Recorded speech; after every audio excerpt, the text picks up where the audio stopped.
All right.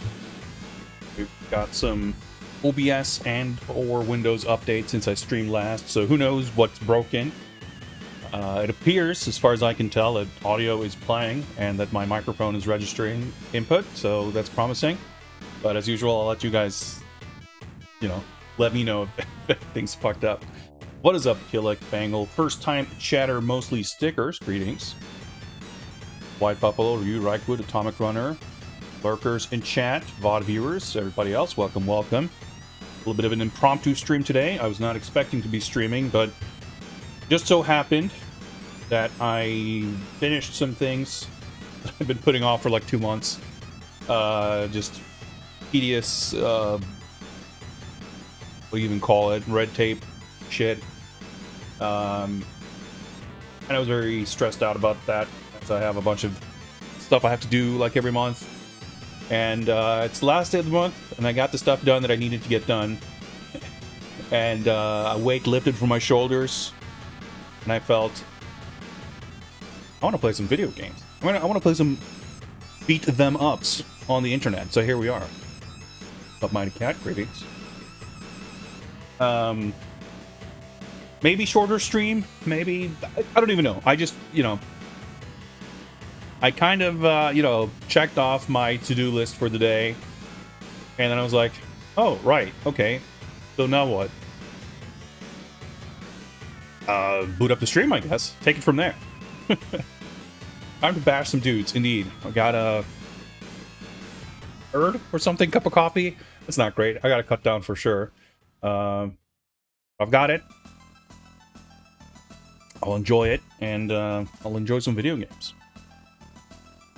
Yeah, like I'm just in this, whatever you want to call it, hyperfixation maybe, of playing more arcade beat 'em ups. It's just like there's, well, I wouldn't say there's nothing else that interests me currently, but I'm pretty obsessed with it. And there's plenty of research to be done, and I'm doing a bunch of it off stream as well. I'm studying frame data and stuff like that.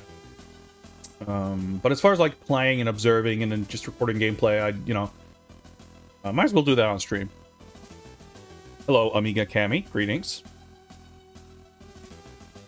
Yeah, that's the plan insofar as there is one.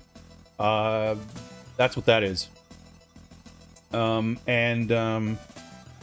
As usual, I'm a little torn between looking at some new things and going back to Tenchi Kurau 2 and / or Captain Commando to learn and practice those games a bit more.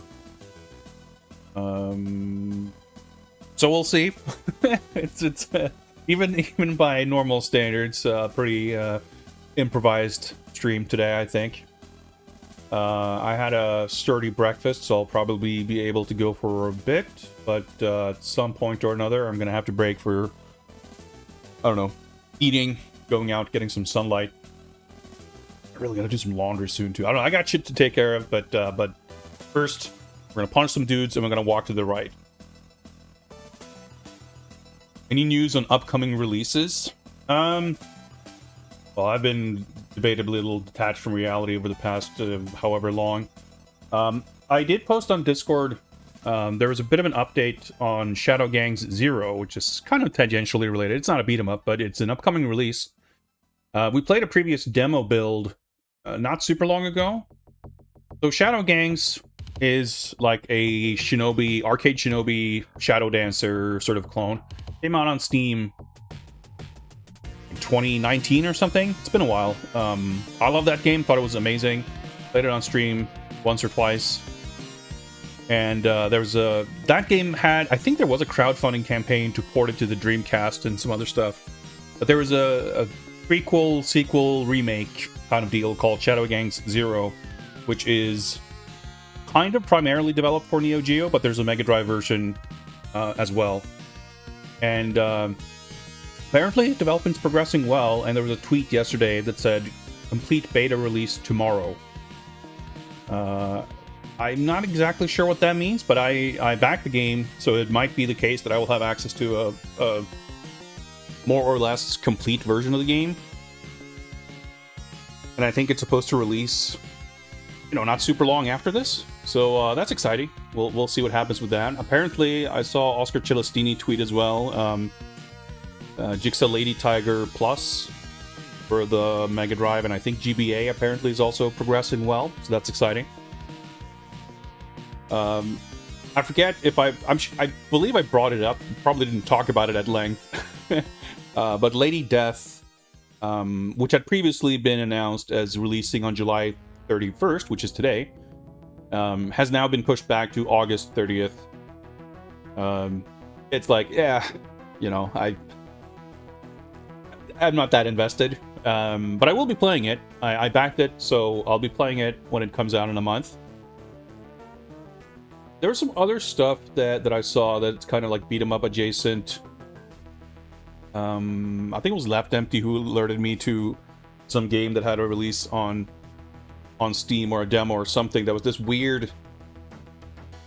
I didn't get around to playing it yet because I wasn't super compelled by what I saw, but it was a little bit of an intriguing thing. I forget the name of it, but it was like, I don't know, looks like a beat 'em up, but it has a strange sort of, I don't know if it was a mobile game or what, but the control scheme seemed like it was all based around like numpad number sequences. Like it's not, walking around with a joystick and pressing buttons.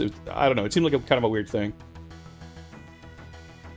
And there was another game that's, I don't know, to me, pretty unrelated from the beat 'em up concept, but I can see why some people would put it firmly in the same category. I'm gonna actually scroll up here, so I posted about it recently. Noir Blood, which is, Noir Bloom. I can't read.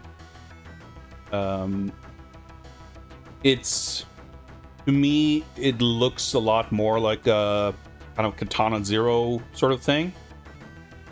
It's like a single plane 2D pixel art sort of thing where you walk around and fight dudes, but it's got a lot of these like dodge rolls and slow-mo, and I don't know, it seems like it could be cool, but it also, like, it's very much a modern 2D action game. It doesn't have the elements of a classic 2D beat 'em up, in terms of like,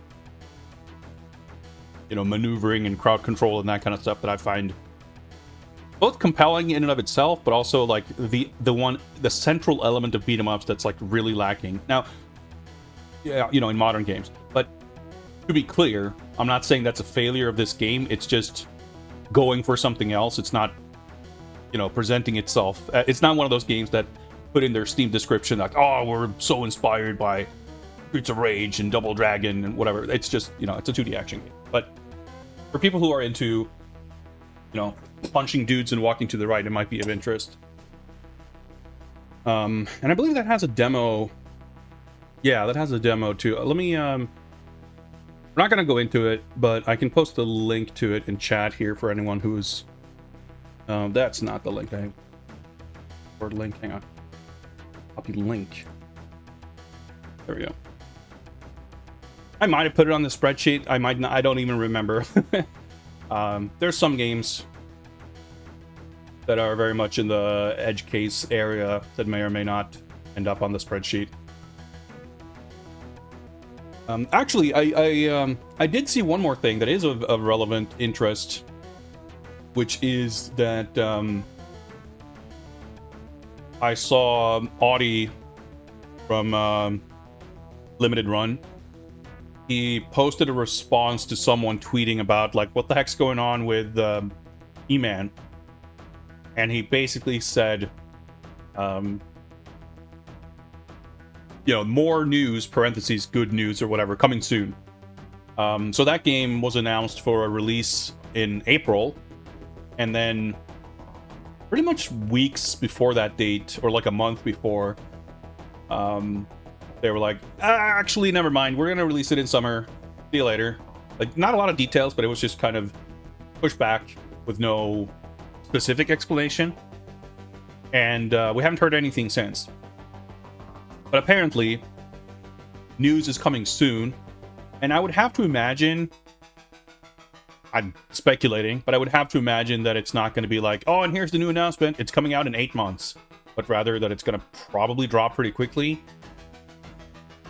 Because I'm just, given how close to release it was delayed and under, like, they demoed the game at Gamescom a year ago. And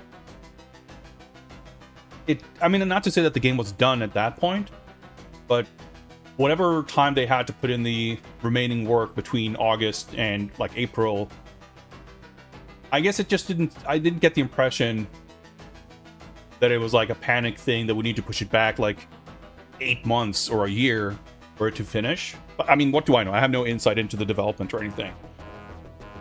And we also don't know, like, there could be any number of reasons that has nothing to do with the development of the game itself that would dictate a delay or like a rescheduling of the release. So who knows?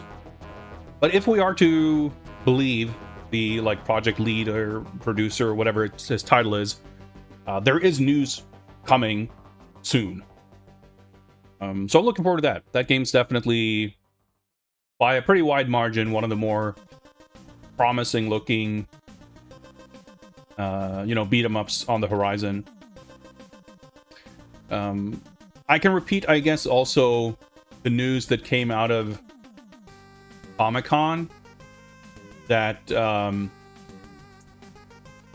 Purple Tree / Purple Play, I think they have like a few different names. They have been tasked with making some kind of new game based on Biker Mice from Mars. There was like a press release or like an Instagram post or whatever about it, like very little detail. And it's like one of those weird things where they have their kind of marketing beats that they want to hit. So there's a few very specific details about like, oh, you can play as these 3 characters, but there's also unlockable characters to work towards, like this guy and that guy. But it's like they don't say what genre the game is. It's just like, arcade, classic, whatever. Like, is it a beat 'em up? Is it a Contra-like? Is it a racing game? Who knows? But that's of interest because those same developers, I guess we have very little insight into specific staffing, but the company at least put out Thunder Ray and then the Baki kind of Punch-Out like, which I still haven't played. Baki Hanma Blood Arena, I think it's called. I played the Next Fest demo. It felt a little deeper, kind of simpler than Thunder Ray. But the demo was so extremely slight. You get to do like one tutorial fight and then like a third of one real fight and then the demo ends. So it's hard to get a really firm impression of it. But they're also making Space Hunters, which is another one of the more promising looking upcoming beat 'em ups that we have very little detail on. But the thing is, that company is also, so they're based in Argentina, I believe, and they're doing some kind of like publishing thing as well, where, because that's the way it's described in the press release about Biker Mice from Mars. They talk about this company as like a box, focusing on bringing games from South America to a global audience or something. So I'm not really sure if there's this kind of more intricate network of subcontractors or different development studios. Like, it's not a guarantee that the people making Biker Mice from Mars are the same people who are making Thunder Ray or Baki or Space Hunters. It's a little unclear to me, but there's some kind of connection at least. And I would have to guess, based on their track record, that the emphasis in that game is going to be like elaborate cartoon 2D animation. So that's going to be pretty cool.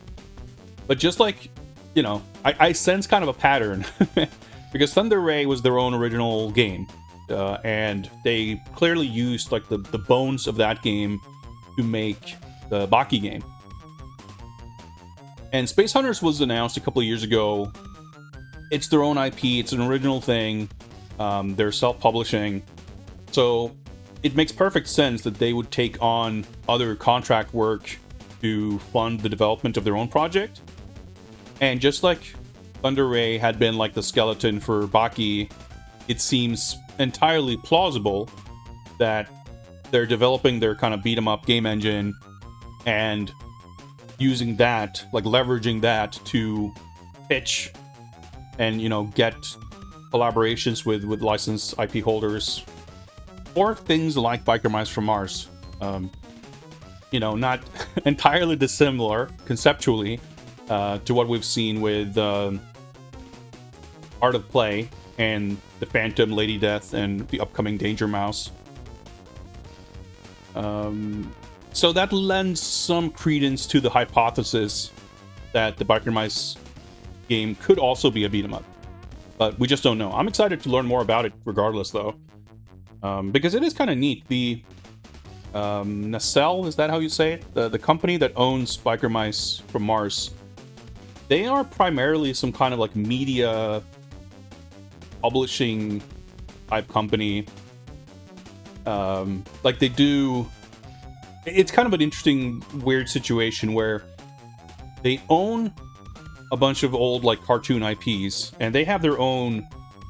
They're kind of creating their own shared universe, and they're going to be producing these like cartoon shows based on these old shows, like Biker Mice from Mars, that's getting a new show.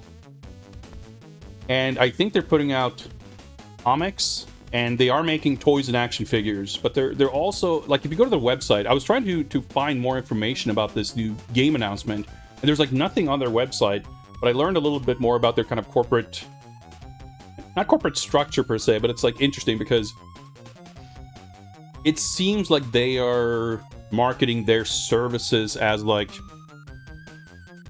I don't know, media marketing experts, like doing consultant work for other businesses and stuff. And like, if you look at their website, both the kind of toy stuff, like, because I'm more from, I know them more from like seeing their toy booth at Comic-Con and stuff. Well, not firsthand, but you know.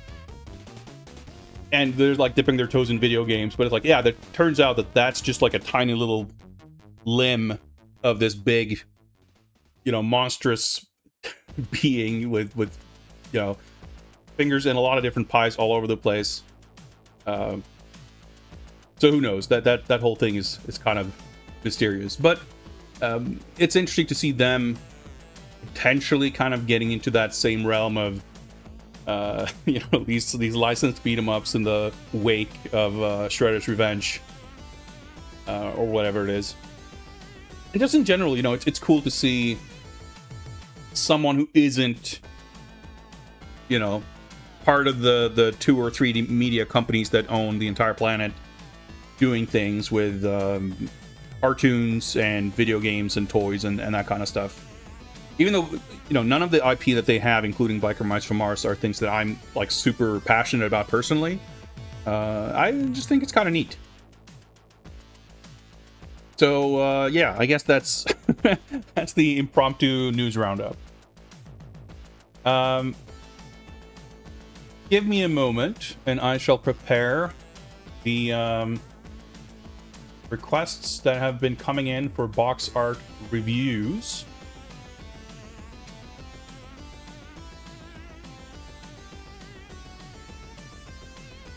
Let me just save some images here, and we can get to that before we do some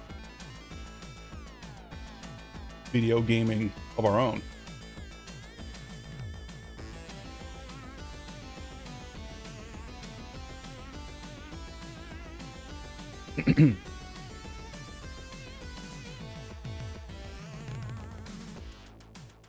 All right, let's hop on over here.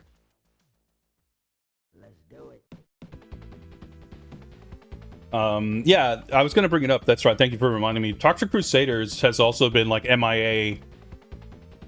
That they made like a big deal out of them pushing the date a 4th time or whatever. Like even the trailer was like a bit of a joke where they're like, yeah, we have a date. It's finally coming out. It is coming out this year. And they had a date and it was like December. And then I think not super long after that, Cosmic Invasion was like, yep, we're coming out December 4th or December 15th or whatever it is. And Toxic Crusaders like, never mind. We're not, you know, we're not going to be trying to counter programming against Marvel. which makes sense. I think that's probably wise. But it's been 7 months, and we have not heard another update. Like, by all accounts, the game would have been done. Like, it didn't seem like they would be... Again, that delay seemed reasonably to just be a pure marketing thing. Like a business strategy move. And I think it's fair to say that by now, they would be pretty far outside the, area of effect of Cosmic Invasion launching. So who knows? Samurai Pizza Cats it's another one of those games that looks neat for what it is. It's obviously a whole different kind of thing. That had like the one announcement in the trailer. It doesn't surprise me. Like it's a kind of thing that looks like it would be pretty labor intensive. So it's not a shocking thing to me to see a game, I mean really any game, but almost especially something like that, to be delayed. And then it's like, well, it's another 3 years before it comes out. I think that's pretty normal, I guess.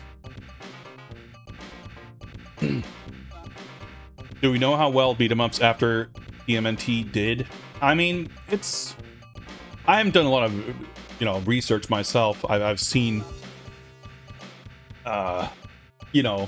the periphery of discussions around it, but, so, take this with a grain of salt. But looking at whatever limited data we have, just as one point of comparison, like Steam numbers in terms of like, you can't go to a Steam games profile and see how many copies it sold. But what you can see is how many reviews does it have, and like what's the highest number of concurrent players. Like there's metrics from which you could, if you have enough big data, extrapolate predictions or projections that may or may not reflect reality of roughly how many copies something is sold. But what you can do, at least, you get one kind of apples to apples comparison by saying that Cosmic Invasion, for example, had like significantly lower numbers than Shredder's Revenge. And again, that's like kind of anecdotal. We don't know how either of those games did on other platforms. A lot of different factors involved. But it does kind of line up with my perception that it felt like TMNT was like an ongoing concern, not from like the developer publisher, but like in the general consciousness. People like sort of cared about it. Cosmic Invasion really felt like it came and went. I mean, I didn't like that game much at all, but that's not... I know that my tastes do not align with some kind of general populace, so... there's 8 billion people drooling for GTA 6, and I could not care less. So, that's always a thing. And I feel like there's been plenty of games... I mean, to me, Scott Pilgrim is like the perfect example. Not the new one, but the original. Of a game that had like weirdly enduring popularity for a game that self-evidently feels like shit when you play it. It's like tedious and boring, and combat doesn't feel good. It's like not a good game. But it was like at the right place at the right time to make an impression, and people have this lingering fondness for it. So to me, I can't really say I played Cosmic Invasion, I didn't think it felt good, so it makes sense that it didn't do as well, because how I feel about the feel of interactions in an action game is not something I expect to reflect general tastes. But, I know...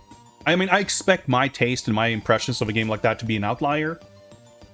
But at least extremely anecdotally, in kind of my very limited circles, I know of others who didn't like it as much either.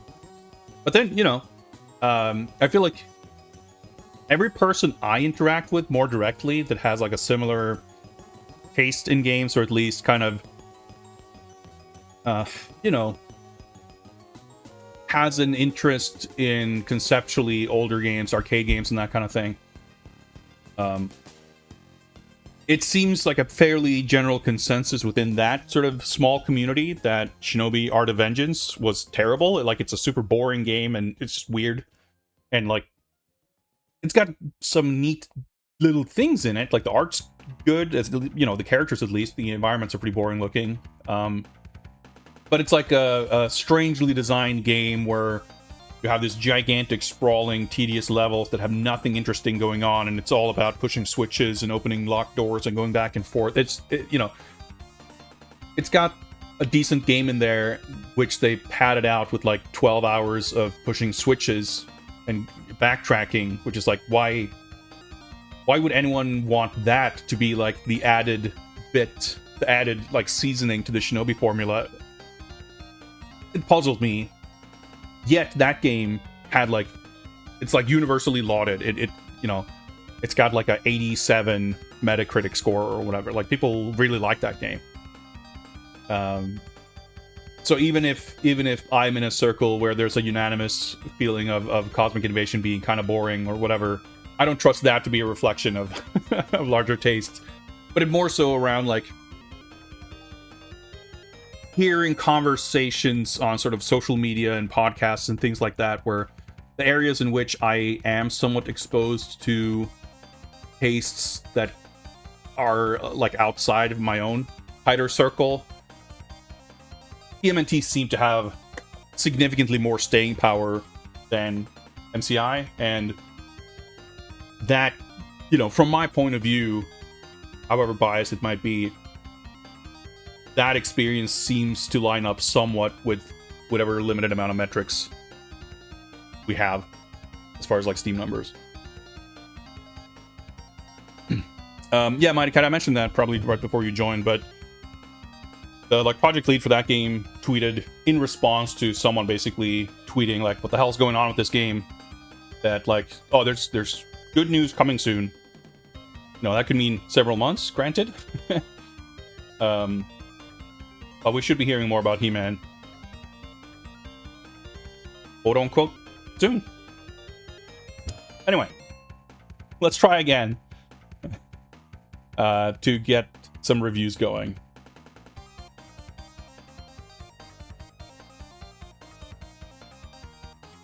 Let's take a look at Lego Masterpiece, Lego Rock Raiders. Eine Strategie-Action in einer geheimnisvollen, unterirdischen Welt. Games, PC CD-ROM. Preisgekrönt, getestet, empfohlen, kleiner Preis. Pretty good. So I take this to be like a budget re-release branding, and as far as those things go, it's pretty sick.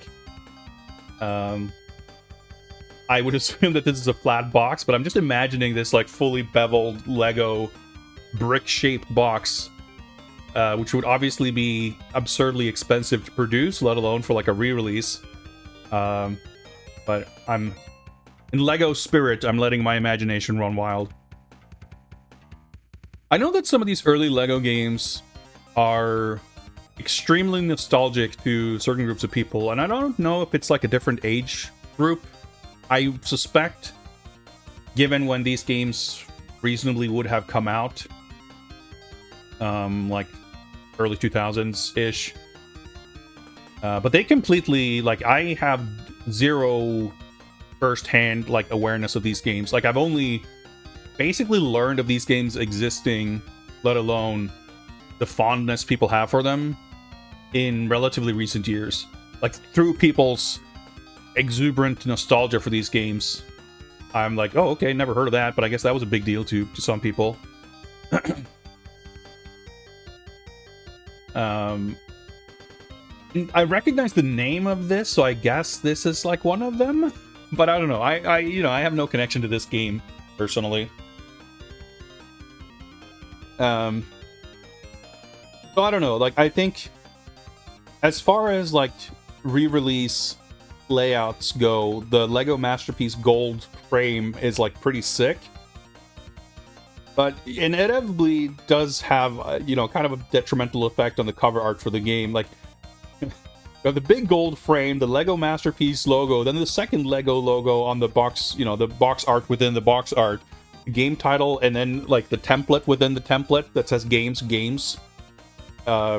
It's a pretty narrow sliver of actual cover art in the middle. But as far as that goes, I mean, I'm not really the target demographic.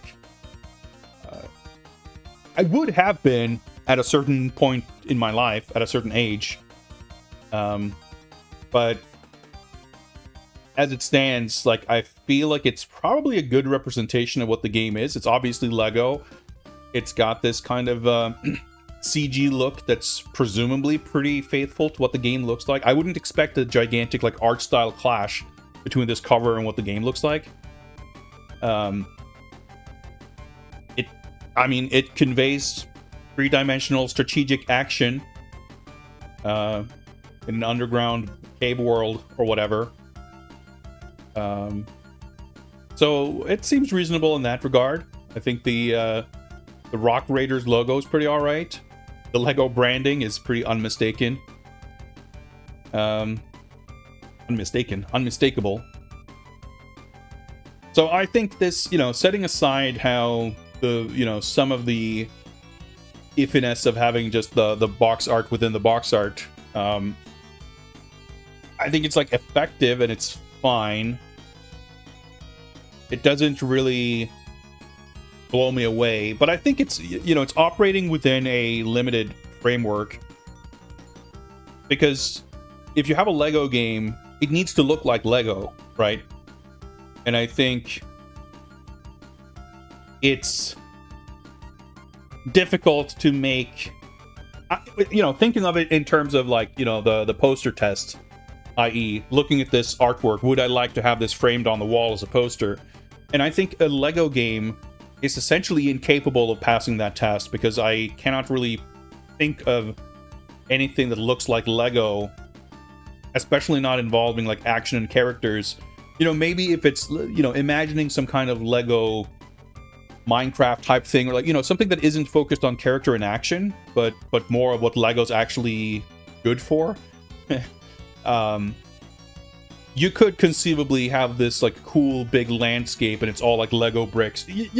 When you see photos from, like, conventions and shit, and people make these insane Lego builds, like, that can look awesome. And I could hypothetically imagine, like, a photograph or painting or something of something like that looks cool in its own right.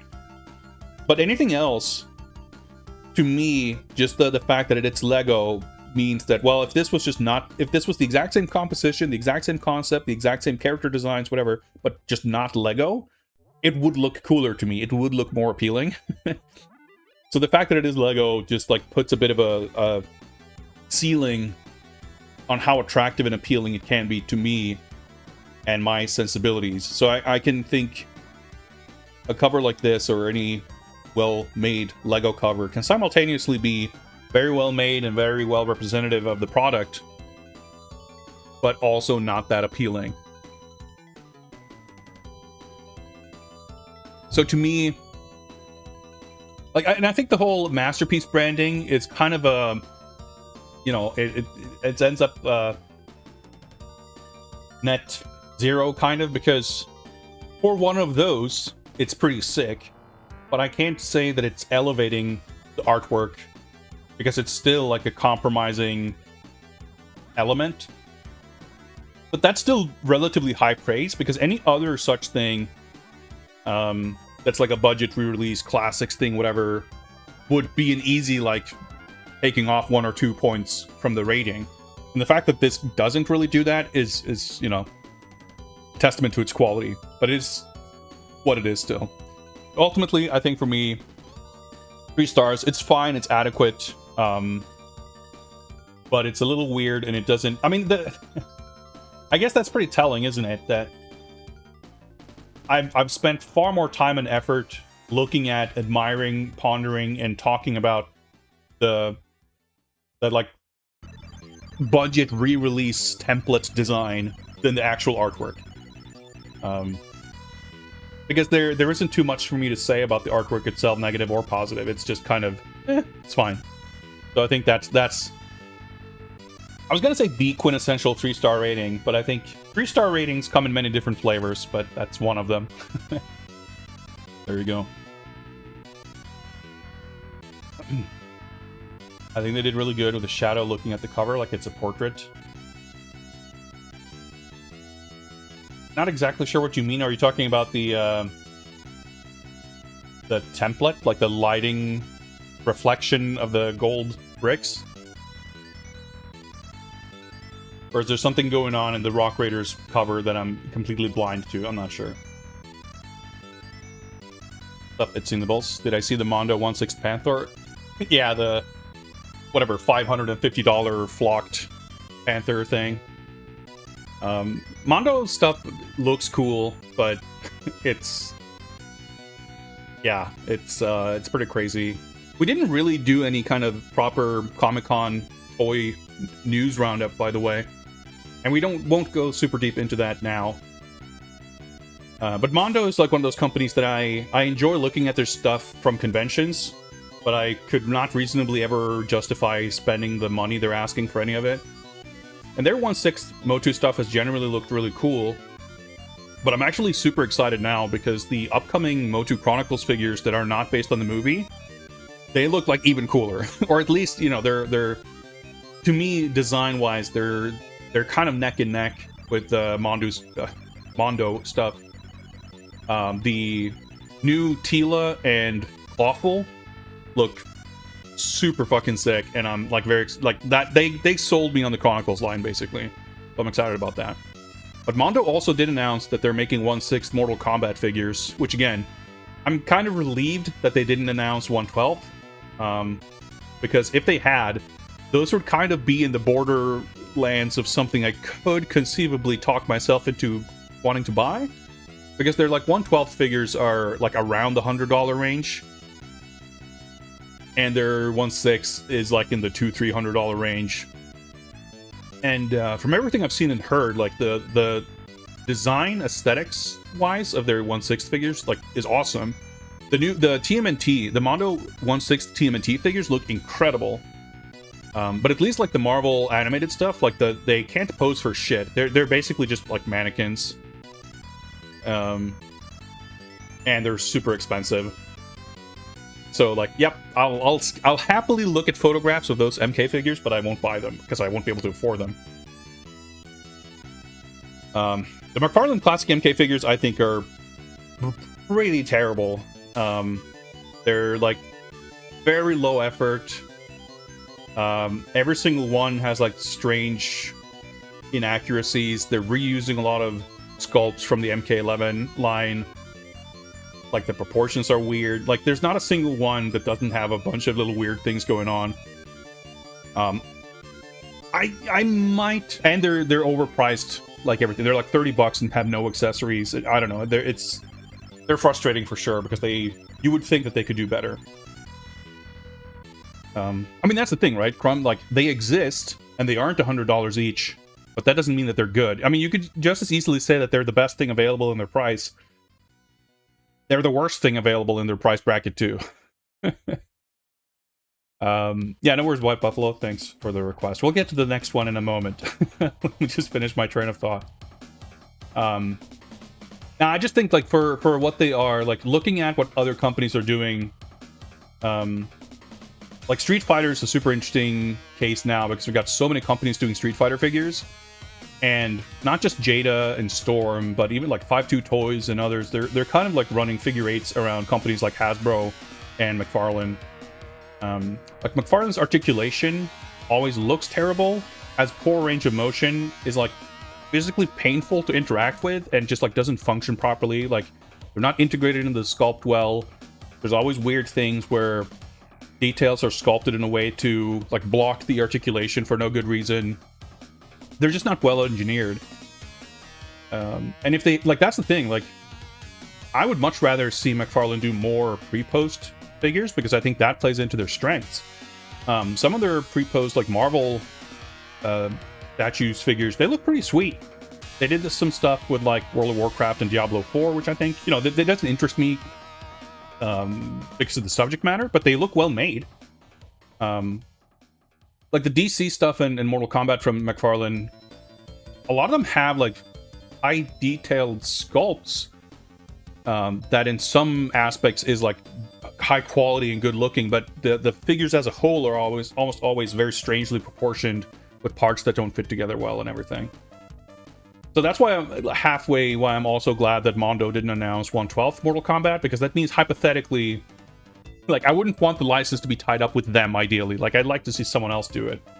But McFarlane, you know, losing the DC license, it'll be interesting to see what that means for them, because now they're doing all these, like, Image Comics founder figures that are like 50, 60 bucks, because they have, like, they actually come with accessories, but the figures don't look any better than the DC stuff.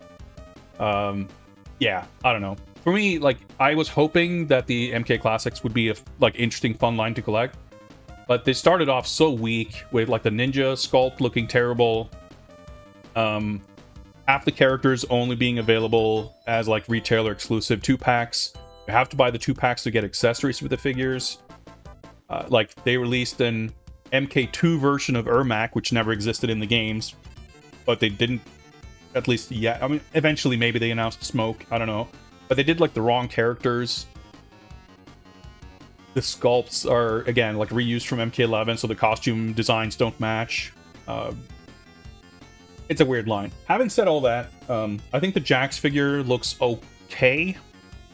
And it's the one character we didn't really get in any other previous MK line that I have. So I might talk myself into getting the Jax figure, but it'll be begrudgingly if so. I mean, that's the other thing about McFarlane, right? It's Nibbles. They made stick figures 20 years ago. They made, like, fully articulated Halo figures that were, by all accounts, well regarded. And then they decided to get into their so-called ultra articulated figures a couple of years ago, like 5 years ago. And it's like they don't know what they're fucking doing. It's very annoying. Anyway, that's Lego Rock Raiders.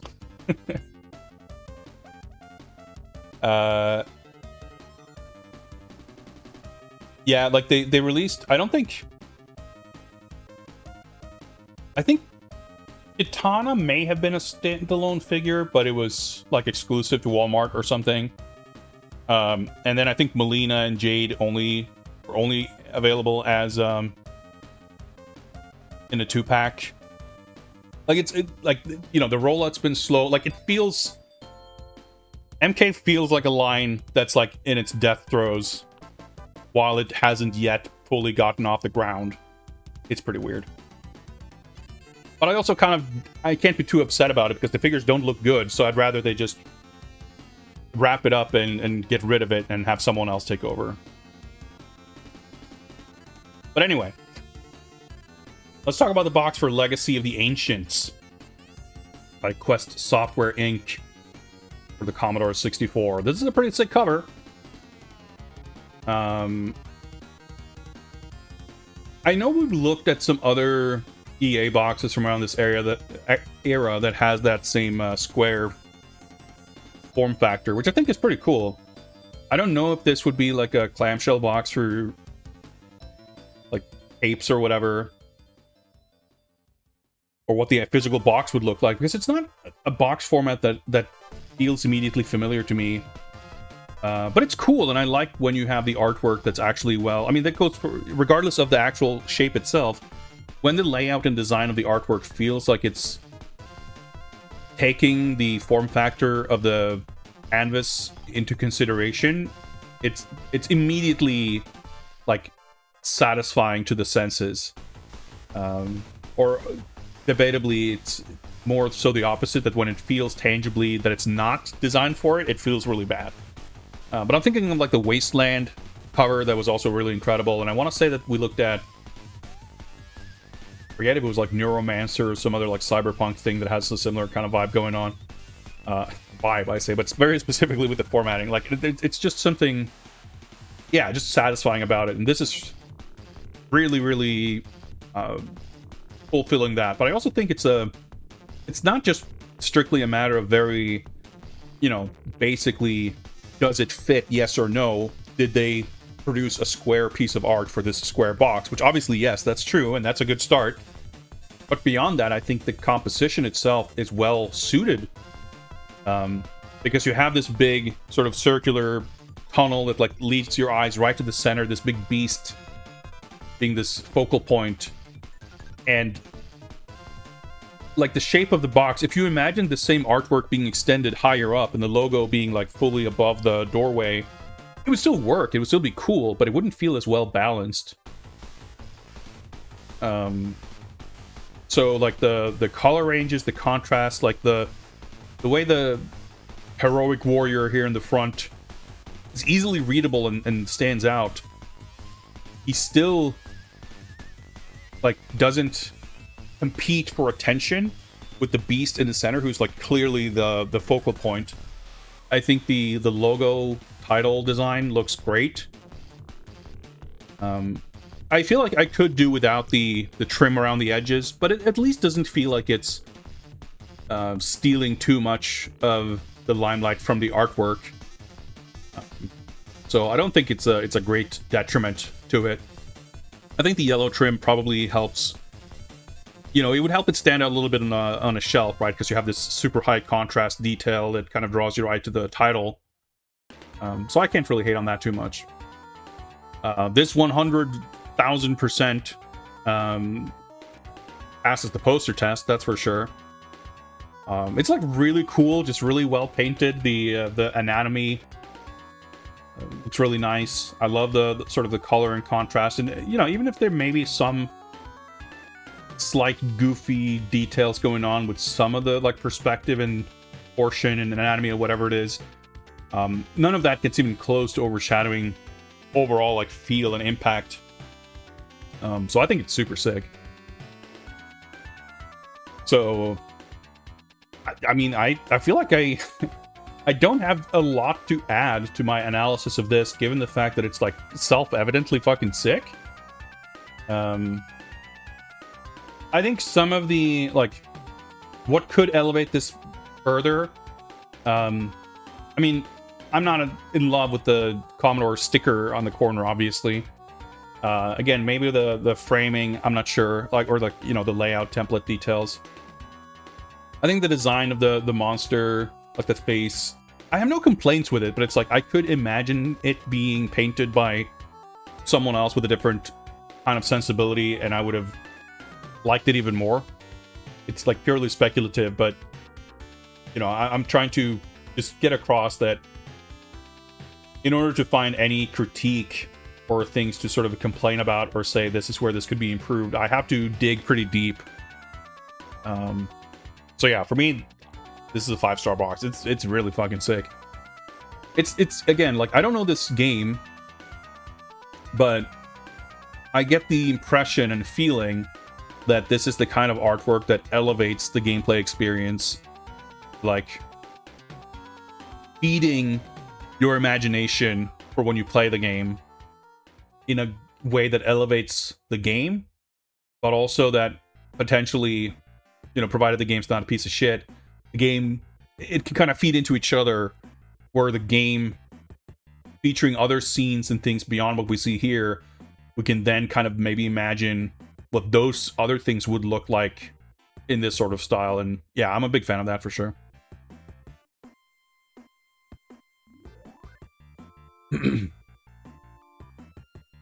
Methodically going through EA covers of the period. Yeah, it seems like, you know, EA was a pretty cool company at one point in time, weren't they?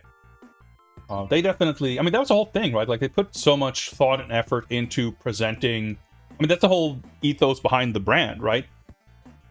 Of like presenting games as a work of art and really celebrating the creativity and like the art aspect of games over kind of the commerce aspect of it. Obviously, there were a business making money off of it, but it's really interesting to like look at the manuals in a lot of those early Mega Drive releases, and there's always these kind of messages from the developers, and like the people behind the games come through in a very human way, which is cool. And I think the emphasis on producing, like, making the video game experience begin not when the game is booted up, but when you like hold a box in your hands, I feel is something that like aligns well with that same sort of value or idea.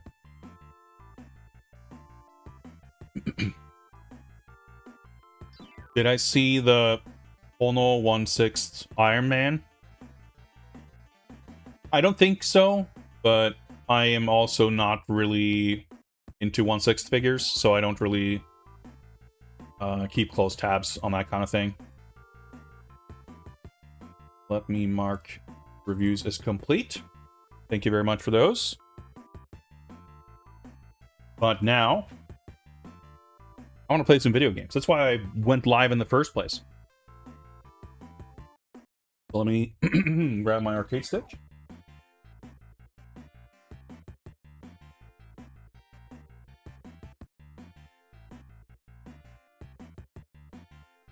And see what we can entertain ourselves with. French Tombery, greetings. Out of the way. Let me consult my notes. So, yes.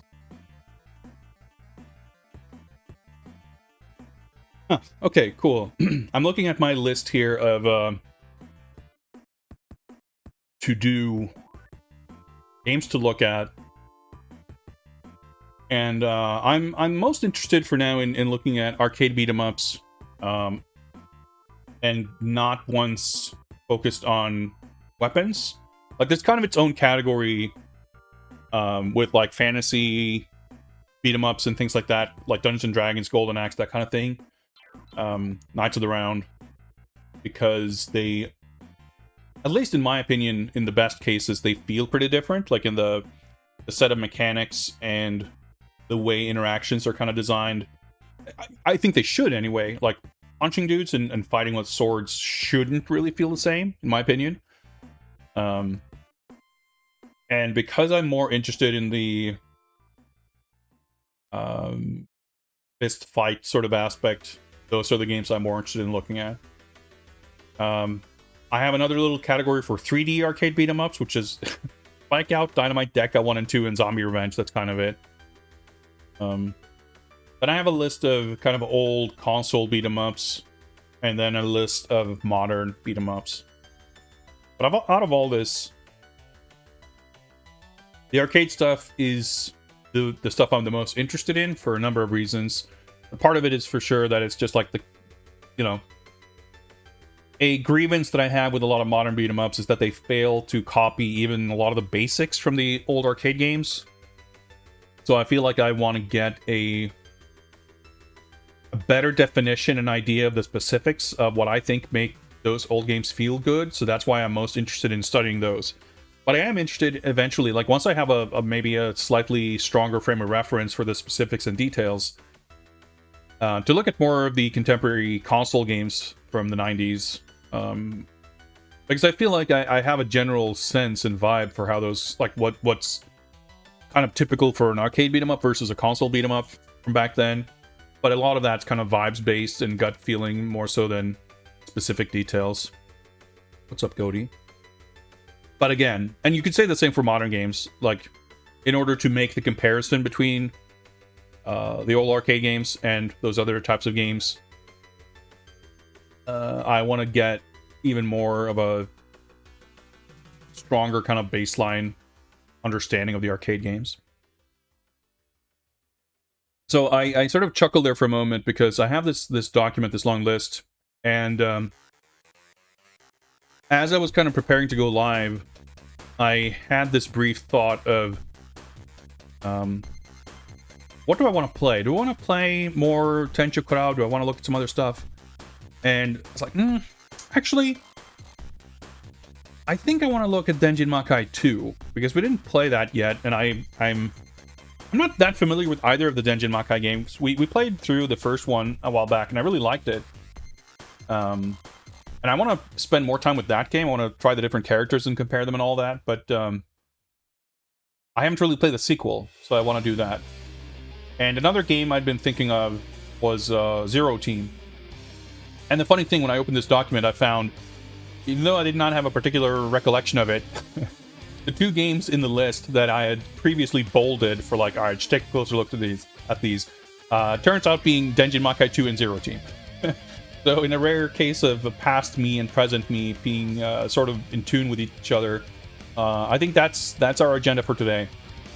We'll do probably like a playthrough of each, and we'll see where we land from there. Maybe we'll wrap up there. Maybe I'll do a little bit of Tenchi Kurau practice or a credit attempt or something. I don't know, but I want to look at those games.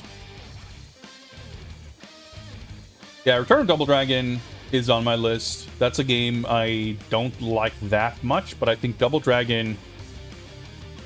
I have a great fondness for Double Dragon as a series, as a brand, as a setting, and there are games in that series that I genuinely really like. But there are very few Double Dragon games that I like for their mechanics and how they feel. Needless to say, Technos Japan were instrumental to the beat 'em up genre. You know, they created, even, you know, prior to Neketsuko Hakunyo-kun, they developed Karate Champ.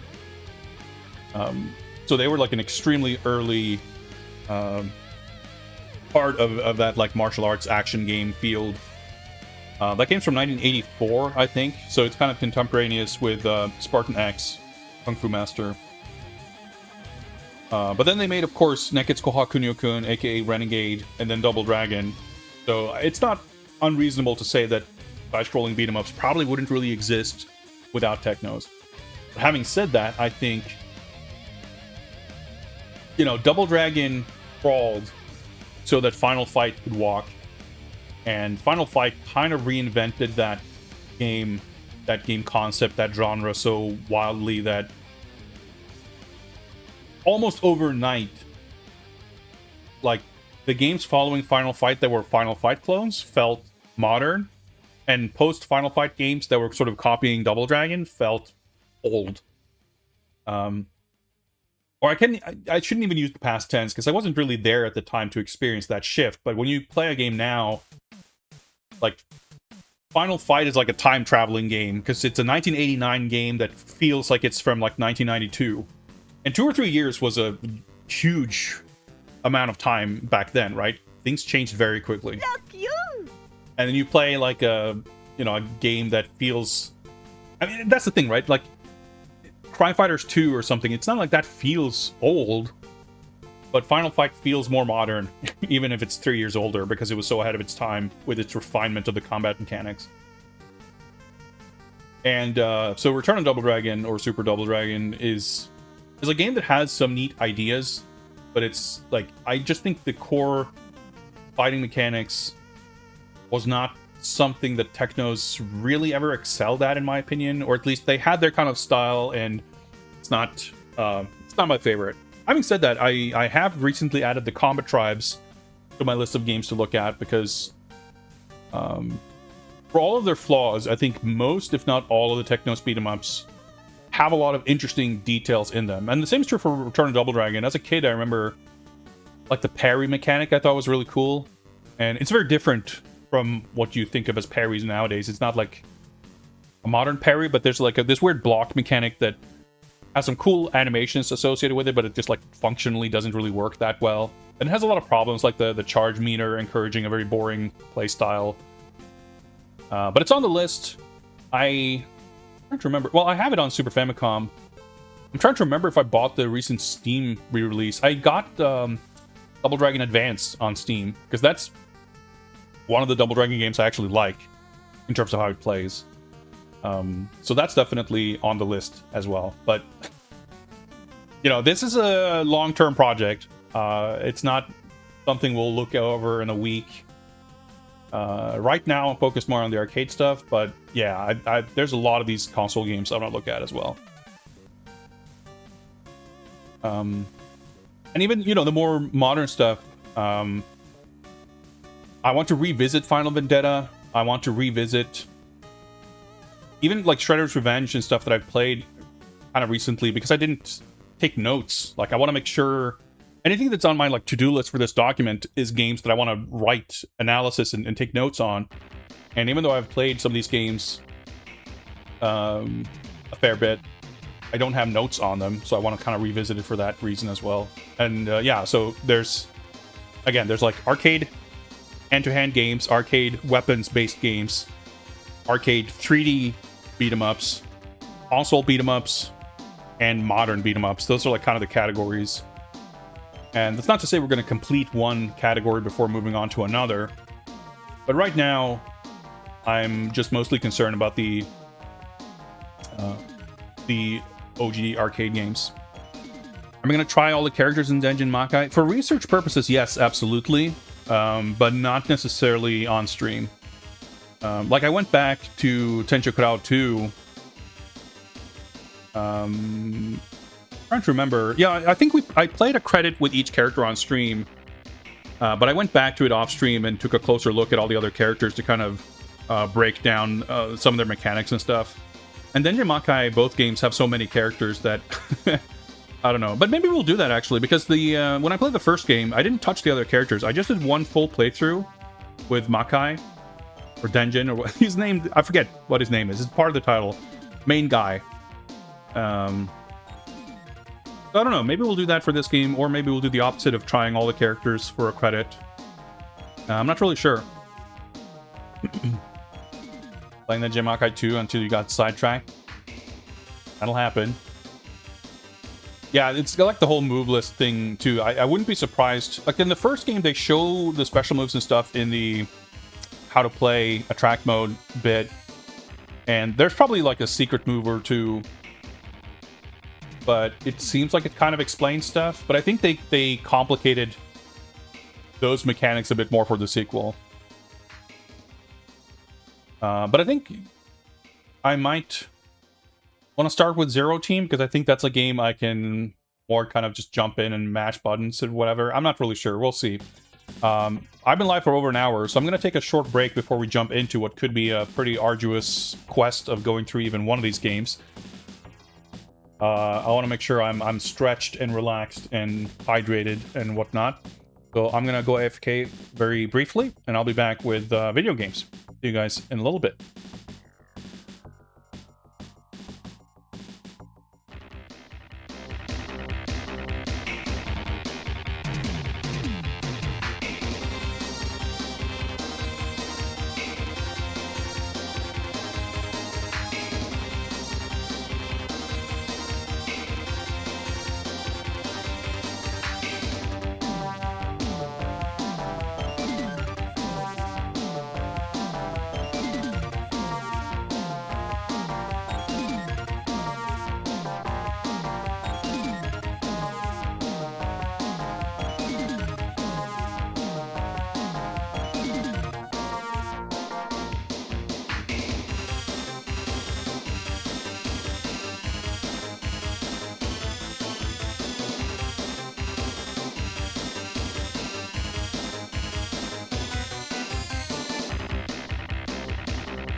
All right, back.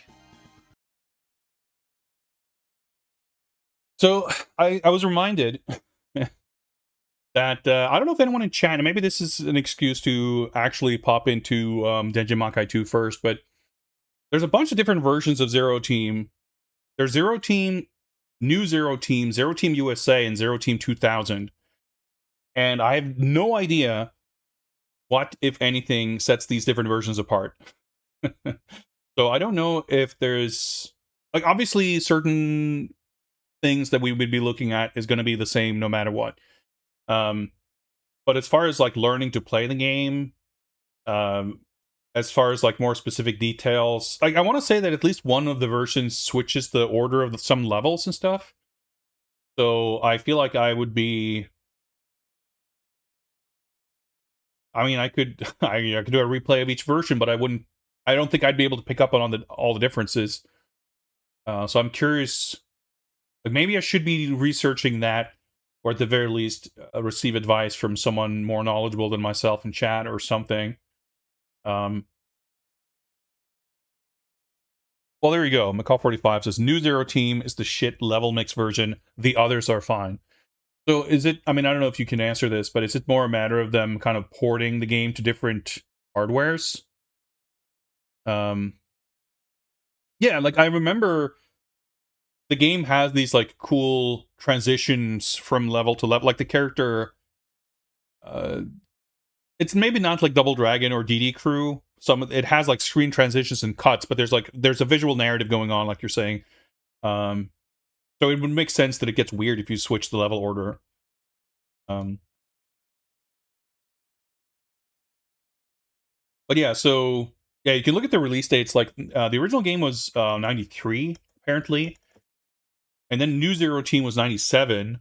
The USA, I think, is just like the localized version, maybe. And then there was another one in 2000. And I guess as far as this version of MAME is concerned, anyway, there's some. Yeah, a bunch of these are just labeled as not working for whatever reason. Right, like security. Chip. Yeah, yeah. Because I remember this game was. It took a very long time for this to be emulated.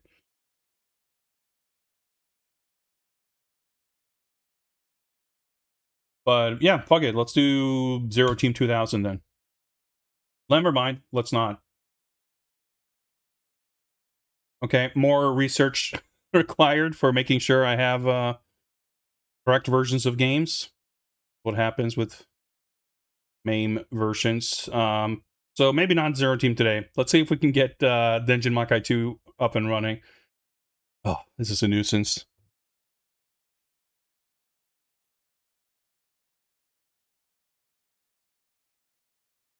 Yeah, I like it seems. I kind of recall that too. I should have. So this is like it's all the same. Like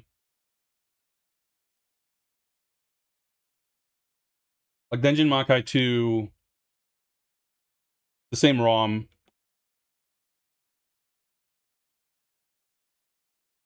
Hopefully this is. Whenever MAME says visual, like graphics emulation is imperfect, it's hard to know what that means exactly. But we'll give this a shot. Turn this down a little bit. Guardians of the Hood, yeah. I mean, it'll be worth a look. Let me check. I can watch this part of the attract mode first. Production value is off the charts. I mean, not only the fact the game has like 45 characters, like all this animation.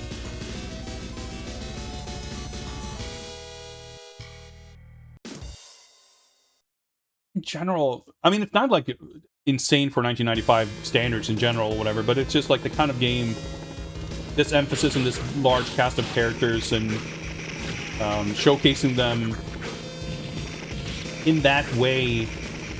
It's like you would expect it of a fighting game, but they're such different beasts in terms of what you would expect for like volume of contents of different types. But anyway, I digress. Let me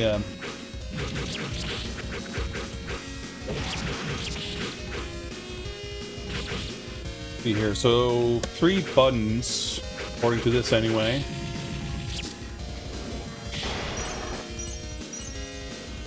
Is there a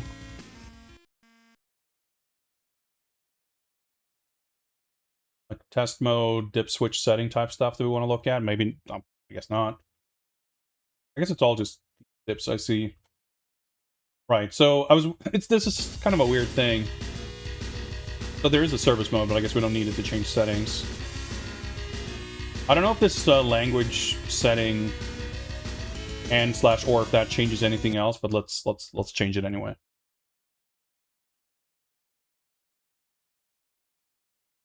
Where's Wally shit? Yeah, there's a lot of stuff going on in this game for sure. Let's update the details. Hello, Ryquid. Greetings.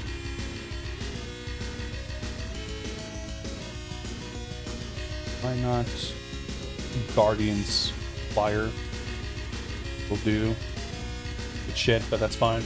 Care about the game.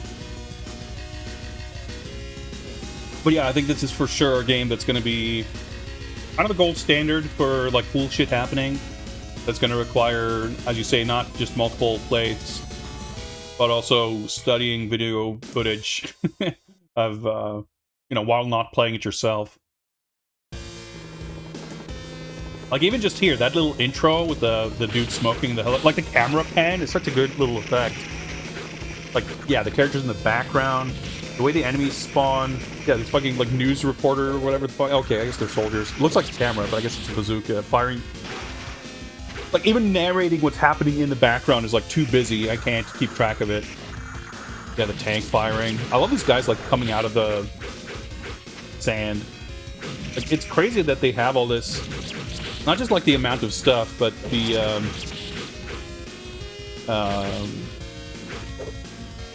they have this proper kind of, value range, contrast, detail difference between the foreground and background. So the backgrounds are all, like, kind of low contrast to not compete with the gameplay. So they're designed to like, not draw your attention. And then despite that, they put this, like, entire fucking animated scene in that background. It's pretty absurd. I wonder if, because there was this kind of flame heatwave effect in the background, it looked like. I wonder if that was not emulated correctly, because it did look a little weird. It was like the, you know, the 4th or 5th layer of background parallax. Up games on VHS, greetings.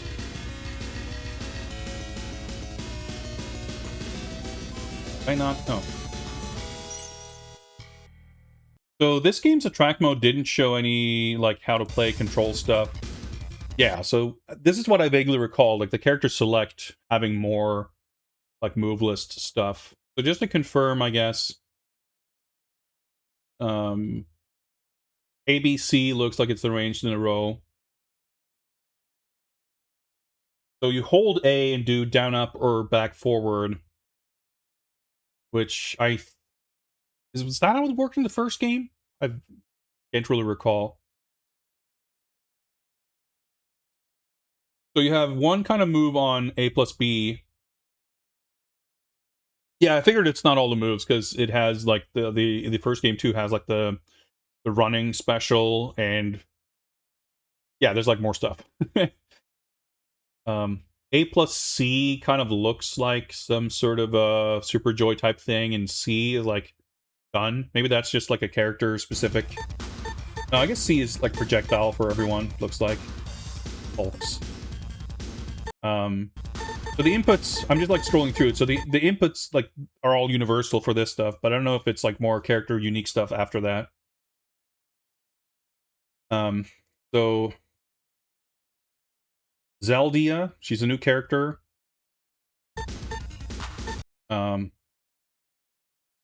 Belva, he's from the first game, or it's some, I don't know what P stands for. Is this prototype Belva, who was, like, the boss? Palette swap in the first game? Is he the playable character here? Who knows?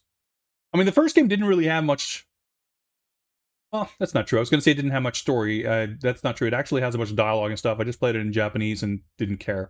So maybe that's not fair. But, you know, the story and the background of the characters is not really what matters most. I have Talks in the first game. Sure I can read this. I wonder if he's supposed to be Chinese, so there's some Chinese name. That, I don't, not the kanji for dragon, is it? I think it's got a few different radicals. Sky, moon, whatever. Looks like some kind of Chinese warlord, emperor, martial arts, magic man. Hello, Mars Dith. We're, research is progressing. Oh, that's right. I forget, of course, the first game has fucking character-specific endings, which is also, like, kind of an...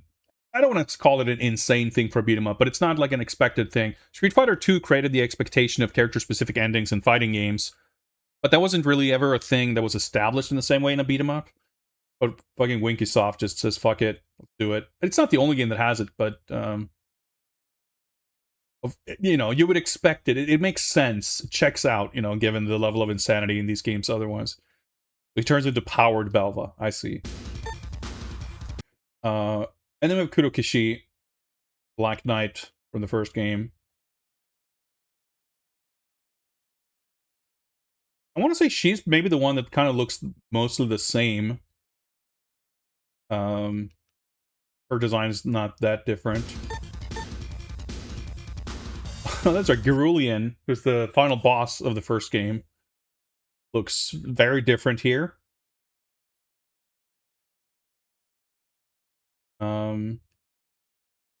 I was curious watching the opening if this was meant to be the main character from the first game, but or the main, whatever, default man, but I guess he's just, like, not in this at all. Skullbura? Skullbura? Skullbule? I don't know. I mean, these types of characters as, like, a player character is not something that appeals to me, but the diversity of characters playable in these games is pretty crazy. Is he the same guy from the first game? Because there's, like, an alien monster character in the first game too, right?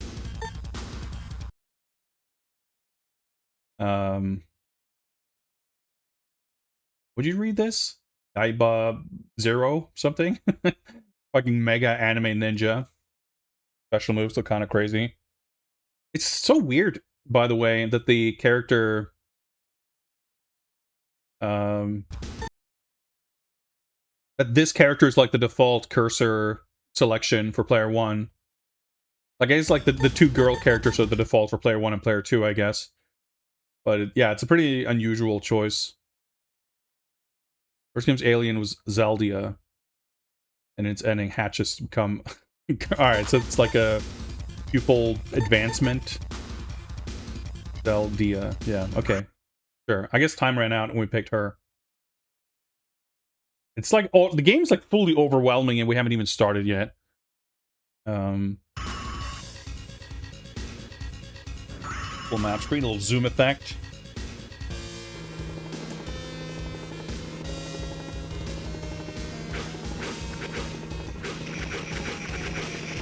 Fire jabs. 4 hits over. Oh, interesting. So, blocking. You hold a button. By just holding it eventually goes into block, but you can also just button and back. Oh, that's interesting. You can't turn around. Can I throw it to the right? You can, okay. Hold coin. I don't think there's mashing to get up faster. No enemy names or meters. So B is jump. Back attack. You can, like, jump cancel. But only certain attacks, it seems like.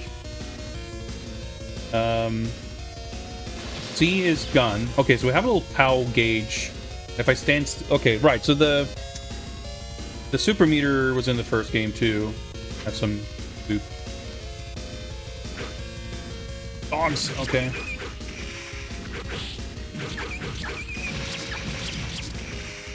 I assume, yeah, these attacks also consume gauge.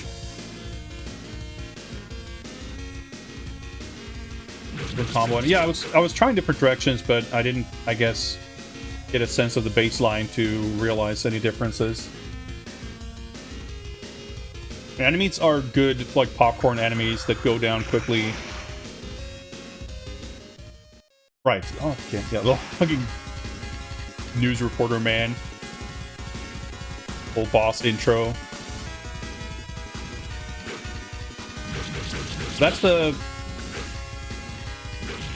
Okay, I didn't mean to go into grab. That was like the neutral combo ender. Hard to tell. Like, I was holding down, but I'm not sure if the guy just died. I'm just trying to get a feeling for my moves. Okay, that's like the up ender, I think. Yeah, I don't care about taking deaths. I just want to figure out the controls. A plus B is this move. This is A plus C. Didn't seem to... Okay, so that takes life. I see. I was going to say, it didn't seem to consume much gauge, but cancel into that, of course. I just did a... Okay, down, down, or up, up to sidestep.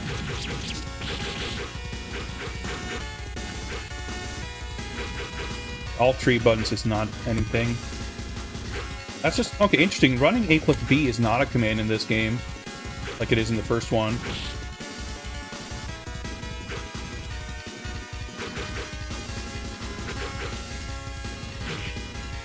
Like trying different commands. But I guess, yeah, you'd have to consult the move list. I like this guy commander rolling on screen.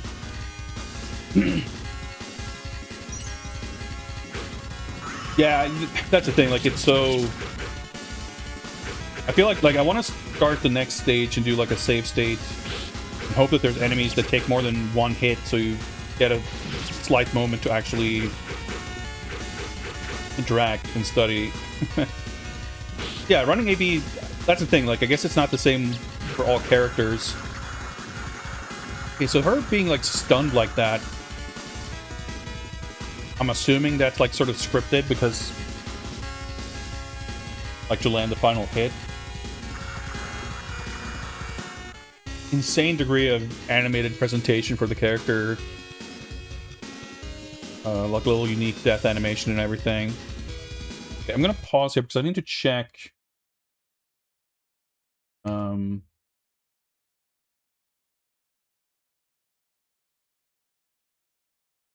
Shift F7.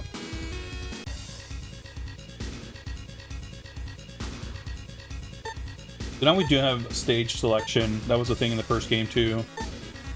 Do long bridge.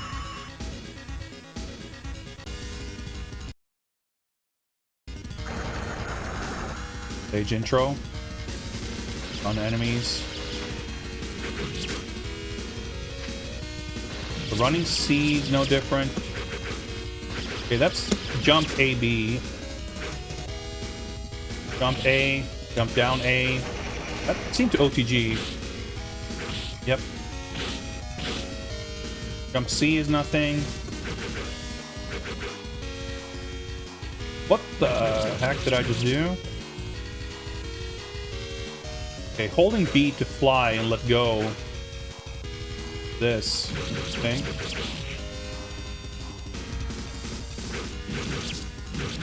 Cars driving by and everything, of course.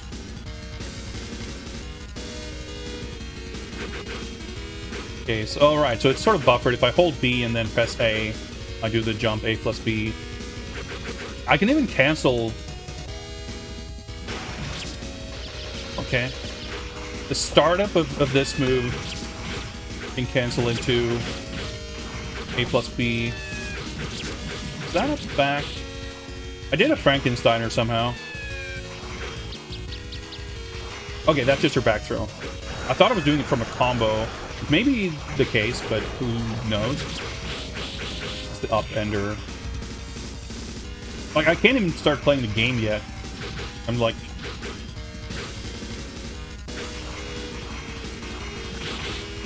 Running jump kick's different from running or normal jump kick, of course. Full robot explosion.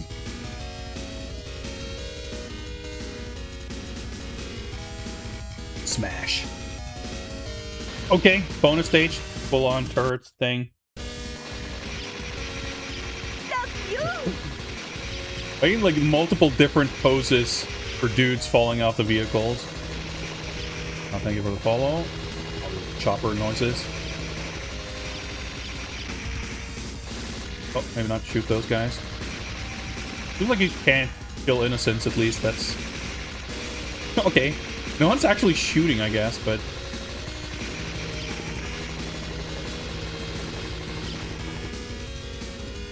$76%.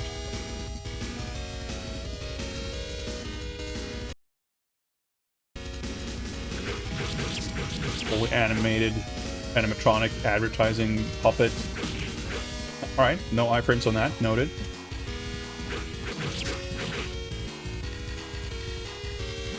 Yeah, I won't say my first impression of this is that it's like obviously mega sick. But I have some concerns about it quite possibly being a little too complicated for its own good.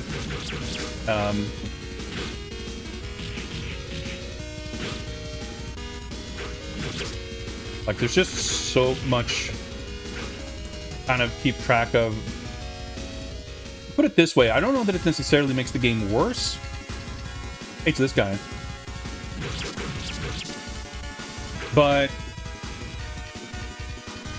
the benefit of adding all this stuff is, to me, a little questionable, I guess.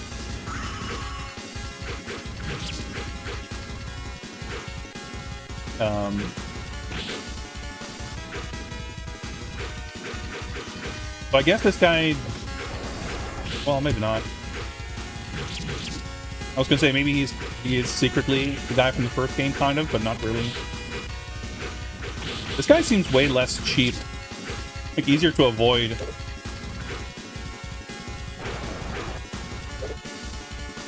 Than in the first game. Grabbed him.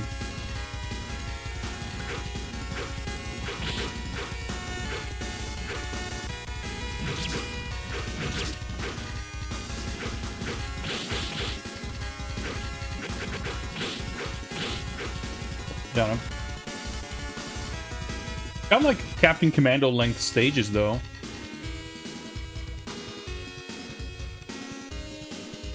ASCII game.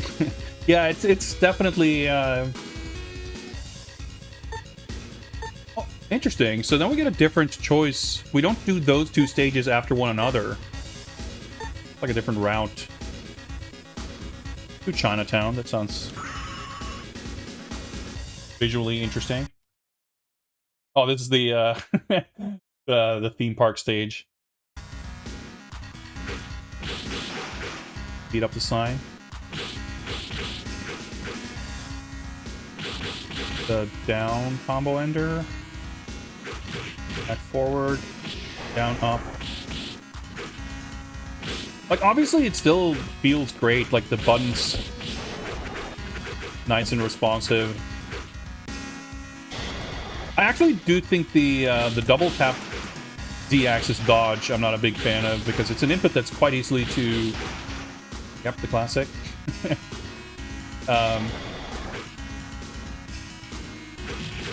Quite easy to accidentally input. And... I don't know, I think...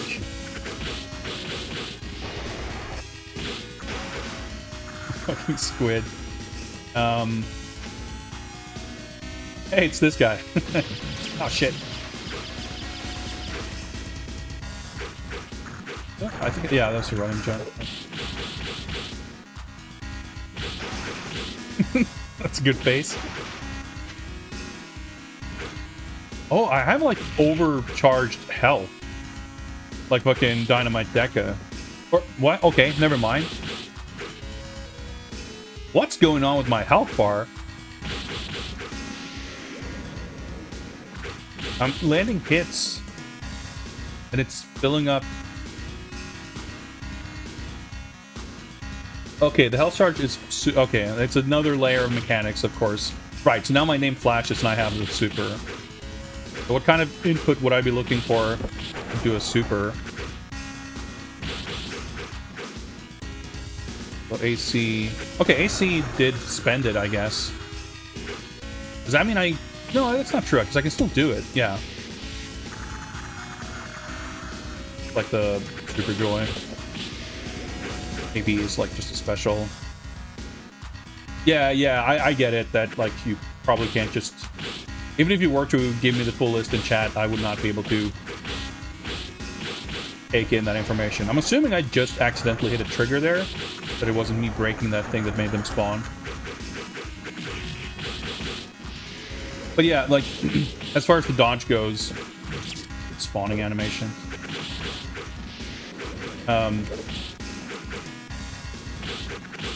You have a jump C? Nope. Oh, he has like a... you can hold the jump button with him too. It's like a hover thing.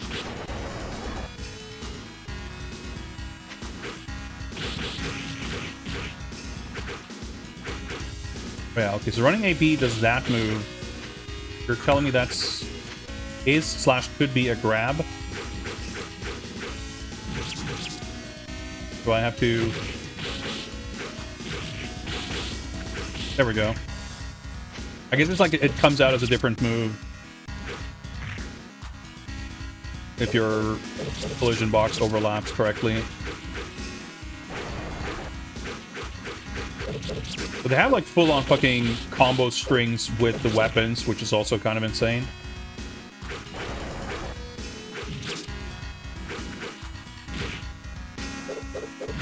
That empty, I think that's because I tried to do a special and I didn't have the gauge for it.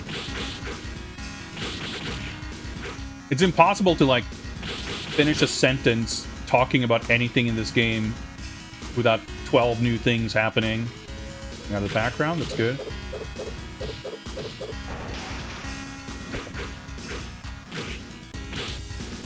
That's interesting. We got like a Bilbo with a huge range slap.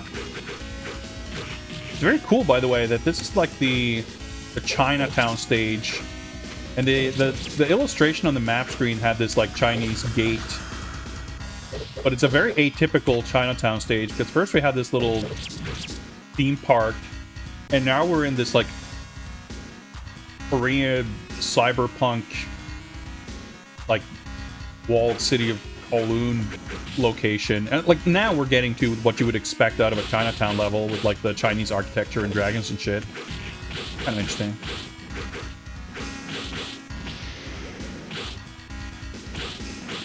Yeah, this is a 95 game, so like it doesn't quite, it's not quite like Revenge of Death Adder or something that's like in that pocket of time where you only had 16-bit consoles that wouldn't get close to doing it justice. But this is so insane that like you couldn't port this game to PlayStation without severe cuts, and even the Saturn I think would almost certainly need like RAM expansion and stuff. But of course, it's not just those things. It's also like who's responsible for making and publishing these games and what resources do they have. It's easy enough to look at the, you know, what is a game from a technical standpoint, but there's a lot more than that that goes into actually publishing and releasing a game. The fucking Nerichagi upender. Because, you know, the company's got to have the resources to put the game to market. I would say the first game, I don't remember if that was 93. That sounds about right. The first game did get a Super Famicom quote-unquote port. There's an adaptation, maybe we can call it more fairly, because obviously, like that game too, it's far too crazy.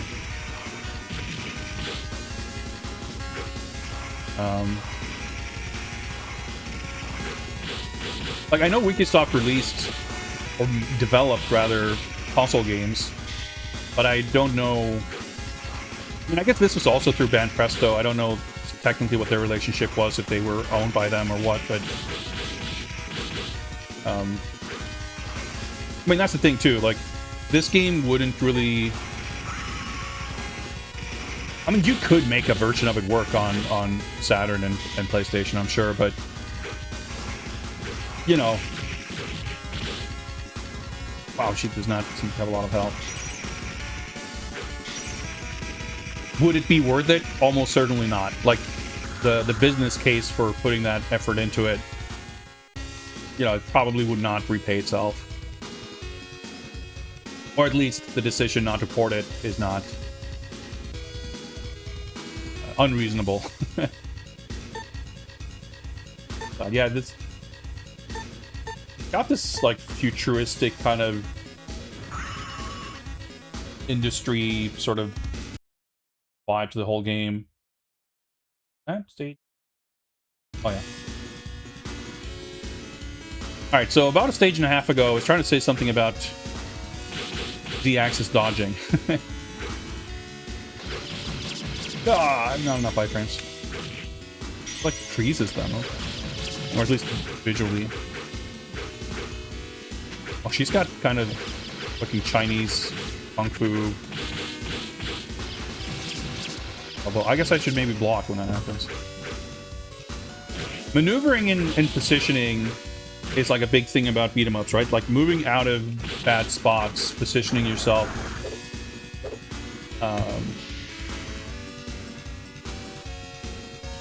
To deal with the crowds. Okay. And running adds like a lot of mobility that if it's, you know, not very limited, like in the Punisher, the roll is like extremely good because you have a lot of freedom with it. You move pretty quickly. Your hurt box is mega tiny, so it has very good evasive properties.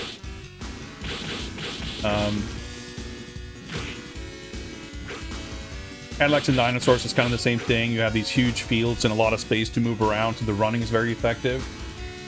A dodge obviously can fulfill similar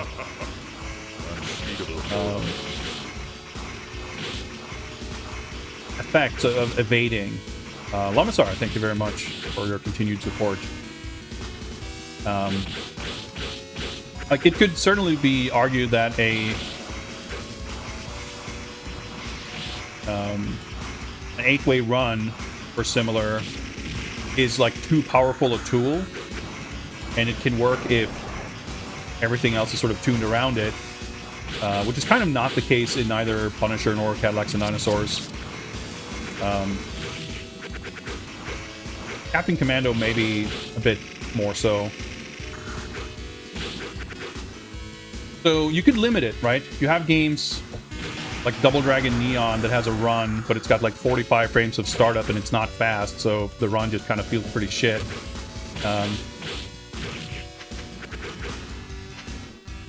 And the dodge would be kind of like that. Mr. Radon, Mr. Rating, welcome. I'm playing Denjin Makai 2, and I'm struggling to finish a sentence explaining something that happened about 2 stages ago. Because there's a complete insane amount of things happening constantly in this game that I'm in awe of. You've seen about 2 seconds of this game, so I'm sure you realized this. Yeah, I wanted to check if there's a wall jump, and of course there was.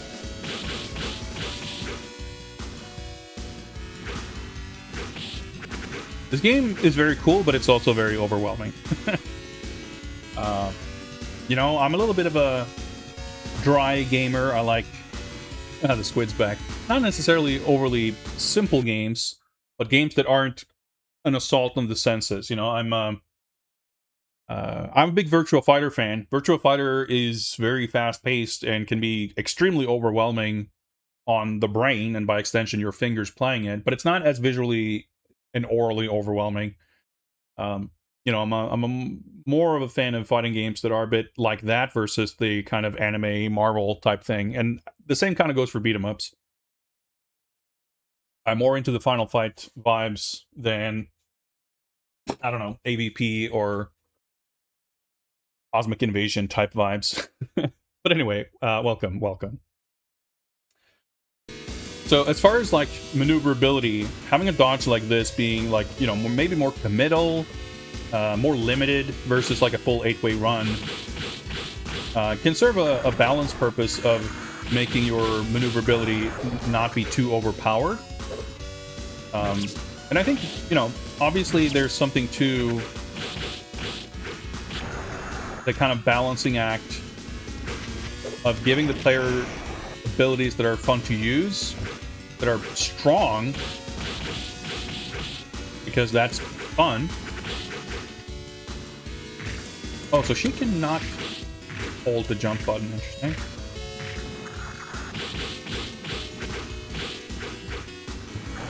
She has a running AB. Got it. But what I think is, like, even if this kind of dodge, you know, works in the sense of being better balanced versus like a full 8-way run, I think the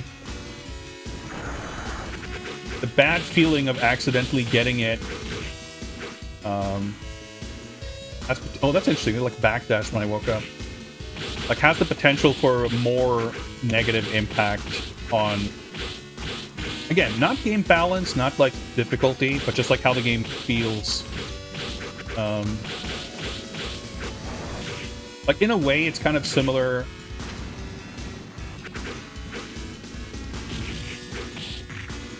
Stick grab.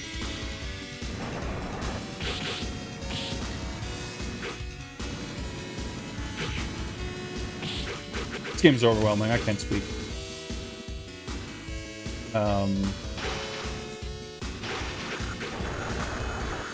Alright, great. That's interesting, though. I held up... holding up or down lets you dodge on wake up. That I can see a much stronger case for. Alright, Chinese Kung Fu wizard.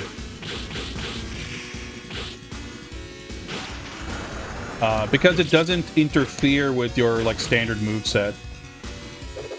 Same way. But yeah, like, his dodge just... Oh, see that? Like, I didn't mean to dodge down there. And it's so kind of intrusive to your movement otherwise. But yeah, I was going to say the same thing for, like, blocking. Irrespective of its usefulness, I think it's often... And that's like a perfectly subjective thing. It's not a matter of how effective it is in the game, but like stopping to block and being, you know, sort of a little passive or reactive.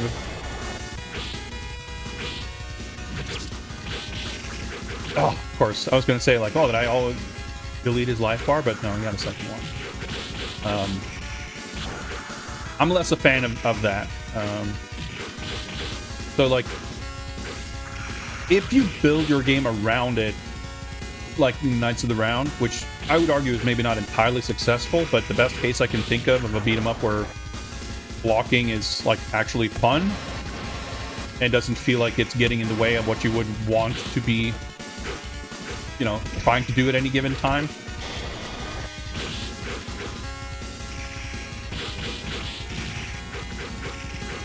And obviously a lot of games can have blocking or parrying just being super strong. But because I don't like the feel of it and how it can interrupt the kind of flow and pacing, I tend to either forget that it exists or, like, not want to use it. Central City, no choice there, stage 5. I haven't seen those ladies since, like, stage 1, I feel like.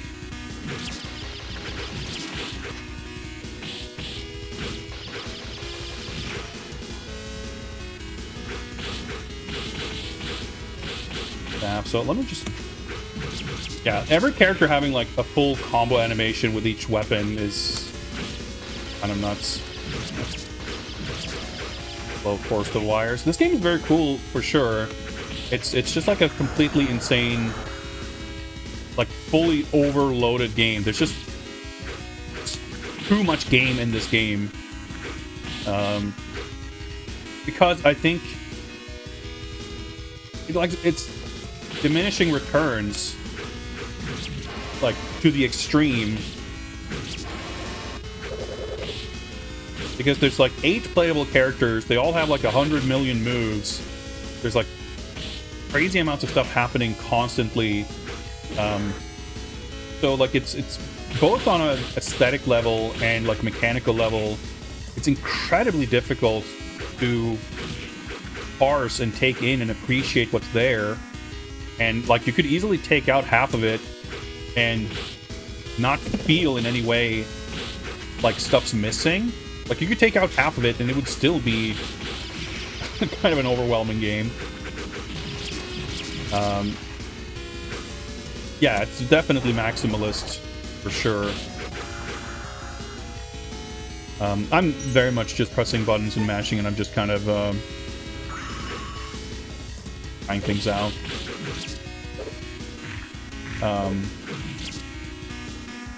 So like, yeah, it's got the spectacle factor for sure. Like you could barely think of a way to increase the spectacle. Okay, get a little bit of a warning for the cars coming in, unlike the first game.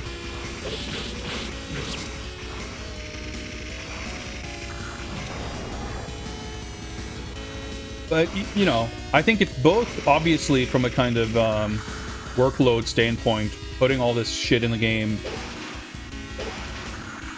you know, is a questionable choice for how much time and money would have to go into it versus, like, what's the return on investment if we look at it very coldly. Of course, as a player, that, you know, isn't or shouldn't be your concern. Okay, so that's just, like, forward and attack, I see. So my concern isn't that, like, oh, they wasted so much resources putting all this stuff in the game. Did I die from falling down? I went so fast, I couldn't tell if I lost health or life, or maybe I just had low enough health. Ah, I missed the Hulk statue or whatever.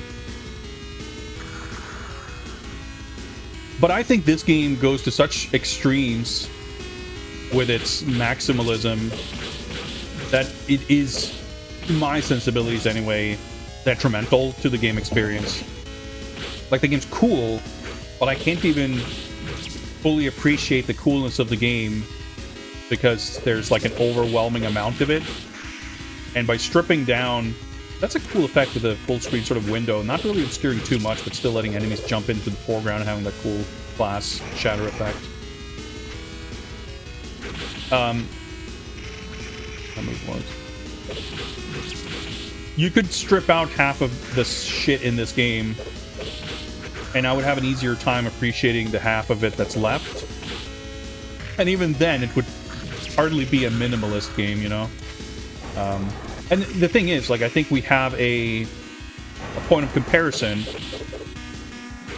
because the first game exists. And the first game is certainly not minimalist by any stretch. But it's less crazy than this. I guess that's literally just his punch, huh? I didn't realize. Or was it? Did I have a weapon? I don't know. I don't understand. Maybe that's how he works with weapons. This game is overwhelming.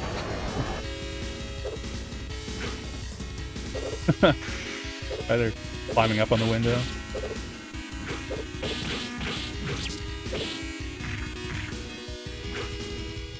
Yeah, that's the jump button with grab. I just toss him up, but I'm guessing there's kind of follow-up. I don't know, that's not a character for me, for sure. Maxed out rank with Hulks. Yeah, like, it's pretty... Wow, he looks fucking sunburned. He looks cooler in the first game. Right, good suplex.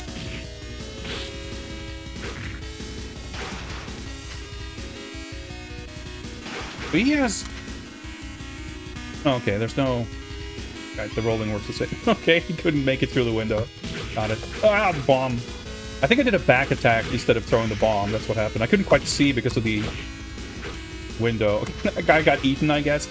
Insane how much of the shit that doesn't even, like, really impact gameplay is happening constantly.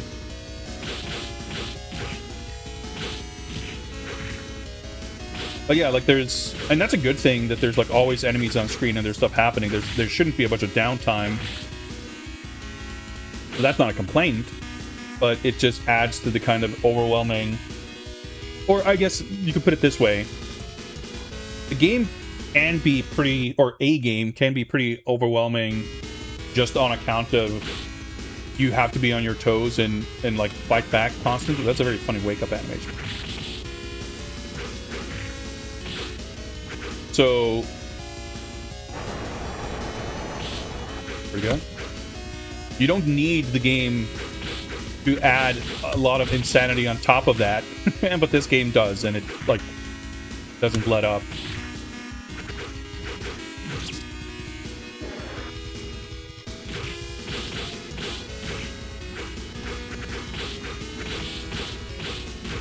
So I guess Talks does not have his insane combo range from the first game.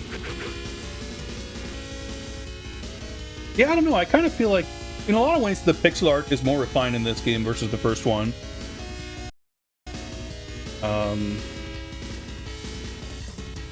The character designs are definitely... I don't know, it's a little bit like Final Fight 2 and 3. Forest of Wires with another huge raid. Weren't you just in chat? How does that work? Anyway, welcome, folks. I'm playing an extremely overwhelming maximalist beat 'em up. So I will not have an easy time looking at chat. But hello and welcome.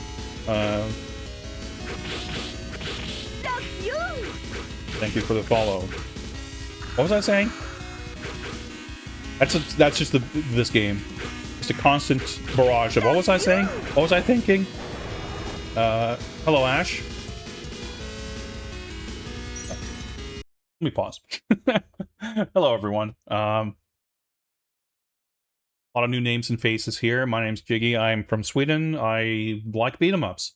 I collect all kinds of weird old games and crap. And I'm currently kind of in a journey of research, science, data collection, playing a bunch of old arcade beat 'em ups to ascertain the finer details and specifics of what makes a good or bad one. Mostly a good one. And it's very interesting. But a lot of most games are not as overwhelming as this one. So yeah, I mean, I will be doing a lot of research and note-taking off-stream and everything too, and this game requires a lot of study to fully comprehend. It kind of feels like this is like the advanced course. It's like barely worth looking at this game because it's too difficult to even study because it's from another planet.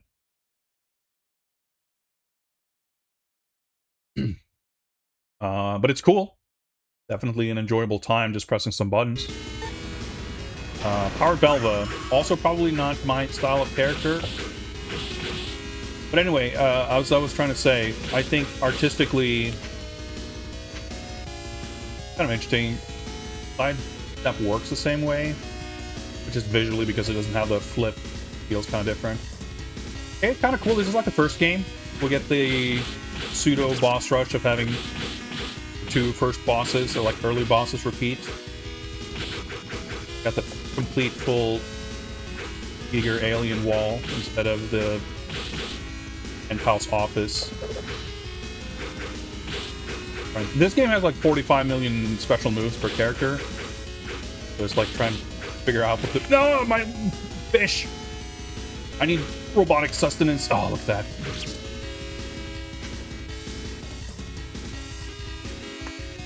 What was I saying? Oh yeah, the art. There's some of the pixel art in the first game, while perfectly adequate and fine and not bad by any stretch, that's just like a little, maybe basic, you could say. And this is like more refined. I'm thinking specifically of the character sprites. But again, maybe it's my taste for the slightly mundane and basic and dry. But I think some of the character designs in this game, especially of the returning characters, Feels like it's a little bit overdone. Like Talk's having cyber knee pads and shit. It reminds me of Hagar in the Final Fight sequels, where he obviously had this very basic design in the first game, and then in the sequels he gets like a ponytail and knee pads and armor and shorts, and it's just this whole thing. And it's an interesting super. And like I like Hagar's design in Muscle Bomber Slam Masters, where he's got like, I guess he's got like boots and knee pads, and like it's a little bit more of a ring attire, but it's still very reminiscent of the original design. He's got like the single suspender and everything. So that's, I think, a fine like sprucing up of the original design, but they went a little overboard, like trying to make him look cool in the Final Fight sequels. This is wholly insane. And I think maybe Talks is a little bit like that in this game. But with the original Denjin Makai being, I would say that's also maximalist, you know, sort of design. As far as my sensibilities go, at least, it's like more dialed in. Yeah, that was a very bad special. Characters feel different. I do like that, but yeah, that's not Injay, of course. Let me read his name. Some of the character, we just saw their names in like kanji on the character select, and I wasn't sure how to read it. This guy at first glance appears to be a more normal beat 'em up character. Oh, is that it? I mean, for that face anyway. There was slow-mo.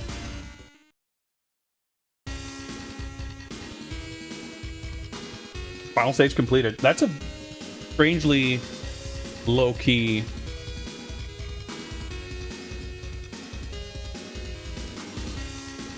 ending, question mark?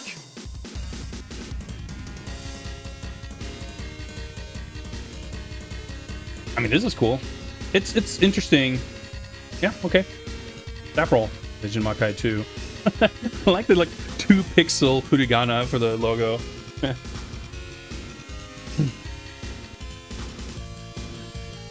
Untrue nude neck greetings. Realm, did you teleport to this time? Well, the realm of arcade beat 'em ups, played from the realm of Sweden. Yeah, Bork, for sure. Like it's overwhelming. It's maximalist. It's extra everything. It's completely like I need a rest. I need a vacation after this. But it doesn't feel as complete as the first game. Cursor just what? Ah, okay. This is quite the alphabetical arrangement here. Like vertical from left to right. Okay. Well, that's the first time I've ever seen that.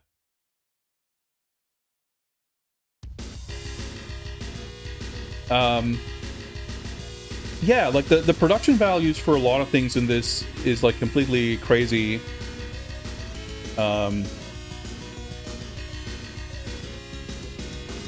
And you know, looking at arcade design trends at the time,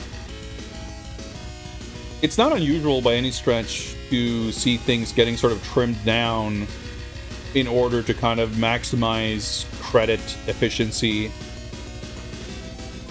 That's super funny, by the way, the whole Guardians text outline, and then like, whoop, never mind, this is the Denjin Makai 2 version.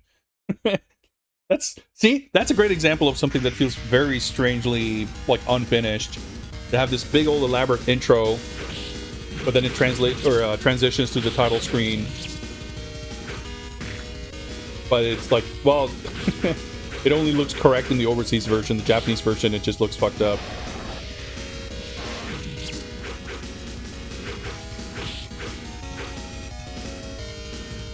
But yeah, so like for as insane as everything is, the balance between how like which parts are here and which parts are not here feels to me a little less satisfying than the first game for sure.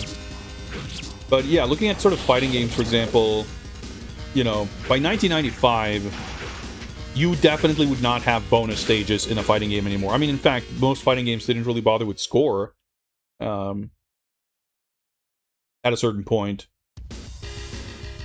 Because basically, you know, fighting games became hugely popular and they were very profitable because the design and structure of the game ensured that, like, there was always at least opportunity for someone to put another coin in the machine every, like, 2 minutes. Even if someone stayed on the machine for hours, by definition, the machine could not prevent new coins from being inserted, because if one player keeps going, the second player has to keep putting coins in. And if there's not other people challenging the player, they will either game over or finish the game within, you know, like 15 minutes or something. And putting bonus stages in a game like that, like, inserted into that equation, simply means that's extending the time during which the game is guaranteed to go on, you know? So from a pure business ROI perspective, it makes sense why you would specifically and explicitly remove bonus stages, but also, just talking in general terms, optimizing the game design and structure for profitability, those are the kinds of things that get cut. And I, you know, given how this game does not give the impression of having been designed with profitability in mind, like Makai said, like, it definitely feels like a game that's just, like, it's defying all business sense. It's just putting absurd amounts of cool shit into the game because they just felt like it. Like, that feels like a more sensible explanation for how a game like this comes about than anything to do with business sense or logic or reason. But even so, you know, I could be completely wrong, of course, but like, I can see from a pure, you know, just anecdotally or, you know, speculatively, whatever you want to call it, some of the design trends for, like, what the kind of things is, like, specifically the first game has these kind of dialogue bits in between levels. Like, there's more of a narrative in the first game. There's more details to stuff that's happening outside of the gameplay. The character-specific endings and all that. So here, for as crazy maximalist as the game is, those types of things feel like it's the stuff that's kind of gotten cut or stripped down compared to the first game. And I think those kinds of things add flavor. I don't know how many years ago I sort of, I don't want to say coined a phrase or anything, but sort of in analyzing and looking at fighting games, which is another, you know, genre that I'm very much into, I was kind of lamenting how modern fighting games are often made from a very, like, efficient, economical kind of point of view. And now that's changed a little bit. Street Fighter 6, for example, has more, like, needless flourishes than 4 or 5 did, for sure. But as an example, like, KOF 12 and 13 has, like, very small move lists for characters, because doing all the art was very expensive. So they didn't... To take a very simple example, like, every character has only one win pose. They don't have intro animations. Clark lost his Frankensteiner command grab, but they made his Super Argentine Backbreaker light and heavy version functionally very different to kind of cover for, like, the function of the light version sort of replaced the function of the Frankensteiner, things like that. So characters had smaller move lists. They introduced EX moves in KOF 13, I think. I can't remember if 12 had them, as kind of a way to patch together missing aspects of the character movesets, because the number of animations were smaller, so that they just didn't have animations for all those moves. And you look at like KOF 97 or Last Blade or Street Fighter Alpha 2 or whatever, and in those games you have these little flourishes, like every stage having its own little intro, characters having unique matchup specific interactions, characters having multiple win poses, and it's so easy to see from a very bean counter kind of perspective how, okay, maybe we need a win pose to signify that this character's won a match, but functionally, what does a second, third, fourth, or fifth win pose add to the game? And functionally, it doesn't add anything. But it adds flavor, it adds to the experience. And from a certain point of view, those additions are needless. They don't cover a need, but they aren't useless. They aren't meaningless. And I think like having these games stripped of all those, you know, quote unquote needless details, needless flourishes, adds up to something that feels less appealing. And I think there are games we can see that. Again, taking something like Street Fighter, for example, where Street Fighter 4 and 5 had like fewer win poses. I mean, I guess 6 still doesn't have a lot, but and you still have like the singular cinematic win pose for winning the match, but they have like the alternate animation for the critical arts, and there's like the perfect win poses, and there's a lot of other little things that don't have to do with that, but you can look, I don't know, it's weird just going back, I shouldn't say weird, but it's interesting, amusing going back to some games from the mid-90s where clearly there wasn't the same kind of oversight, and, you know, development budgets were obviously a lot lower, so you had more freedom, that every dollar or yen invested didn't have the same kind of pressure on seeing a return so directly, I guess, in those days. But I think there is, like, I want to believe anyway, that there is a value in that flavor and appeal. Like, I think this game goes too far because I think the game suffers from being so overwhelmingly maximalist in every detail. Again, they could have stripped away so many of these things that you would never even notice. It's cool that it's there, but it's to the point where a lot of it doesn't even really add anything. But when you have, like in the first game, I think it is a better balance of having a lot of cool touches that makes the experience much more memorable.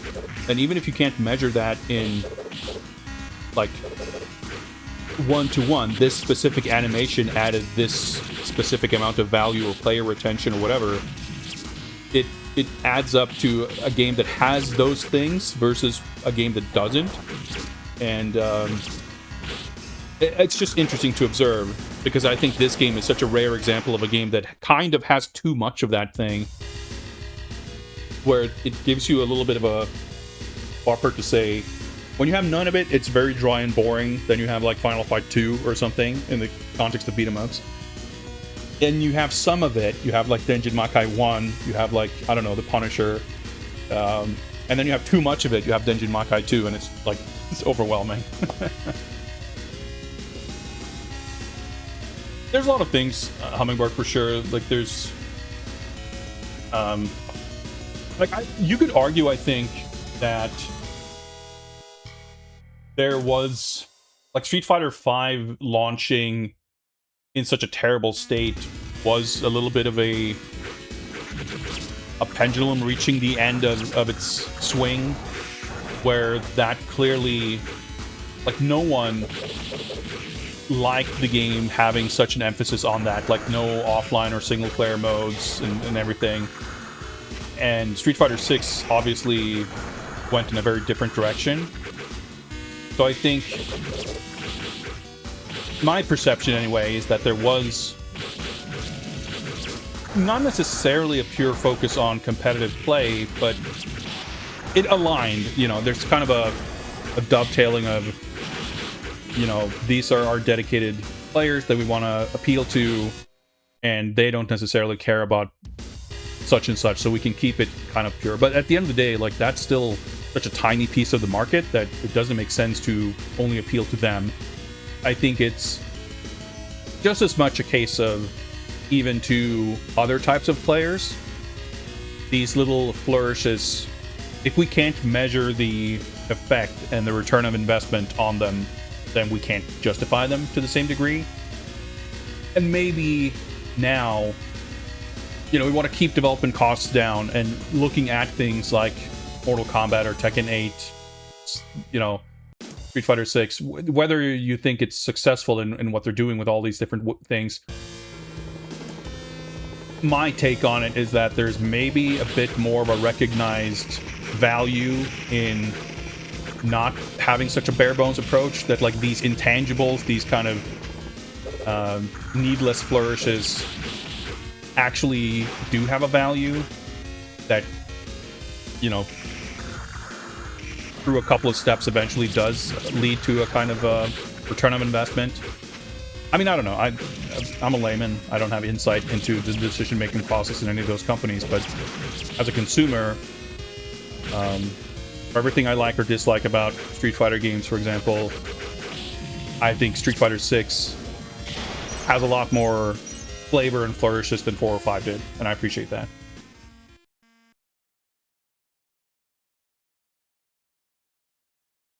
How many games have I been studying so far? I mean, it's been a a very long-term thing, off and on, but more recently, we've been looking like at a dozen games or so, and many of them are games most of them are games I have played in the past to some degree or another.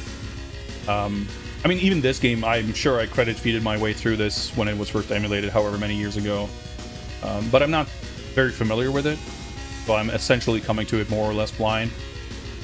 Other games I've looked at more for the purpose of kind of documenting. I'm trying to find my browser windows here. There we go. So this is a process and a project that's not particularly organized, and it's happening largely off-screen as well as on-stream. But in my doc here, I have pages for, some of them have like 10 plus pages of notes, some of them have like half a page of notes. But the list includes 64th Street, Alien vs. Predator, Burning Fight, Cadillacs and Dinosaurs, Captain Commando, Crime Fighters 1 and 2, Denjin Makai, Double Dragon Gaiden, Final Fight, Knights of the Round, Legionnaire, Metamorphic Force, Mutation Nation, Tenchi Kurau 2, aka Warriors of Fate, and Violent Storm. But I played a bunch of other games more or less extensively. They just weren't really part of this particular effort to like, oh, I should start taking notes on this stuff and actually write it down. But yeah, I mean, I have a very long-term interest in this genre, and in recent years, I've, you could say, become more interested in codifying things and kind of quantifying knowledge and details, learning more. It's one of these things where I'm hesitant to repeat myself too much, and then I gotta remember, like, oh, there's like 300 people here who probably haven't seen my streams before, so it's probably fine to repeat myself a little bit. Although, having said that, it risks going into like a 2-hour tirade on things that I'm happy to talk about, but I kind of want to not talk about it as much because I want to play video games also. But in an attempt to make a very long story a little bit shorter, at least, I love beat-em-ups, but I think a lot of modern beat-em-ups are not very good, and I think a lot of them are not very good in many different ways, some of which have to do with like very core fundamentals of game feel and interactions just not feeling good. A lot of games feel pretty alright, but they're just too long and not structured well. Some games suffer from just being pretty boring because there's no... It's not necessarily a matter of being too easy or too difficult, but the challenge as presented is not very interesting and not very engaging. So I want to reach a point of not relying on gut instinct to say why I think this is bad or why I think it should be more like this, but rather have more specific things to point to. That's why I want to play some of these games, and a lot of these games, and take some notes to try to like just quantify and identify specifics.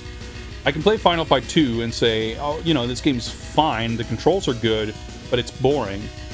But that's, you know, of limited value to both myself and someone I could be giving feedback to if I can't quantify it further than that. So why is it boring? What is it about it?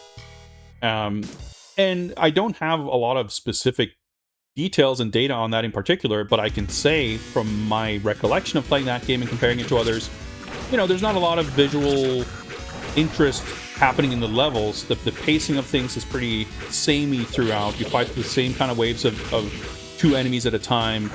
Nothing really happens. There's no memorable story beats within the levels, etc. But even that, I think, is kind of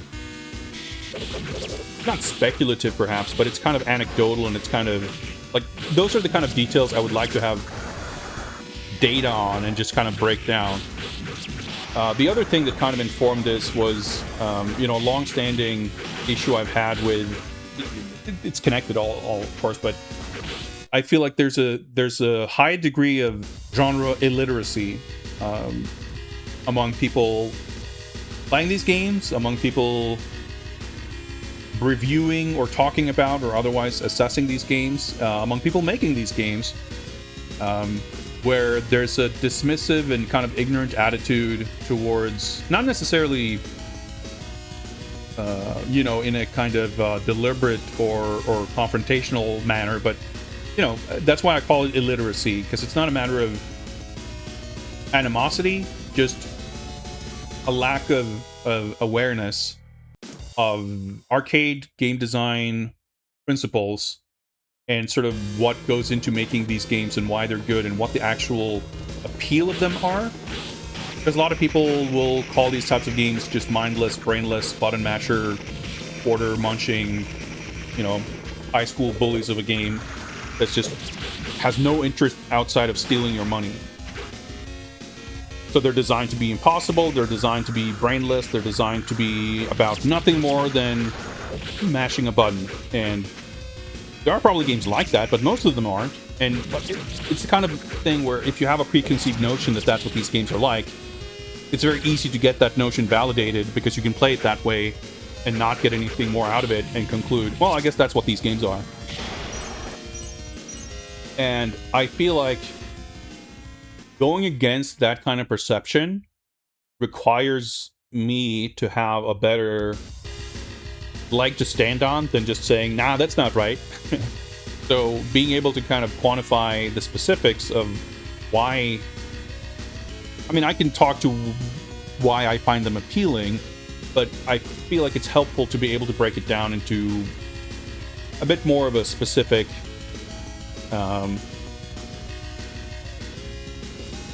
you know, in more specific detail. And the other thing is like as part of that I've felt for a long time that like I wish there were more resources out there to help deal with this illiteracy. And there's a basic point of comparison with like shoot 'em ups, where there's more of an English language community for shoot 'em up enthusiasts, for people to kind of get into shoot 'em ups and learn about the genre in general and how those games are played, but also specific games. And with beat 'em ups, it's a lot harder. I mean, fighting games too, you could say. Like, there's no shortage of like, obviously there's some people who think fighting games have no sort of depth or complexity. I think that's far less common nowadays. But there are definitely people who approach them that way when playing them, even if they can maybe recognize that there's more to the game that they don't recognize. But if you want to learn a fighting game, it's easy to find resources.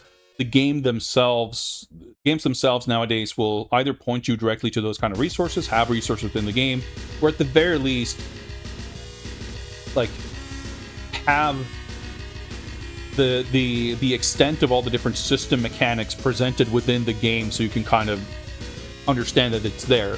Where, you know, compared to playing a fighting game in an arcade in the 90s, or a home port for that matter, you'll have games that even with the instruction manual, it doesn't tell you what the moves or the mechanics of the games are. So they were more kind of cryptic. But beat 'em ups as a genre, I feel like hasn't had or don't have that same accessibility of that like deeper layer of enjoyment in playing these games as accessible as other kinds of arcade games, where it's more understandable and perhaps even excusable for people to have a dismissive attitude, because the counter argument to that dismissive attitude of there's nothing more to this game is, you know, more well hidden. It's not as accessible. If someone wanted to dismiss these games as whatever, or as brainless, or as unfair, or whatever, in order to find a counter argument to that, you have to be invested into it already and have to do a little bit of digging. One thing that I think, you know, works toward that goal of improving literacy is Streets of Rage 4 having the arcade mode that's like 1 credit only.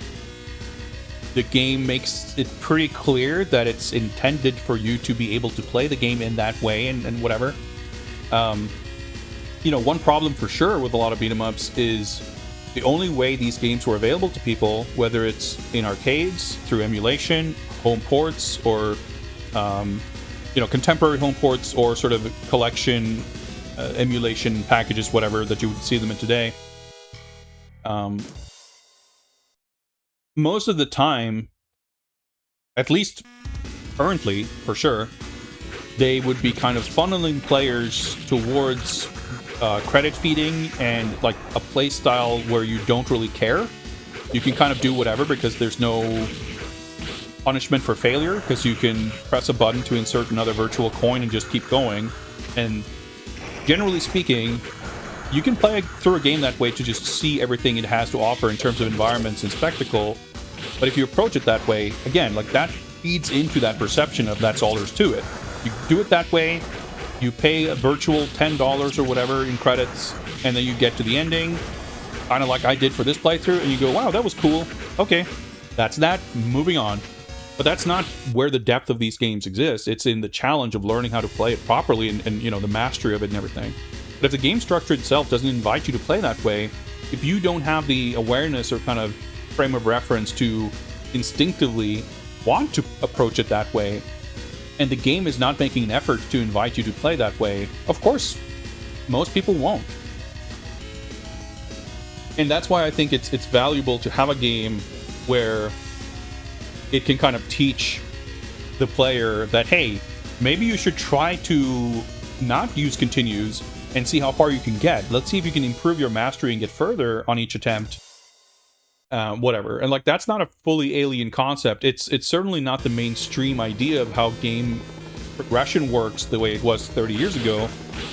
It's more of a niche, but it certainly exists within other types of games.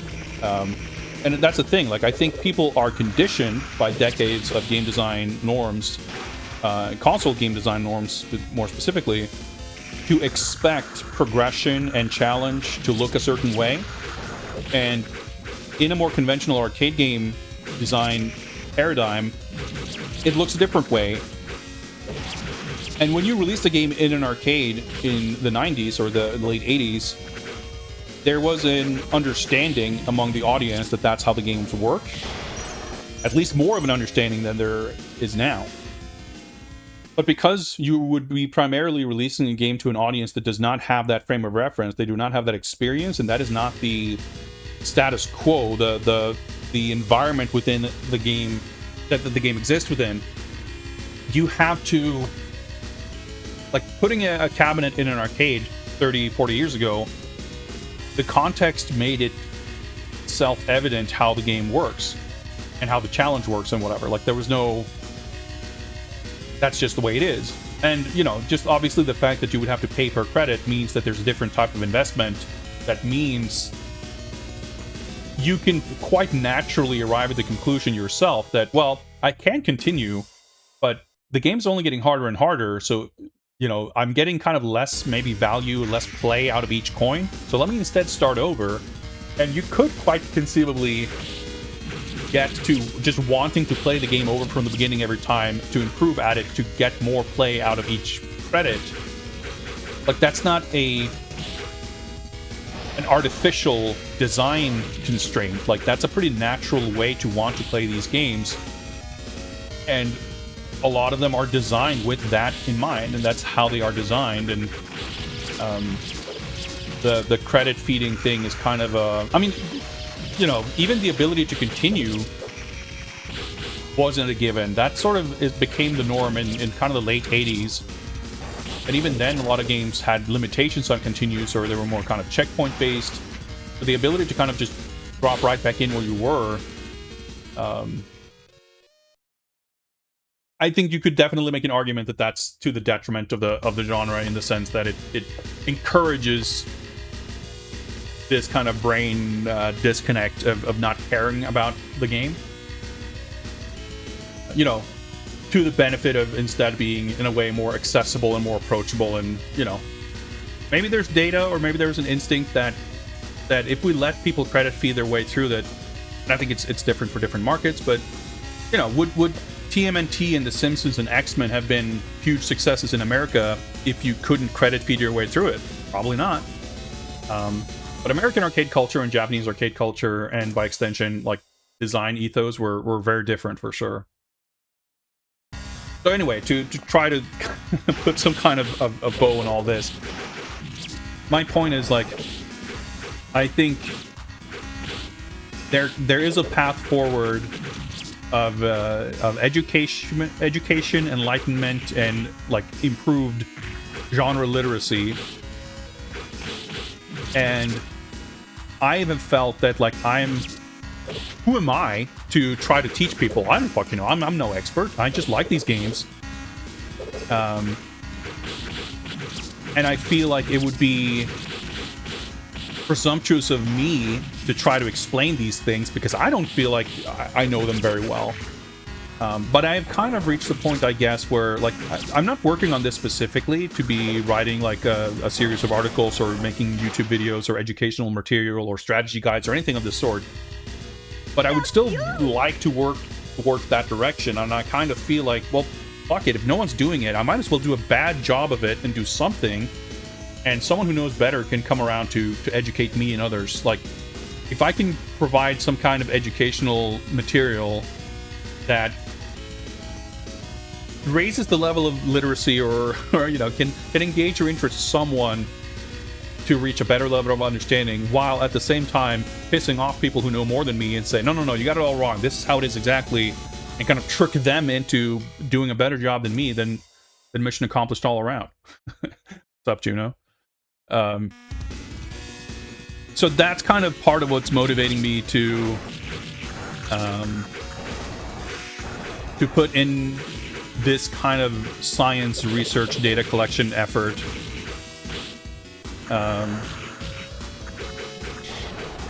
Such that I feel more confident in my arguing about certain things, because that's the thing, right? Like, it's I appreciate that I'm a foolery, and it's not really, I don't know, confidence and being, like, sure of what you're talking about. It's a balancing act, but for sure, like, I'm at a different point of the Dunning-Kruger graph when it comes to this stuff than the people I would like to educate, and it'll have that effect. But it's ultimately more about feeling good about my what information I'm trying to put out there and how I'm expressing my understanding of these things. You know, to take a simple example, we've done some kind of light reading out of this self-proclaimed ultimate guide to side-scrolling beat-em-ups, this book I got from Bitmap Books, which has been kind of a frustrating experience because I don't think it's a very good book, because it has this, like, very surface-level explanation of each game. Someone in chat put it very well when they said that it reads like... I forget who said it, unfortunately, but the book reads like the guy who wrote it watched Let's Plays on YouTube. There's, like, very little detail and explanation of anything. that feels like you would have to have even played the game to be able to describe it, because it's so like surface level.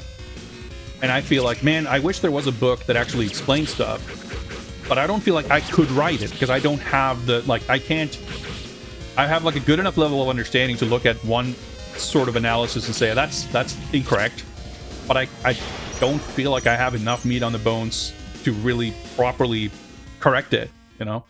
So it's not really a matter of I feel unworthy, or I am incompetent, or I don't have the knowledge, or whatever necessarily. But there's a difference between understanding something and understanding it well enough to be able to explain it to somebody else. Let me try to catch up with chat.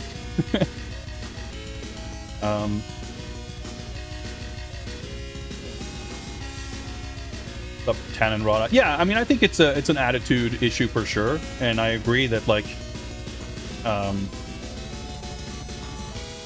it's hard to convince someone who is not in a position to sort of be convinced. That's kind of what I mean when I say that, like, how things are presented by the game itself.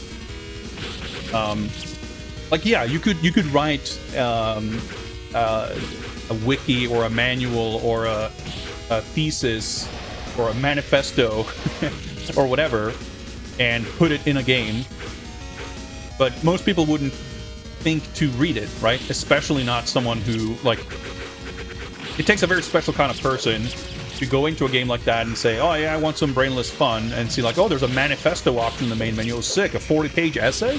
Hell yeah, I'm going to be convinced by that to say that these games are technically complicated, whatever. You know, that's not going to happen. But you can maybe frame certain aspects of the game's structure in such a way that they are more kind of, I don't want to say tricked into it, but sort of naturally guided towards playing a certain way. I know, like, H-Bomber Guy made this argument in, I guess it was his, like, Bloodborne video, about, like, the design of Bloodborne's weapons, like, and the fact, more specifically, that it doesn't have shields. Well, it has one joke shield, basically, that it sort of funnels people into a more aggressive playstyle, and it turns out that if you play that way, the game's more fun. And it's like, it's an interesting comparison between Dark Souls and Bloodborne, and how there's a lot of mechanical similarities in terms of how combat works, but the specifics of what isn't there and like what elements reward you in a certain way in Bloodborne just tweaks the average sort of experience towards a much more aggressive playstyle that probably for most people like guides them toward a way of engaging with the game world that's more fun. And I think that's the kind of element you have to, like, there's two things, I think, well, there's more than two, but two things I can sort of identify, or at least have certain convictions about, is that A, like the very basic, like, cool shit happening in the game. Like, this is a perfect game to illustrate that. There's just crazy amounts of cool shit happening constantly. You don't have to appreciate the finer details and nuances of the game mechanics if you have fun looking at the screen.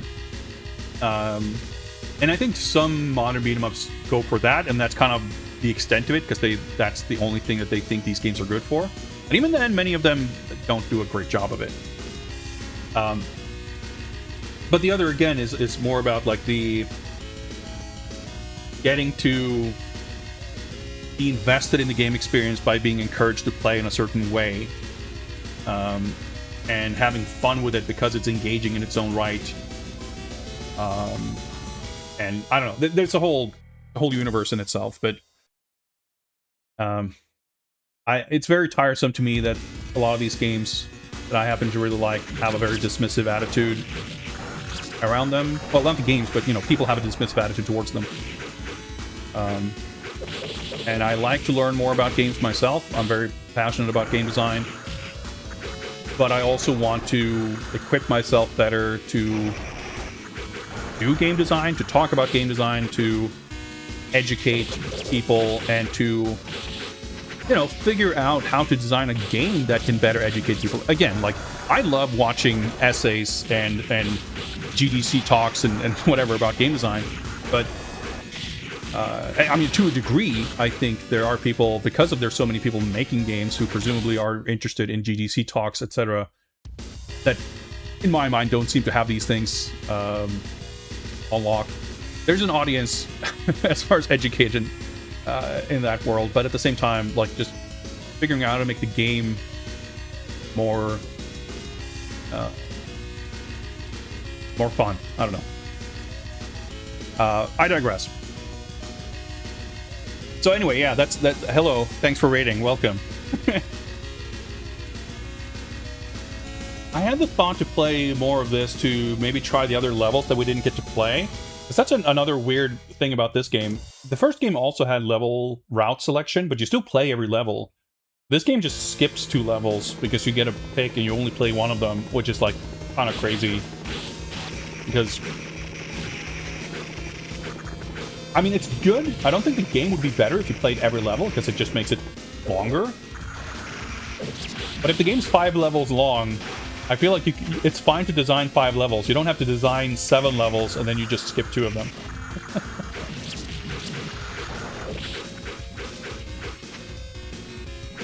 Yeah, I agree. Kind of like that. There's that's part of why I find like there's a much broader, I think, issue with understanding of games as somehow a medium which has this sort of constant forward momentum in which thing that is old is somehow by definition obsolete, and like there's a constant forward progress, so a new thing is always better than old thing inherently.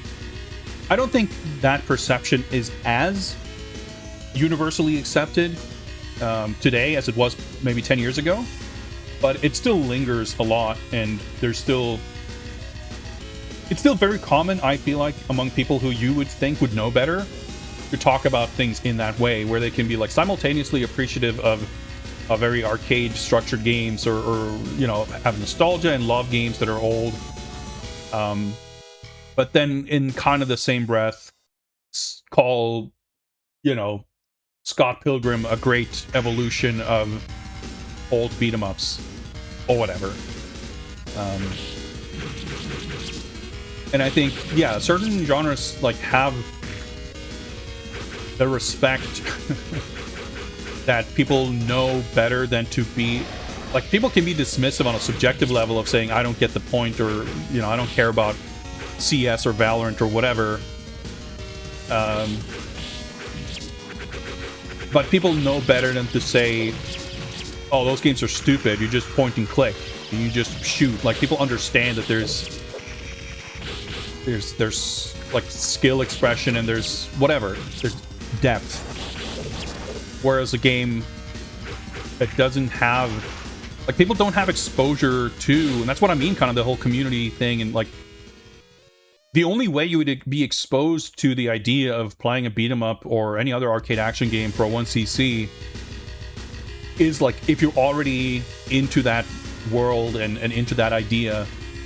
Like, what, the closest you can get, I can think of, is like you buy a collection of old arcade games and there's like some achievement thing, or there's something that says like clear the game without continuing.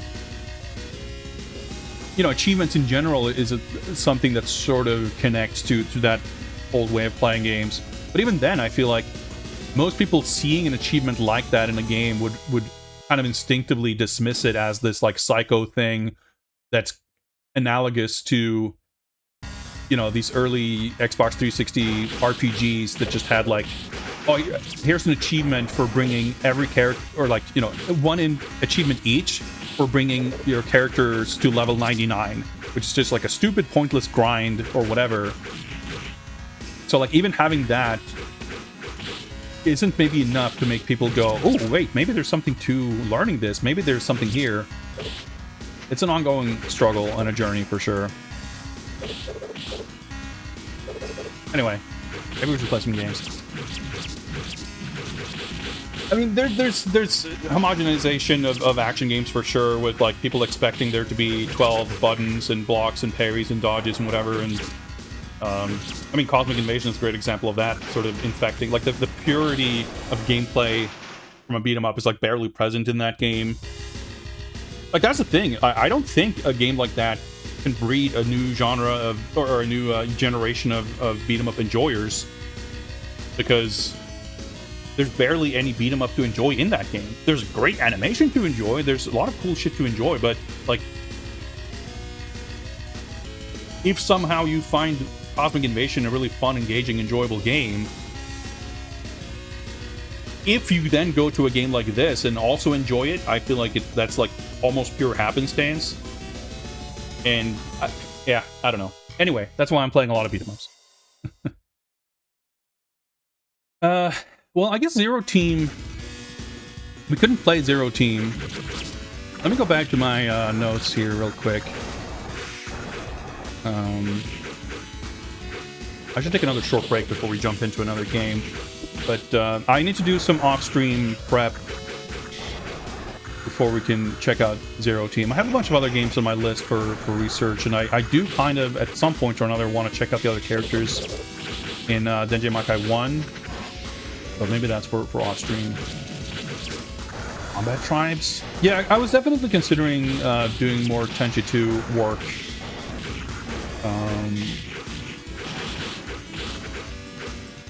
Like, that's the thing. Half of the games on this list is like, man, playing this, I'm just going to be kind of annoyed that they're a bit of a chore.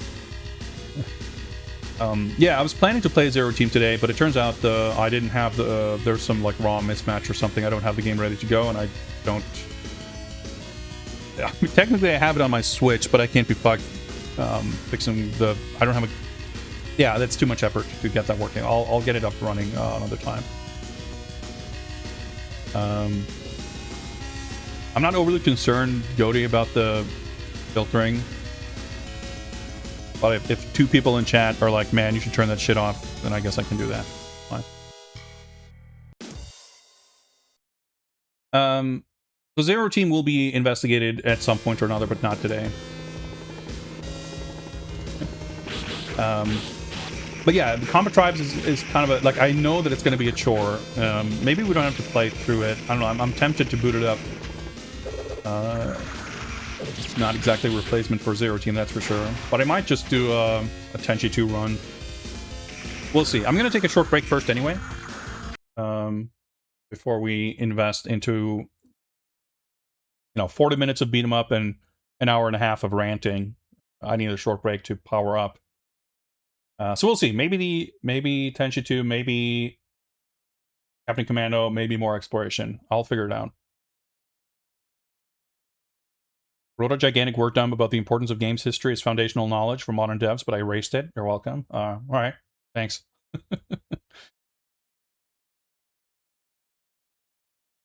I mean,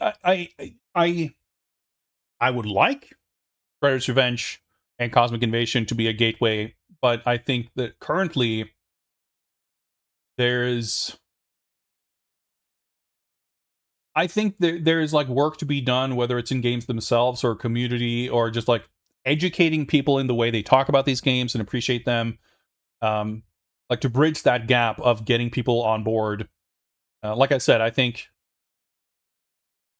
for someone to play Cosmic Invasion and then play, let's say, The Punisher or something, and like getting into it to the point... I mean, I'm happy for people to appreciate these games however way they like, but where I do find it a little sort of problematic is when developers are encouraged to make games a certain way because in terms of, length and structure and pacing, like a lot of games are lacking in that immediate excitement of arcade games, because there's this perception that it needs to be X hours long to have correct value, proposition, whatever.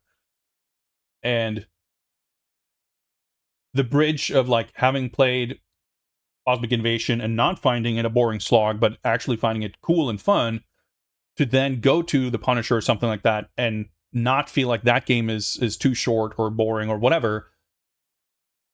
I don't know. There's work to be done there, I feel like, whether it's, again, like the games themselves being presented a certain way, the games themselves being designed a certain way, community efforts, having resources out there for people to learn and understand better. Like, I don't know, I feel like it can be approached from a lot of different angles, and this sort of research phase of data collection is in a way prep work for figuring out what can be done in future steps of this process, whether it's, again, recording YouTube videos, doing a blog series, writing a book, making a game, all of the above. I don't know, that is still to be determined. In the meantime, I'm happy to just play video games on the internet and rant into the ether and hope that some of it will rub off, I guess. That's the best I can do for now. Anywho, I shall be taking a short break. I'll see you guys in a little bit.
And this song rules so hard. Anyway, I'm back. I made a decision. I'm too overwhelmed by Denjin Makai 2. I cannot register any new data. Well, that's not entirely true. We're going to go back to Tenchi 2.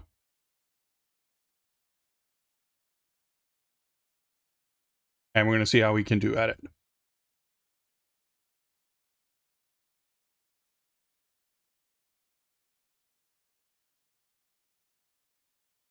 Update the artwork.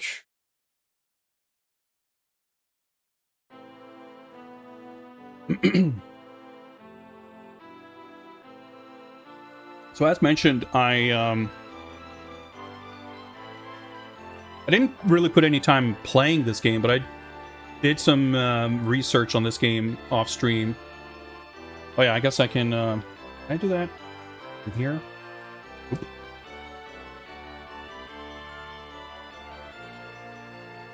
Wow.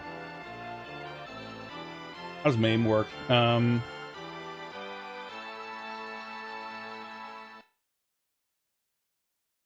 we go. Here, ag being right, yeah. So this off.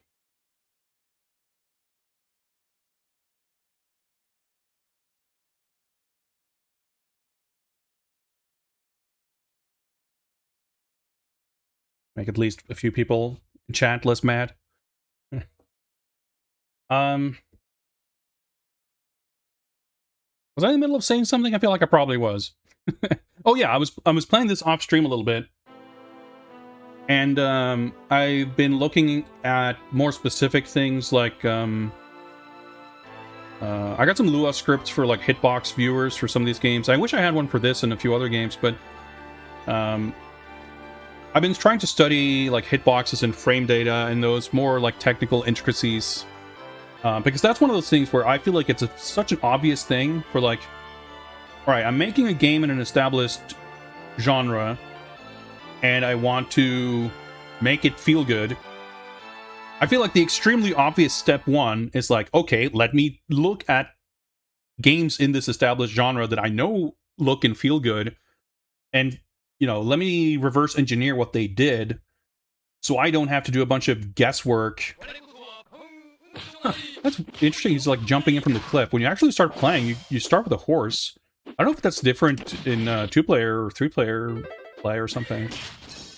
Anyway, because there's so many beat 'em ups, and it's like it's true for old games, but it's more excusable then because you couldn't really, like, in 1992, the best you could hope for is like fucking VHS recordings or whatever. You couldn't really study frame data, right? But now it's easy. You have emulators. You can do like frame advance. You can even just from recorded 60 FPS footage. You can freeze frame, step frame by frame, and count.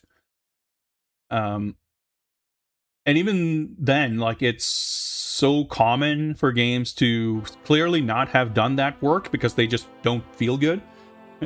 Because some of these things are tricky to replicate. Some of these things are very easy to replicate. The timing and speeds of animation, if you can study a reference, you can see what they've done. And a lot of visual things, you can break down things like hit stop and particle effects and like. And I remember this is something that, like, to me, it's like such a self-explanatory basic thing, but I remember having to just kind of explain it a lot of the time to. So I used to teach art and like game dev education.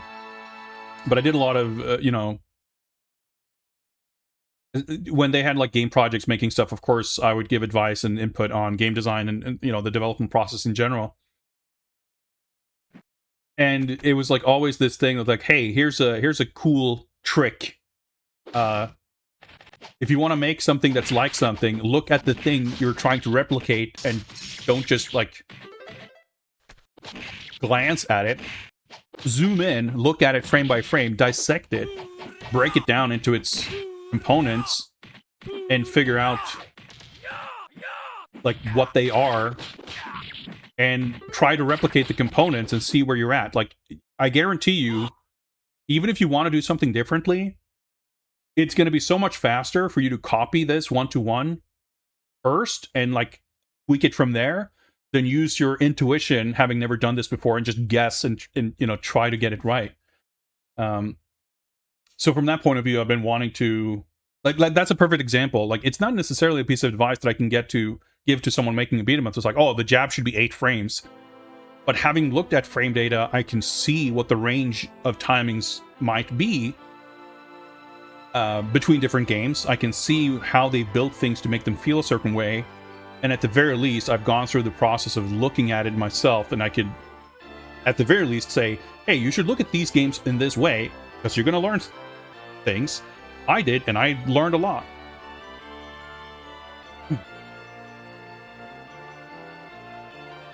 Yeah, of course, like, you have these Superplay, Gamest, VHS tapes and stuff. Like, that's such a sick part of, like, arcade game culture that's just completely alien to the rest of the planet.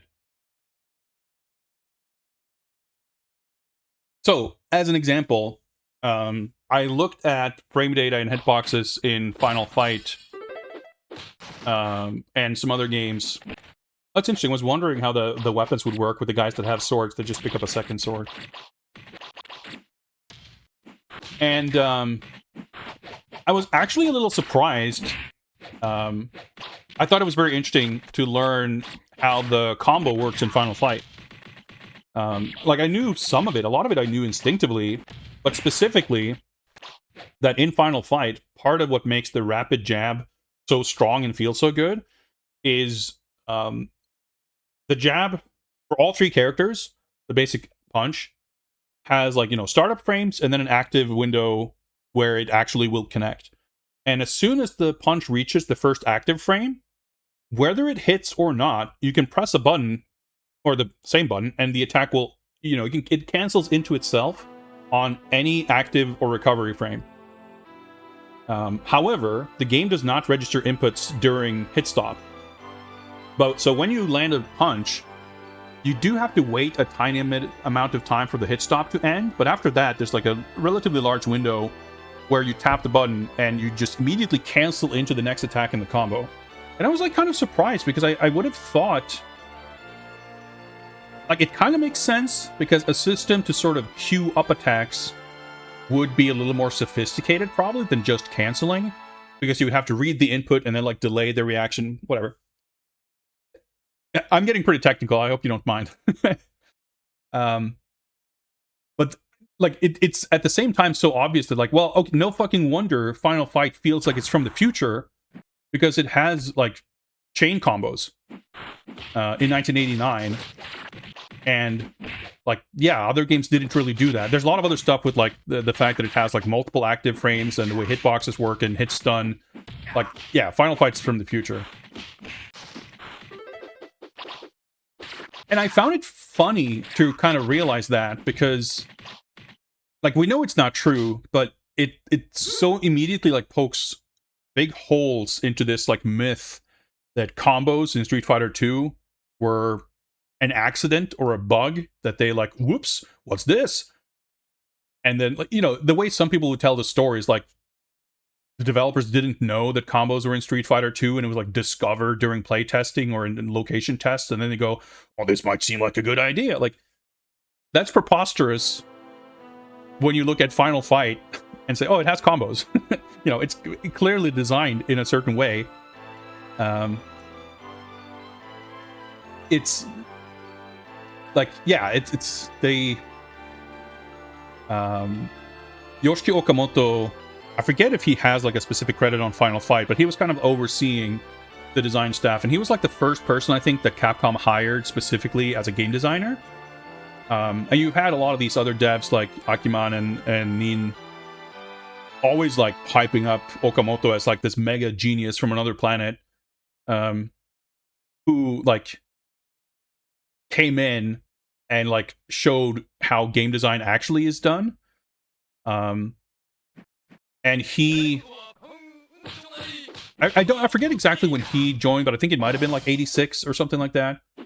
And I think he was kind of the lead on stuff like Trojan and Kodai no Michi, and those like pre-Strider, pre-Final Fight action games, which even, you know, compared to the other, you know, general, like you have games like Rastan or other like good action games from around that time, but the Capcom ones, in some ways, I think were like pretty sophisticated. In any case, like I'm super derailing here. My understanding is he didn't necessarily work directly on Final Fight, but he kind of oversaw it, and he would be like providing guidance and sort of instructions on how to approach game design stuff. And yeah, getting that core feel of interactions and button pressing right was something Capcom was really, really good at and kept improving and everything. And so it was interesting that, like, intuitively you play Final Fight and go like, oh man, this game feels good. But if I were to recreate how combos or anything in that game works without having done that sort of frame-by-frame study of inputs and animations, I would not have assumed that it works the way it does. As kind of basic and fundamental of a building block it is.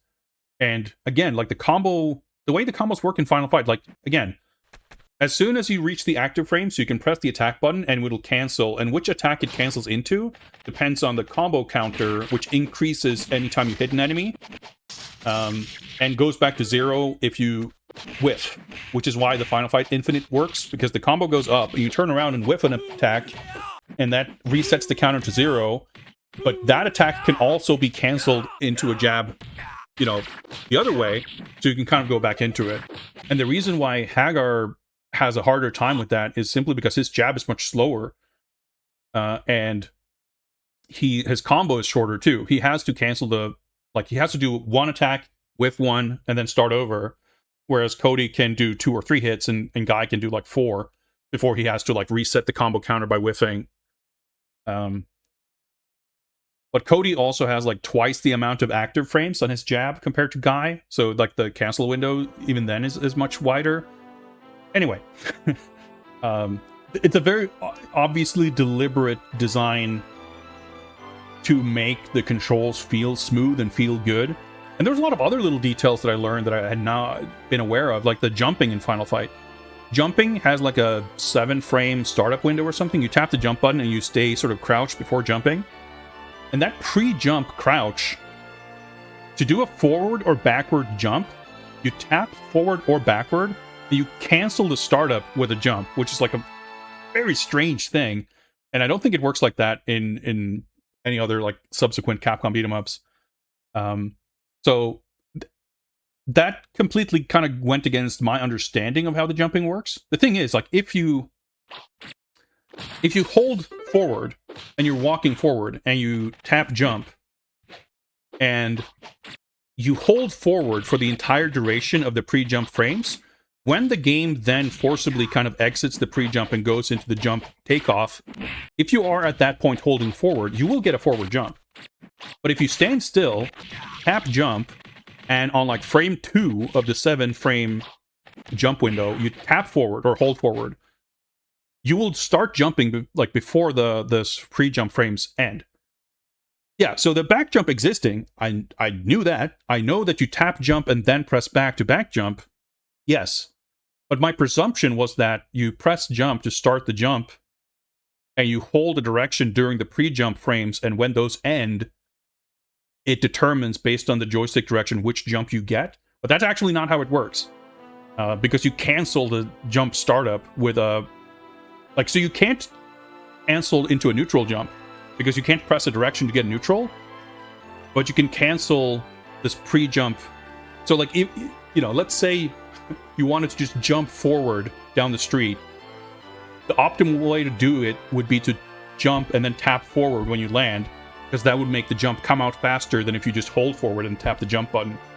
So it was just like a strange thing where it's like, seeing the way it's broken down, it's like, yeah, again, canceling the pre-jump frames with a forward or backward jump is an easier, like a less complicated sort of if-then, state machine transition than having it transition at a certain time. but it does mean that jumping has like a variable startup.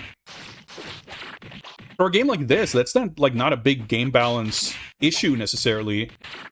But I was just surprised because I wouldn't have thought intuitively. I would not have guessed that it would work that way. So one thing for sure that I know changed. Like, I haven't studied a lot of these other games in that kind of detail yet. I intend to, but I took a look at Punisher and Cadillacs and Dinosaurs in this game. To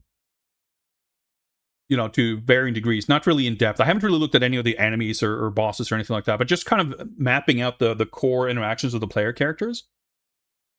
The Punisher functionally works much the same way as Final Fight. But the frame data is pretty different. There's like much less hit stop. The jabs, like Punisher's jab has like 1 frame of startup.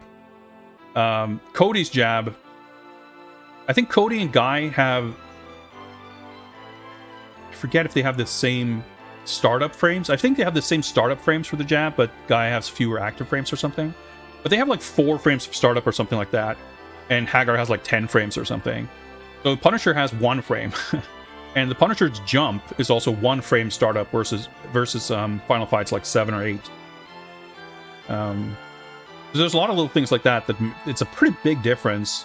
So like across the board, Punisher is a much faster game.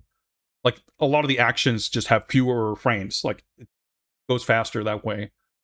But functionally, the way combo inputs work, I think, is more or less the same. So I was very surprised to discover that this game actually does not work like that. In this game, when you do the combo string, it is not a cancel. Like, it actually does cue the animations the way I kind of had to assume that Final Fight works. And it's interesting that these two games work so differently, and both feel really great. It just goes to show that things can be constructed in fundamentally different ways. But you're like, even as someone like myself who's like trying to be very observant and like cognizant of these kind of details, when you're playing the game in real time, you will not be able to pick up on these things. Like, you have to study them much closer under like a microscope to figure out like how, like, it would be an extreme show of hubris to think that you can just play the game and reverse engineer. I mean, you might be a space alien genius who can actually do that, but I think most people are not. So in this game, maybe in a way to kind of reduce the possibility of the infinite, like, I don't know, there's a whole difference in design for how the combat works. But in this game, the way it works is, again, similar to Punisher. Like, compared to Final Fight, frame counts are generally lower in this game. Like, attacks last much shorter. But in this game, when you attack, in order to get the next part of the combo, you have to press the button again during the active frames. Like, basically, I think I didn't look at in detail at every single character, but generally, I looked at Guan Yu and some other character, I think. But like, there's no recovery frames at the end of an attack. Like, the last frame of the attack is like the punch extended, and it's active until the attack is over. And compared to the like 8, 6, 8, 10, whatever active frames on the jab in Final Fight, it's maybe like 4 frames in this game. But because the game accepts input during hit stop, and there's like maybe 6 frames of hit stop, you have like, 10-ish frames, which is a pretty big window, especially if you're like mashing the button. It's not hard to hit that window. But if you hit the button at any time during that window, it will then queue up. So when the attack finishes, regardless of your button input timing, as soon as the first attack ends, attack 2 will start. But if you delay for even 1 frame, if you let your first attack finish and you go back to idle, and if you hit the button on the same frame as you go back to idle, or accounting for input delay of like 2 frames or whatever, you will get the first jab again. In most games like Final Fight, there's like a counter.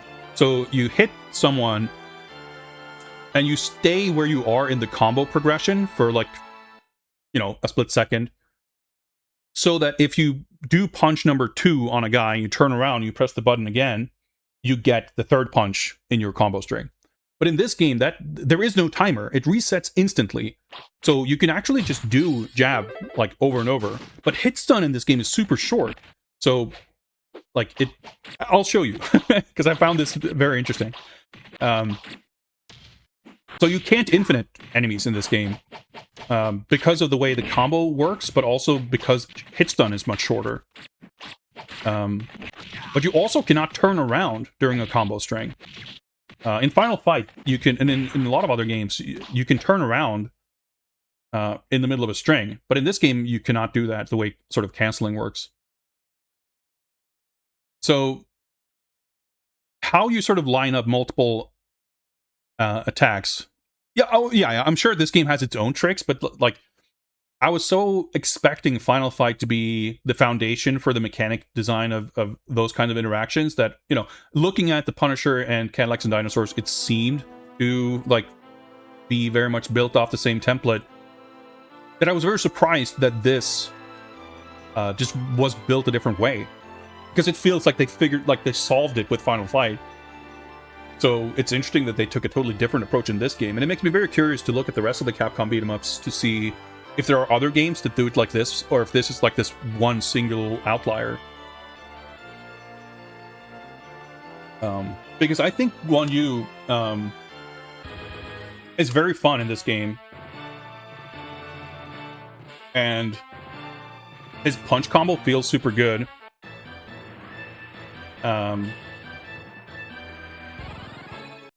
And, combos feel great in Final Fight 2. Well, in Final Fight also. Maybe not Final Fight 2. Well, they're fine, I guess. Get rid of this horse. You can see that like the timing of its animation is kind of strange. I mean, maybe you have to be a little more attuned to animation to see that in real time, but I hadn't really thought of it until I looked at it. But like the actual timing and like motion of the punch is actually quite strange. Another thing that was super counterintuitive is that hit stun, or not hit stun, but hit stop. You see here, if I delay it just a tiny bit, I just get that first punch over and over. But enemies get knocked down after getting jabbed 3 times to prevent infinites. In any other game that's like Final Fight, delaying it with that timing would have resulted in getting the combo string. But here you have to kind of mash. But it feels super good, and like the hitboxes and the range. Very good.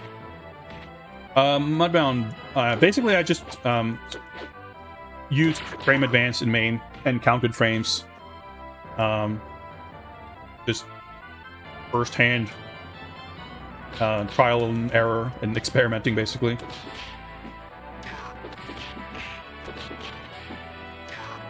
Also, the Z-axis range is like very narrow on grabbing, at least. Actually on attacks too, in this game at least.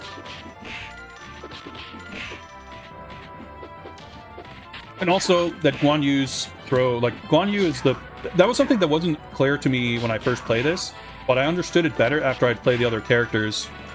That Guan Yu is like the punch character. He's a slow powerhouse, but he's like kind of an archetype that I don't recognize from a lot of other beat 'em ups. Because what's his name? Zhang Fei, the other big guy, is like the grappler. But he's also like the most technical character with his inputs and stuff. But Guan Yu has this amazing jab, and the combo ender has great forward movement. So he has like awesome range, but he has to hit that first jab to get access to that range. He can't just throw that kick out.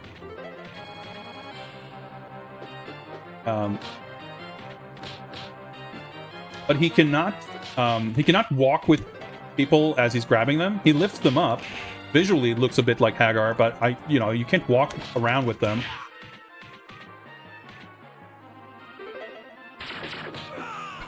I picked up the food to get a perfect health, but he can't just stab me.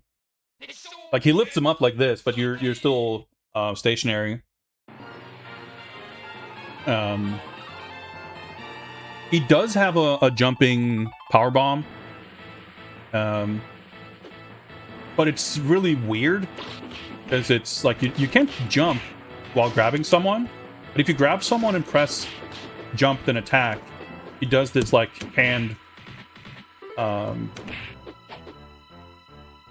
trying to grab, but the hitbox is small. See, that's the other thing. I don't know if grab hitboxes are different between characters, but Guan Yu is kind of struggling to grab.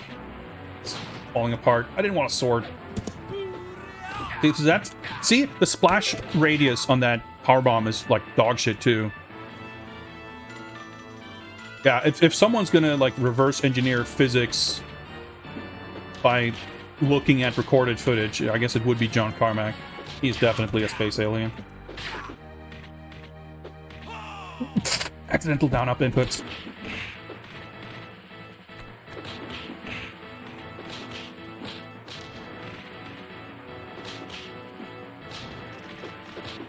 Okay. A little lucky with the timing there.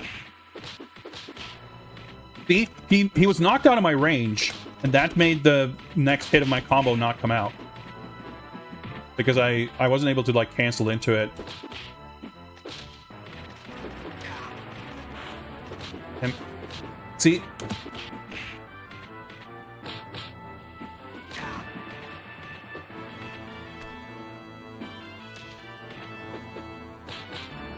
The bots are dog shit. They do no damage in this game. Okay, that was close. Other guy's still alive. Mistimed it, so I did get... Okay, that was a bit lucky there. He could have just bumped me.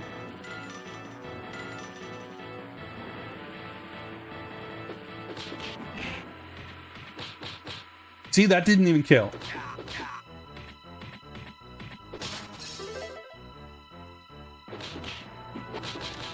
As long as you land that second hit, the throw cancel cannot whiff. It has like infinite range.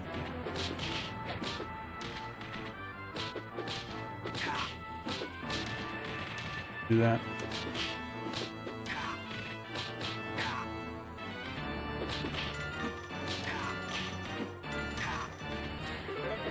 So anyway, as I was trying to say, Guan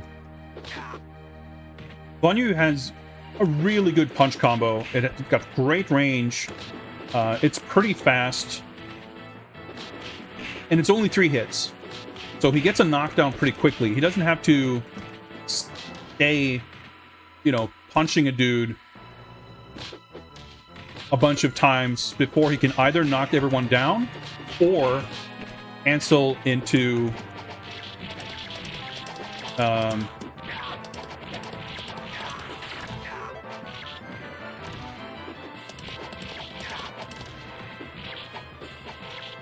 cancel into a throw for iframes. Holy fuck, this goddamn horse.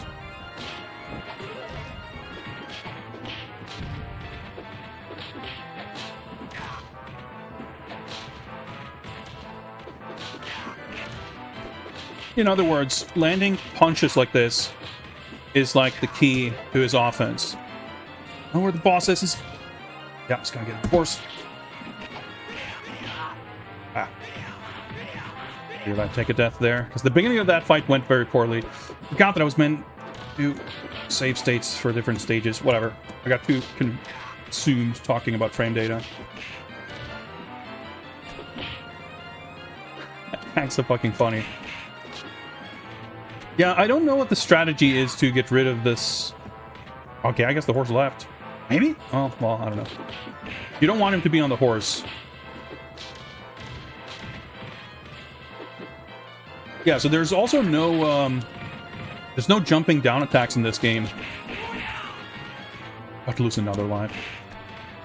So you can't use that as a way to like get in or start offense.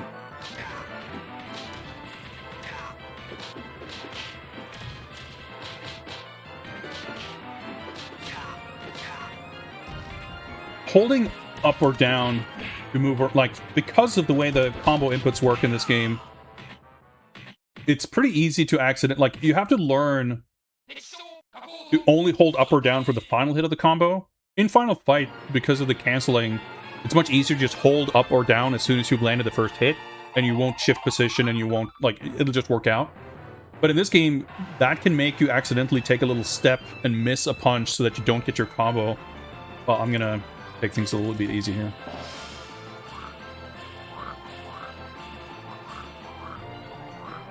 Put the horse on the far side and wait on the other side. Okay, yeah, I figured there would be like some proper strat to it.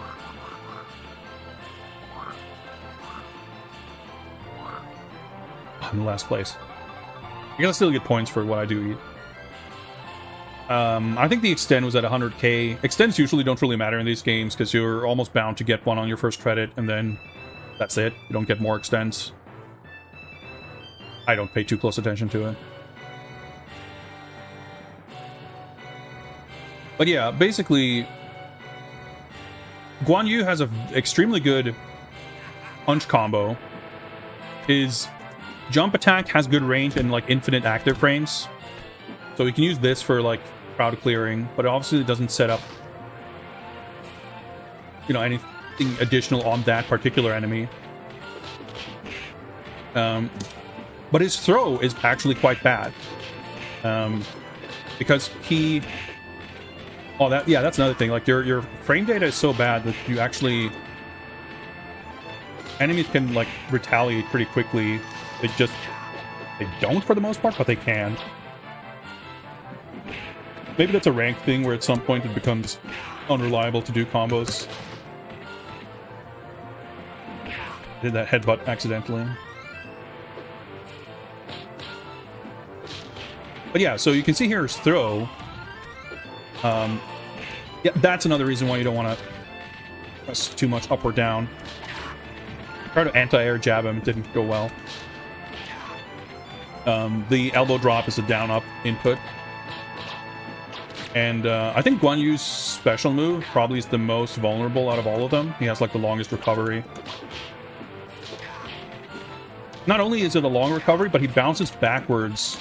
So it's very easy for him to hit enemies with his elbow drop and then bounce into another enemy's range and be punished. I want that meat. So when I first played this, and this was the first character I played, I was like, oh yeah, the punching feels really good, but it kind of sucks that his throw is like he throws on an arc. But then I realized, playing other characters that do not, that's a specific, that's deliberate. That's because throwing is not this guy's strength. There's another big guy, and he's the grappler. So he has a much better throw. And in fact, Guan Yu is kind of the worst throw in the game. Because the arc means that with so many of these enemies being these small guys, when dudes walk up close to you, you can throw enemies over them and just miss. Like that, see? So that's like a legitimate threat.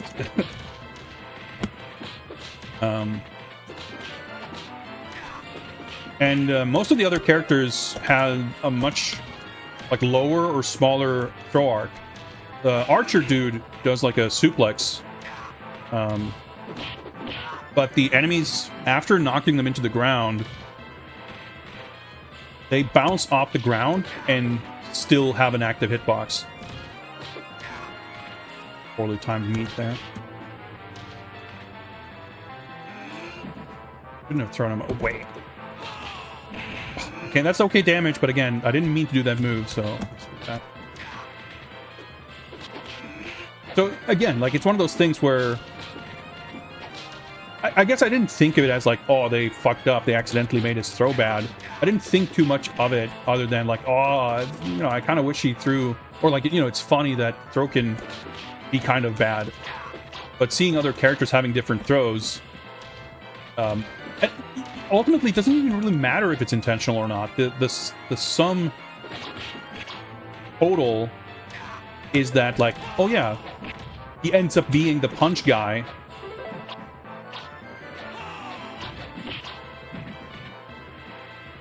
Oh my god. Well, we got more meat there. I just wanted to elbow drop him. Oh, I still fucked it up.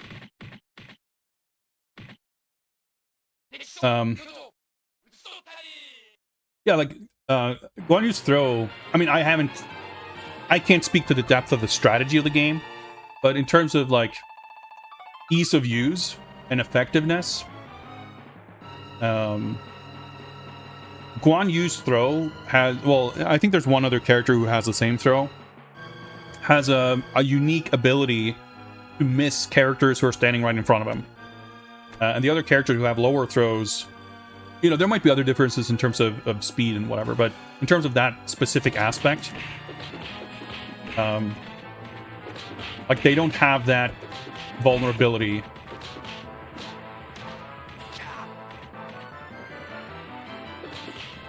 And again, whether that was an intentional design choice or just it happened to work out that way, the end result is, like, a specialization of this character that gives him a mechanical identity that's distinct to him. These guys are, like, the trickiest enemies. They will jump a lot, so you can't grab them.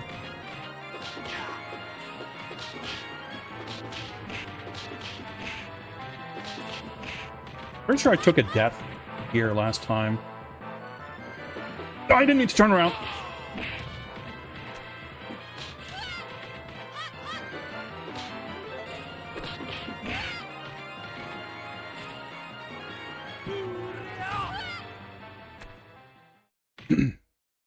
And I thought it was really cool that you, oh yeah, I don't think his throw is bad, you know. I just think by comparison, like, throwing is not his strength.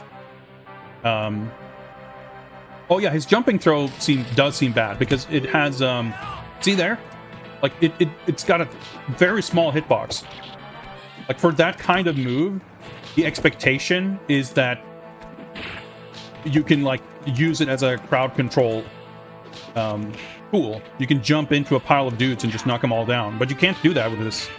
I think Jean Face, presumably, I didn't look at it, but I would expect it to be much better at it, because that would line up with his, like, profile as a grappler. Yeah, so I just, like, lost my entire life to show that off, basically.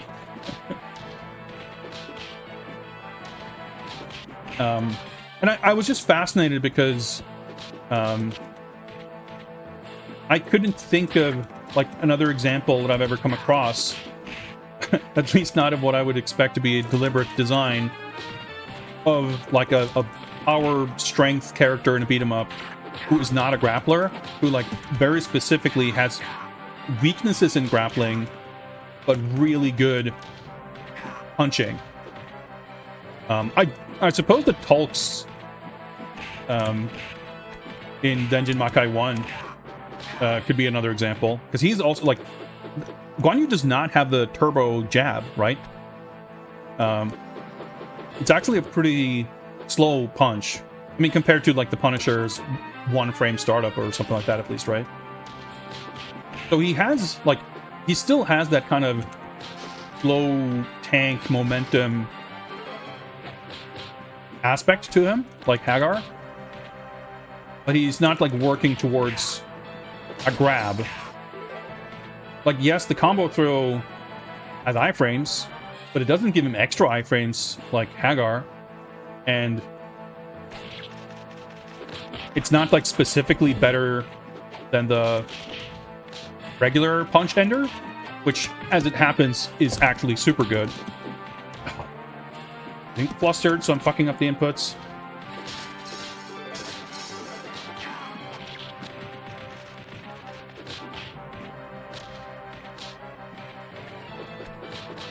That's the thing, like, because the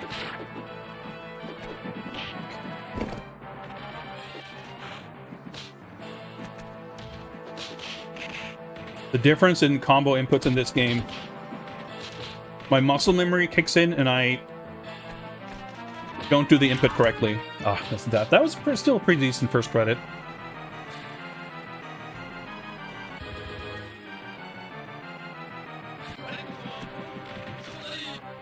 Yeah, Zhang is like the it's funny because you look at him and you kind of expect him to be the standard medium guy, but he's actually like the speed agility character, because everyone else is like huge buff mega power character. I think the Green Man Gaming, I don't know the character names very well. Like, he's maybe closer to the middle of the road character. But I think maybe he is the other one who has, like, Guan Yu's throw. Because Ayun has the lower throw, and Archer Man has, like, the suplex.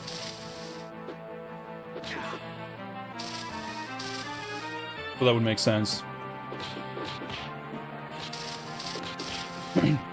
I think Chongyun probably is low tier, if for no other reason that his combo is pretty bad.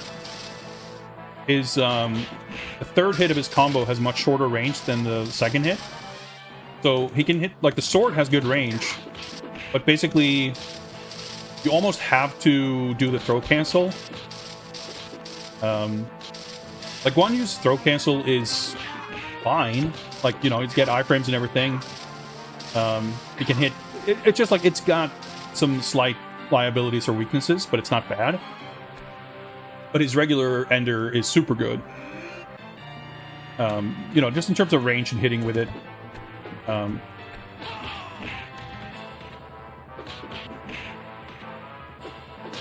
So, by comparison, Xiaoyun's combo throw ender is good because it's got, like, the lower angle, but his regular combo ender is, like, unreliable, and, like, whipping anything is a pretty bad time. And, like, even if you're a character who can, you know, maybe has a good throw or whatever, if any part of your kit is going to be a little subpar, I think for it to be your regular combo, that's, like, pretty problematic, I would presume. Yeah.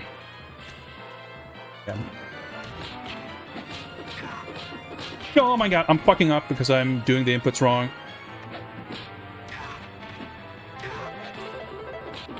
Oh, item iframes. Felt pretty good.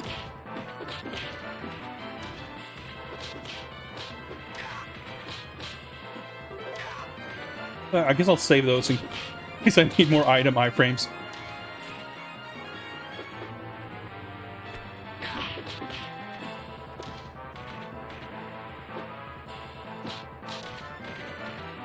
I'm in an awkward spot here, though.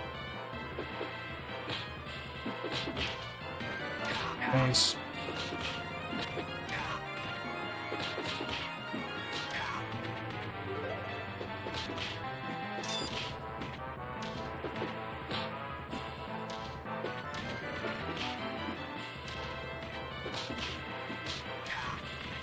I don't mind keeping those small guys alive because easier to hit. Like, that's the other cool thing about the combo ender specifically being really good with this character too. Like, that's something like you don't really get with Hagar. Like, Hagar's combo throw is amazing, of course. I'm getting killed because I accidentally got the fucking elbow drop.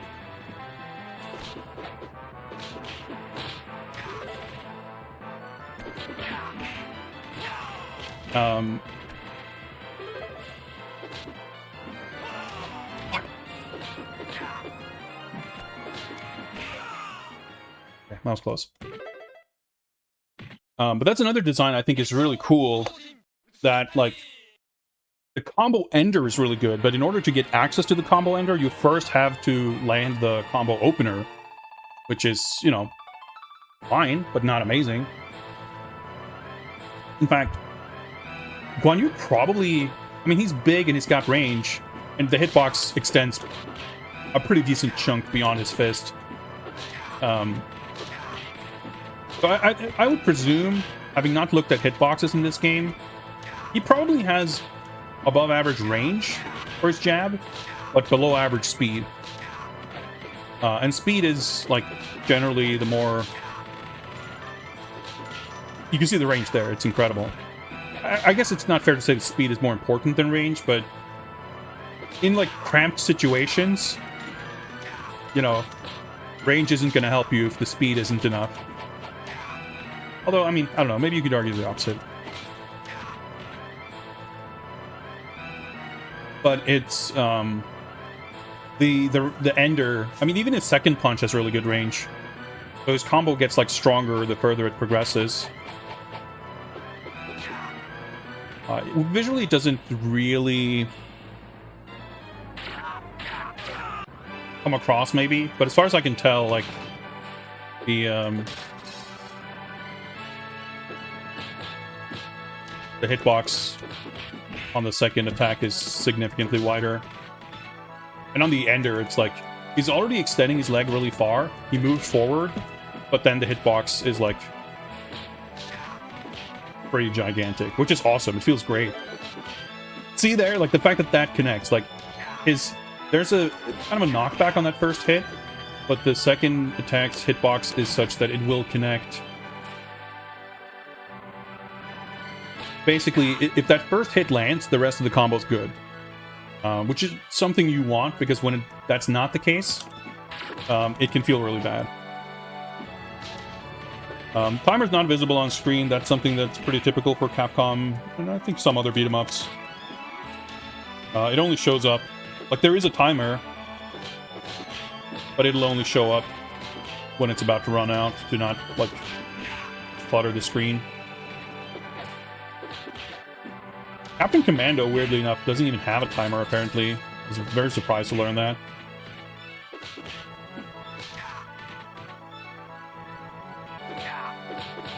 Well, how much of a factor it is, like, strategically or difficulty-wise, definitely is... depends on the game. There are some games that have fairly strict timers, especially in specific levels, or, like... It's pretty common for the timer to only matter kind of in a 1cc, not only because it typically reset on death, but it can also be where it only really matters if you're at high rank, but you wouldn't notice unless you stay alive for really long. Like, the Sailor Moon arcade game is kind of famous for the timer being, like, the secret boss character of the game.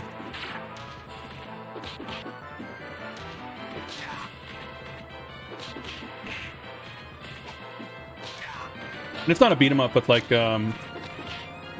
Rolling Thunder 2, the final stage, like, the ammo count is super strict, and when you run out of ammo, you can still shoot, but it's extremely slow. So, like, it's kind of a secret. You don't know it at first, but, like, it turns out that the key to beating the final level of that game is to be extremely cautious about ammo, because if you run out of ammo, then you will be too slow to be able to defeat the boss, basically.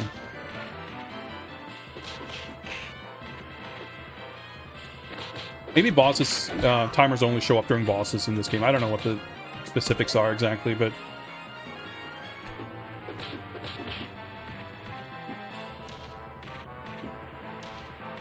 Like, in Final Fight, the timer is always on screen, but it's rarely a concern. I didn't mean to do that. See, I got punished for it. It's blocked. One thing I like about this game that... that was pretty bad. bosses can block, but not only can they not block throws, even the regular combo ender is unblockable. Capcom feels like it's the only developer who's made a beat 'em up, I mean multiple even, that has enemies that can block that aren't annoying as fucking hell. Because there's actually counterplay, and it's like fulfills some kind of purpose, not just to be annoying.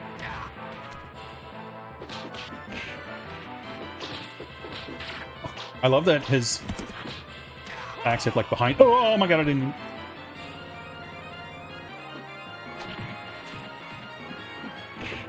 That was a bit lucky.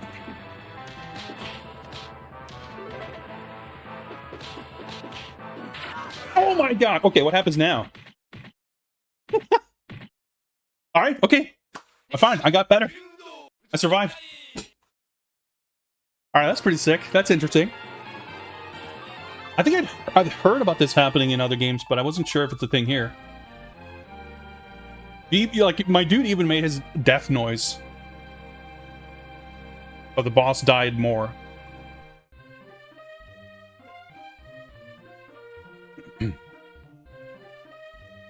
Yeah, I think that's a standard thing, Juno. Like, I remember, that's the thing, like, I remember hearing about it, but it wasn't in the context of this game specifically. But it makes sense that it's the same thing here. But yeah, I think, yeah, Bay Area in Final Fight is like the one part where the timer can matter. So many enemies that jump in this game. But the thing with Final Fight that I'm curious to study more closely, because I don't know if it's like a change that's in like every game post Final Fight, but part of why the timer is an issue in Final Fight is, or why it can be. He died, so I didn't get the combo throw.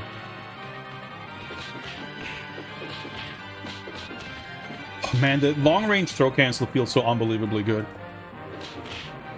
So in Final Fight, it's like a good and viable strategy to inch forward very, very slowly. Try to grab him.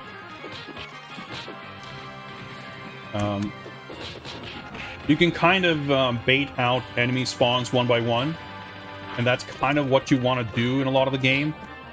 It's like strategically advantageous to move forward very slowly.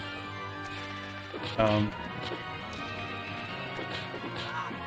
I hate that. Like, I mash and wiggle to get out of the grab, and then I don't know where I land. But fuck up trying to attack them before they can attack me.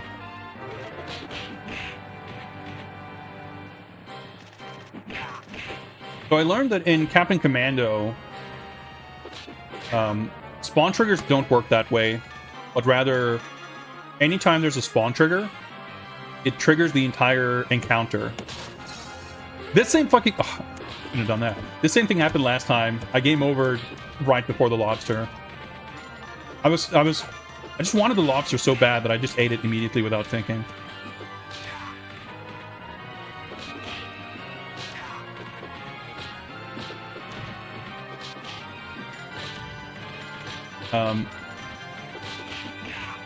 It doesn't mean that every enemy spawns at the same time, but the trigger that determines that they will spawn, once you trigger one dude, it's like, okay, this entire encounter will now happen as scripted. Because that's like definitely one of the kind of design flaws and oversights in Final Fight, that because of the way spawn triggers work, like the most obvious example is Eddie. The minions that are supposed to be there for his boss fight don't trigger on the same spot as he does. So if you inch forward carefully, you can trigger the boss fight without getting the minions, which makes the cheese strats fairly trivial. Jump kicks do no damage.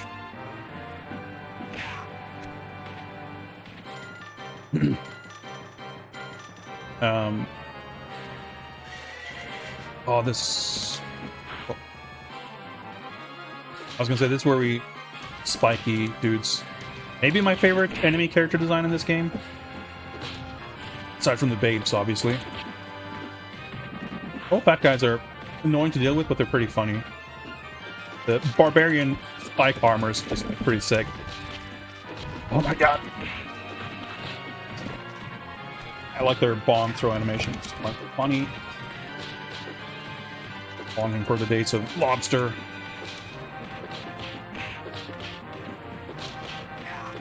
But yeah, these like long-range punch combos, very good and satisfying.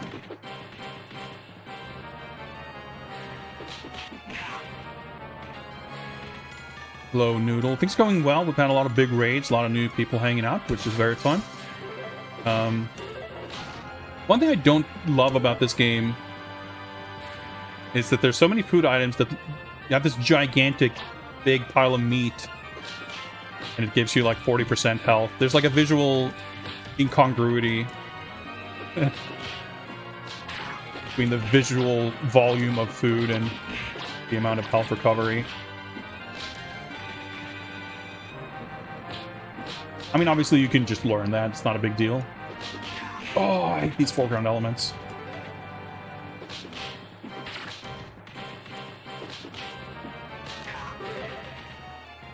I think these guys kind of extend their hurt box in their attack startup.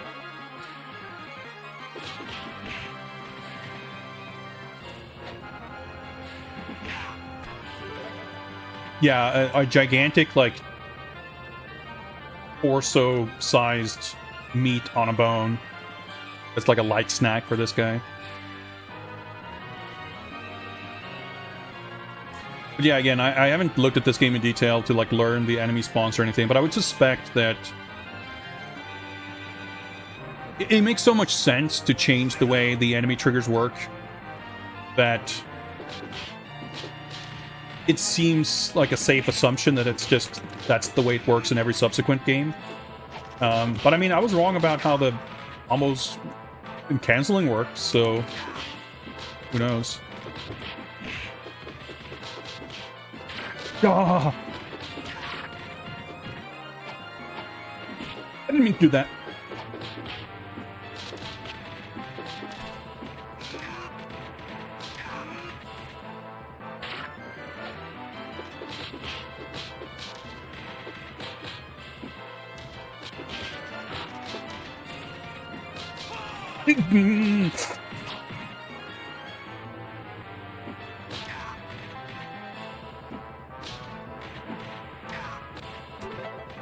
Fun. We'll do it.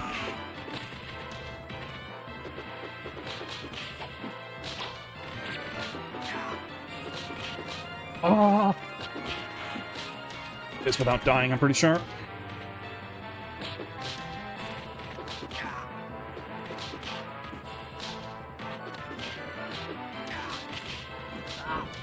Yeah.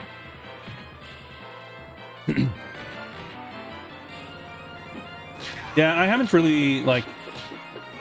I've been basically ignoring the presence of weapons. My first time playing this, I did spawn a magic weapon somehow. I don't know what I did. I do remember trying it out. I picked it up, and I'm pretty sure I lost it before I could do anything with it. Oh, wrong throw direction. Oh, okay, that was a bit lucky. I'm not sure if this guy's projectile attack is like a second phase thing.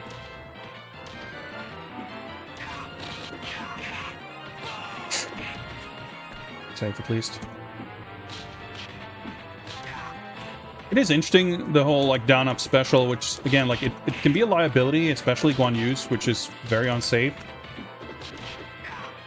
But you can like learn to be more disciplined with your inputs, that it doesn't happen as much. Like I dropped a food behind that rock.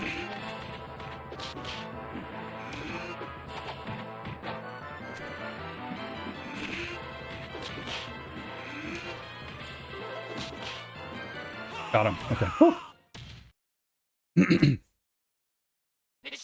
Oh, you knock him shots off his horse, I see.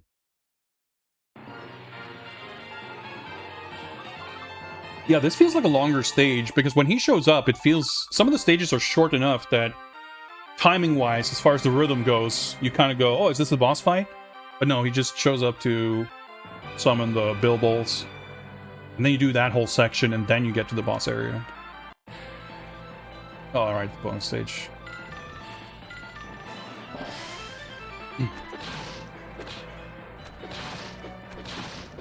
Very funny that they will, like, walk away.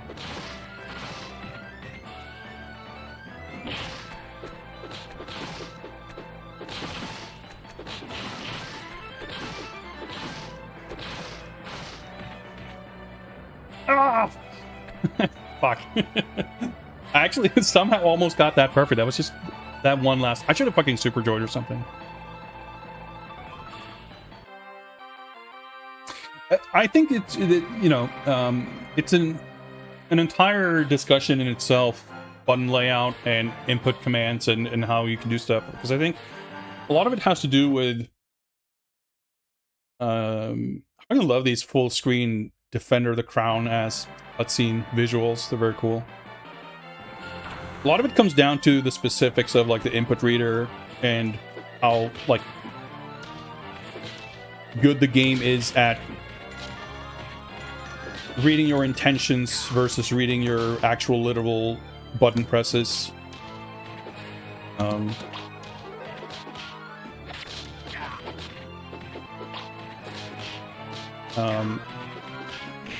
I think there's definitely a big potential problem when you have a bunch of overlapping inputs. That's, like, definitely one of the grievances I have with Knights of the Round. I think the mechanics in that game are cool, but it suffers from too many overlapping inputs.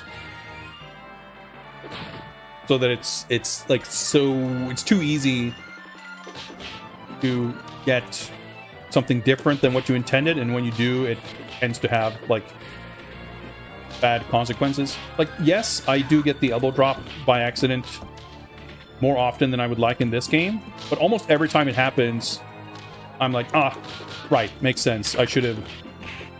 Like, I know that I was doing my inputs a bit too sloppily. But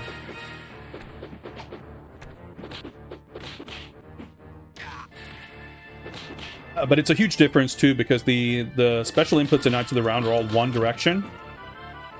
Well, I think there is, like, a down-up move. But that's not the most problematic one.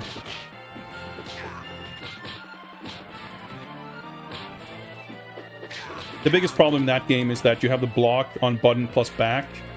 You have a turnaround attack that's back and then attack. And then you have the power attack that's button and forward. So those three moves, basically, because forward and back, of course, you know, they can be the same depending on facing direction.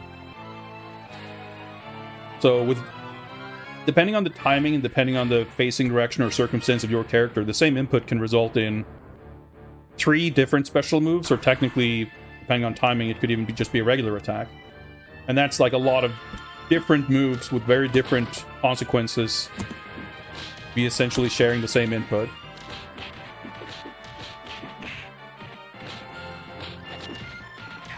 And this game doesn't quite have that issue. Knife guys are a little problematic.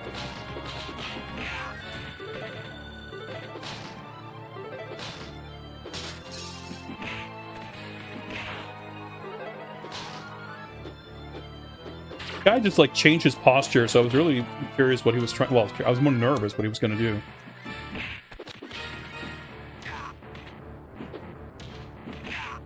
So, I think... my general sort of design philosophy when it comes to control schemes is that your kind of base starting point should be only add a button when you kind of absolutely have to. Like, design your game for... I mean, I guess you could start with 0 buttons. You're probably going to need at least 1 button pretty soon. don't add a second button. Like, don't add a new button if your current buttons will suffice. Now, obviously, that's not necessarily super black and white. Taking Knights of the Round as an example, like, they did get all of that into the game with 2 buttons. It technically works. But maybe it, maybe that wasn't ideal. Now, the Super Nintendo adds a block button, but you could absolutely argue that that kind of brings with its own problems. Because if there was intended to be kind of a skill element to executing the block, that has now been deleted. My monster! Oh, it's still there.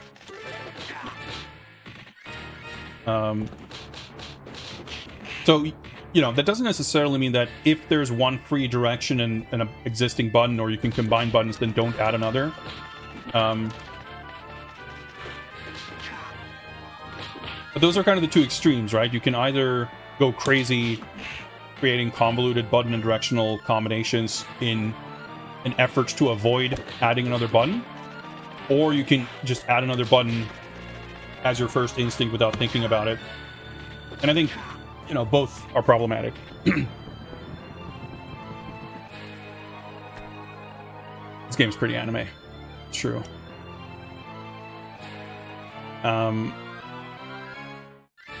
So, I mean, I think with Knights of the Round,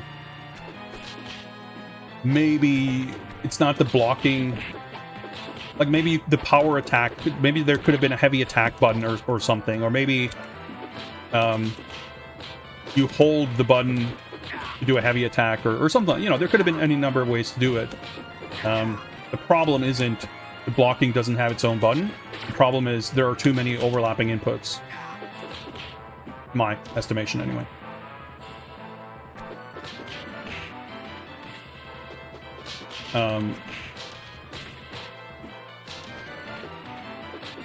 So I think there's a big risk with, like, adding another button to a layout is not something that should be done lightly, I guess is what I'm getting at. And for my money, any kind of beat 'em up or like other sort of arcadey, I had them, but I just fucked up. Any game like this that could or should be played with a lever and buttons, as a general rule, 3 or 4 buttons is like the absolute maximum.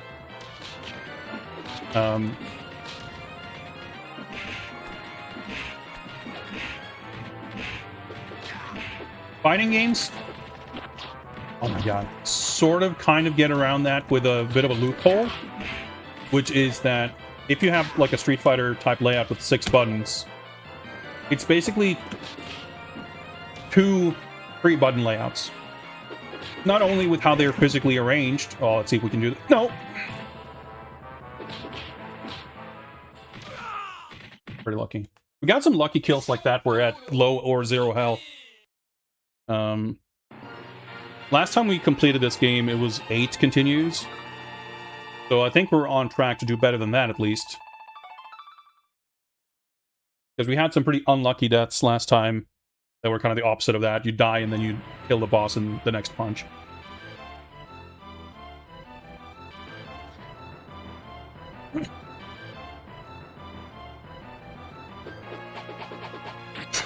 Oh my god, my fucking expert Z-axis alignment there. Jesus Christ. Alright, let's see if we can recover this.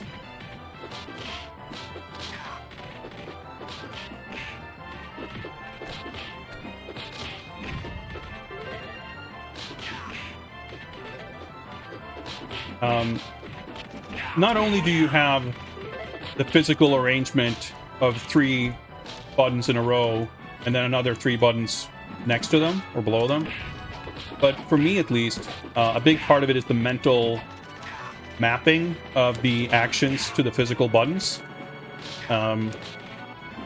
Because Street Fighter has 6 buttons, but it doesn't really have 6 discrete actions. It has punch, and it has kick, and then it has 3 strings of each. Which, yes, of course, each punch and kick is different.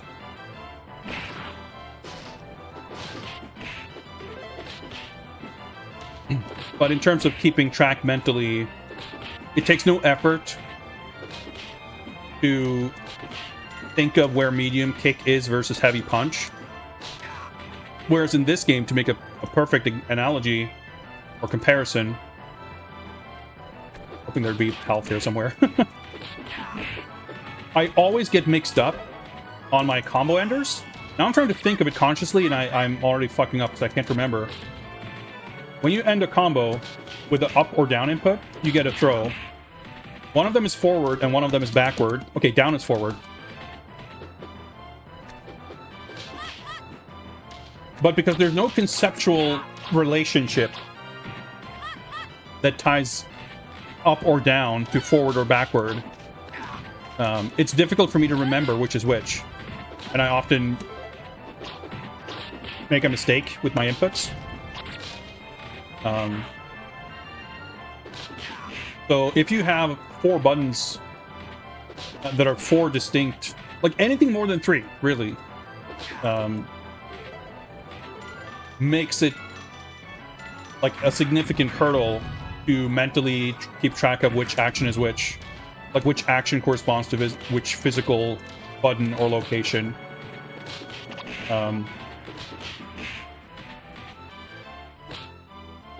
Like, I think console games or modern games get around this somewhat with when you have shoulder buttons that are dedicated to kind of modifiers, or they're macros, or they're more like situational kind of things. That can create a compartmentalization of sorts, where because functionally the shoulder button inputs versus the face button inputs are so separate from one another, you can kind of categorize them. Just like Street Fighter is 2 groups of 3 buttons, a game that uses every face and shoulder button can be kind of 2 groups of 4 buttons, and maybe 3 groups of 4 buttons if you also use the D-pad directions for like inventories or whatever. And you know, like in Russian Beat X, for example, the part where that gets tricky is when that is no longer true.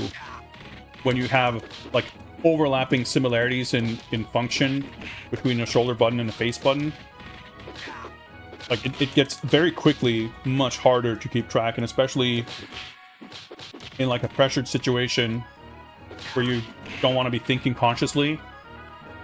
Like, I think there's a tremendous strength from kind of design elegance. Keep the number of buttons low so that you can more easily connect, like create that mental bond and association with the physical button and the action.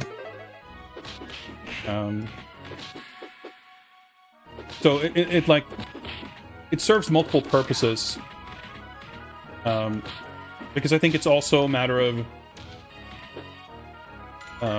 like that situation, I guess, of like the disparity between the physical buttons and the the game function.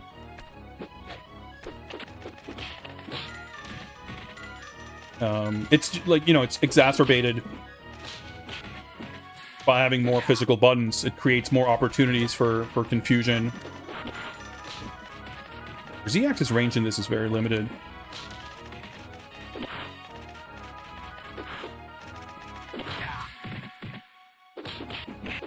Ah! I thought he was dead. I wasn't paying attention.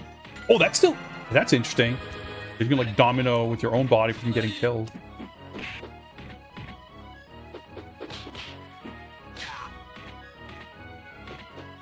I mean, yeah, that's the thing. Like, you can create your own sort of mnemonics or whatever to memorize how things work. And at a point, you know, you're past that hurdle and it no longer matters. But I think it makes sense as a design principle to sort of strive towards game over right before the big pork. You know, it's having to solve it that way. It's kind of a, oh, my pork. It's still there. Okay, good. You know, it ends up being kind of an unforced error. You can band-aid just, you know, something to solve it, but you can perhaps at least strive for a design principle that dodges the problem to begin with.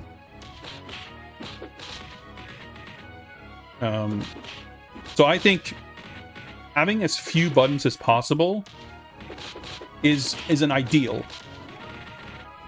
It is an inherent good for the reasons I have previously outlined, essentially. However, an ideal doesn't necessarily mean that it's optimal or the correct choice, like, to the absolute extreme.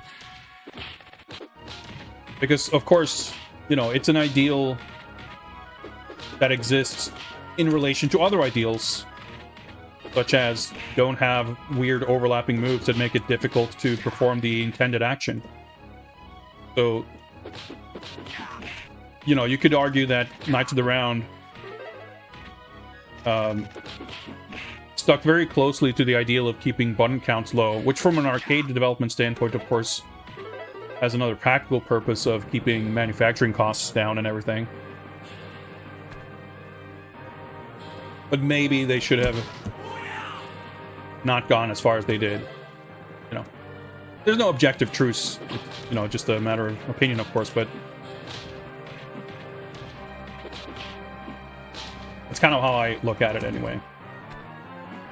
I even think, you know, Knights of the Round is not singularly unique in that sense, but it's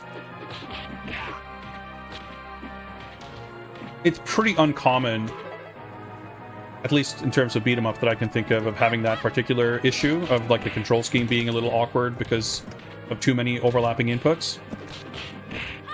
However, if we look at modern beat 'em ups and a lot of other types of games, there's an overwhelming amount of games where the controls, I reckon there's food in there, feel pretty bad because there are too many buttons. Personally, at least to my sensibilities, that is a problem I run across frequently, and it bothers me a lot. Especially when it creates this specific beat. When it's not just a matter of, oh, I like it zigging, but they decided to zag or whatever. But in the context of this type of game specifically, I want to be able to play with an arcade stick because that feels to me physically like the correct way. I like the tangible feel of it. It's a way to play these games that I enjoy. And it's, you know, either a game is playable on arcade stick or not, depending on its button layout, right? If it uses 8 buttons, then practically speaking, it's not playable on an arcade stick. If it uses analog movement input, then it's not playable on an arcade joystick.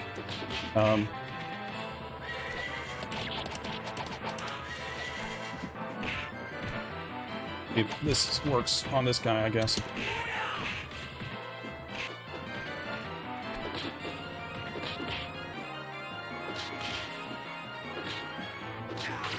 But he should be... Oh, he could... Okay, interesting. Figured he would not work. Maybe I didn't do it correctly. Oh, wrong throw.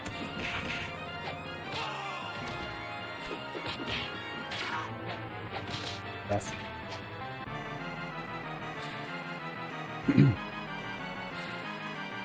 And when it comes to, like, beat 'em ups and how they design their control scheme, when they use a lot of buttons, like, to me, it kind of tells me that that's not what I meant to do.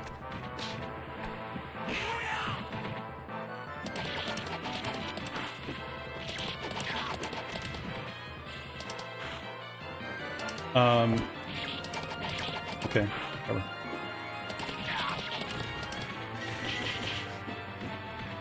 Separating the dude from his horse is actually quite difficult. Definitely gonna have to practice these bosses to learn it. Whoa! Move I didn't know existed.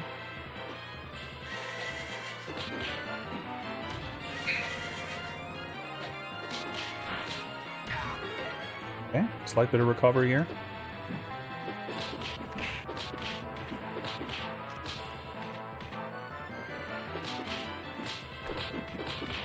Oh, I fucked up the inputs.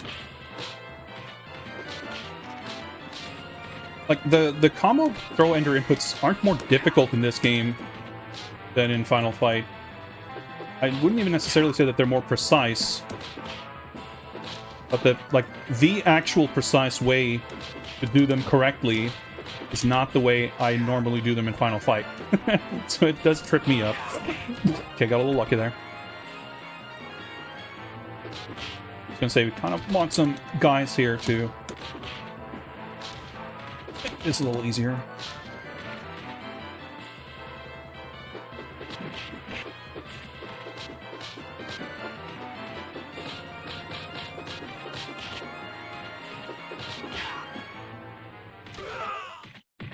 Alright, that was a little dicey, but we didn't take another death, so that's good.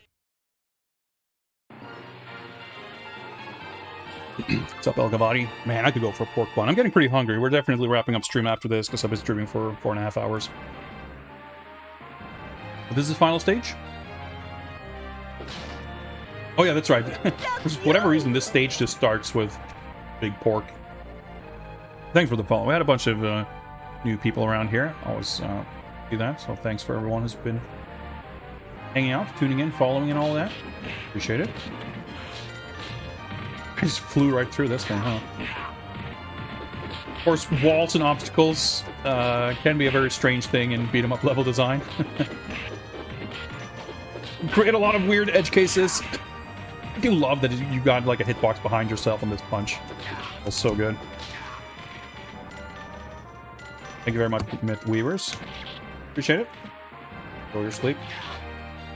I actually got some kind of use out of a weapon, but let's get rid of it. Okay. You know, whatever damage I took from that Super Joy, probably less than I would have taken from those falling rocks, so that works out.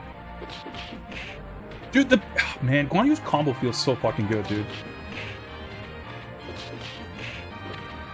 Another thing, by the way, speaking of the like technical intricacies and differences between this game and Final Fight, is that in Final Fight, whenever you hit an enemy, they like shake. You can see it in this game too, of course. It's one of those things that like just give really great game feel, and I'd be curious to compare, like not just other beat 'em ups, but things like Rastan and Torai no Michi and Black Tiger, like pre-Final Fight action games from Capcom and other developers. Just kind of get a reading on how much of that Final Fight just invented and how much of it had already kind of been figured out and established to some degree. Even like Hit Stop in general. I'm curious like what action games sort of started using that when and how. Because even that's something that's like tweaked pretty like, whoa. That's a fucked up thing. You can press down up, a perfectly clean down up with no forward or back input, but if you do get the elbow drop, because it physically moves your character forward, it can scroll the screen, and you can scroll things off screen and hit triggers. It's a bit scary.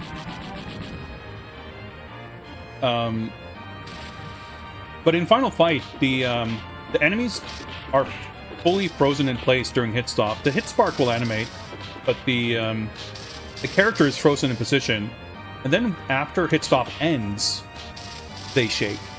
And that was something I discovered. I was doing like just some animation reference. Or I was referencing when I'm doing some animation, like I don't know, a year ago, and I was so baffled because I would have intuitively expected that the shaking, the displacement would happen during hit stop.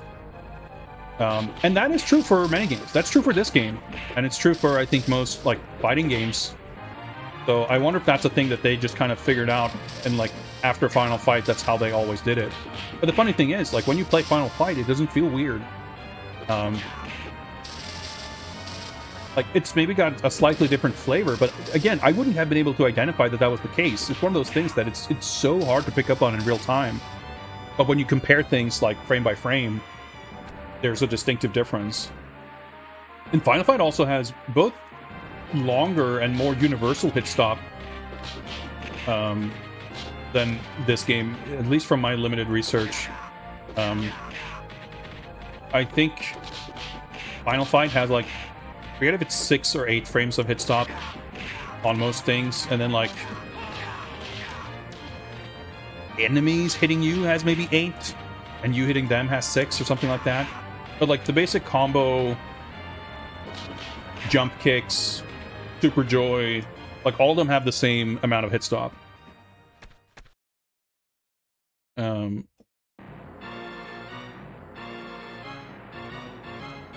Whereas in other games, like in the Punisher, again, you have like the 1 frame startup on your jab, but I think there's only like 3 or maybe 4 frames of hit stop.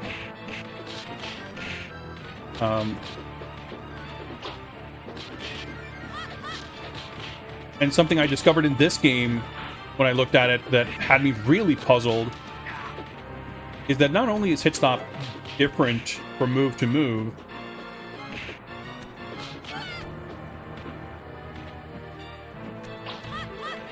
but there's basically longer hit stop on lighter attacks and shorter hit stop on heavy attacks, which is like extremely counterintuitive. Now, for technical reasons, it kind of makes sense that you would want a little bit longer hit stop on your jab, because in this game, the hit stop is kind of what allows you to do the combo, because you're queuing your next input during the hit stop. So I think for Guan Yu's combo, I know the combo ender has 3 frames, but I forget if the first attack is like 6 or 8 or so. I think it's probably like 6. It's something like 6, 4, 3. The headbutt has 3 frames. This move. And you can kind of tell, like, when I hit multiple dudes, you see it, like, stagger, but it's almost imperceptible. I mean, 6 frames can be almost imperceptible as well, but there's a perceptible difference in imperceptibility if you're well attuned enough between 3 frames and 6 frames. Needless to say, extremely, like, marginal, but still perceptible. So I found it interesting too that it's like these things that are so different between games and even between different moves in the same game and everything. It's really fucking rude that this boss arena has the fucking foreground tree on that left corner.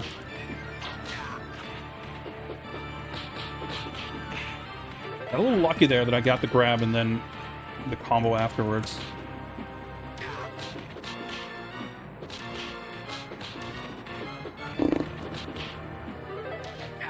I got some kind of pseudo-infinite thing happening there because I landed more than 3 hits on a guy. But I have no idea what, like, reset it or...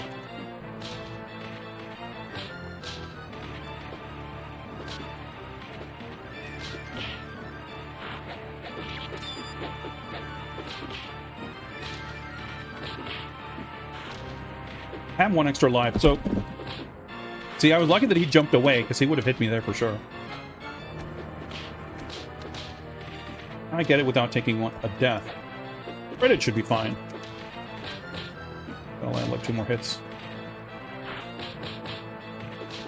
Of course, the headbutt does fuck all damage, though, so... Oh my god, see that? Dude, his fucking powerbomb is so shit. There we go. Alright, 6 continues. That's better than 8, which is what I had last time.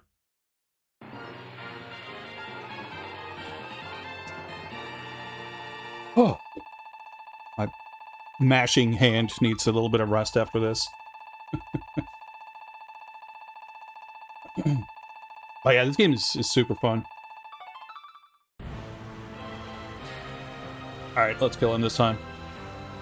Oh shit, I forgot. You have to actually do it.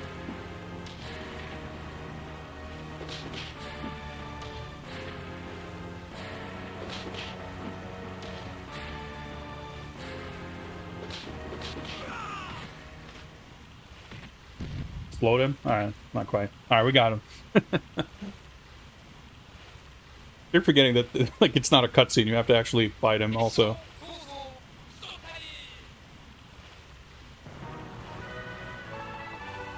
Dude, you get a lot of points for that. Full perfect bonus on top of everything. It's pretty sick.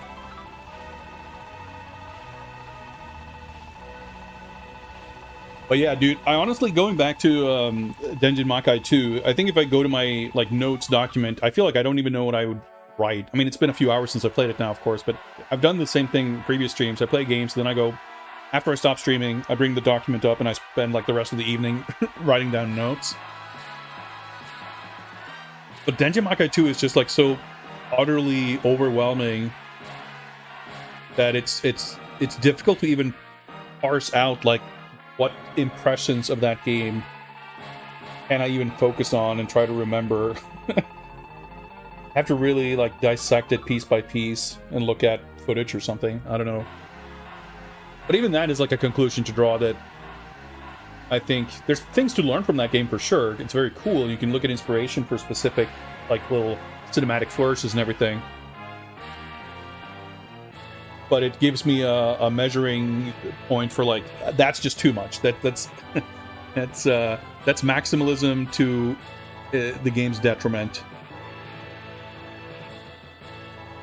So I think the first Denjin Makai is plenty exciting. It's correct amount of whelming. Whereas the sequel is just overwhelming.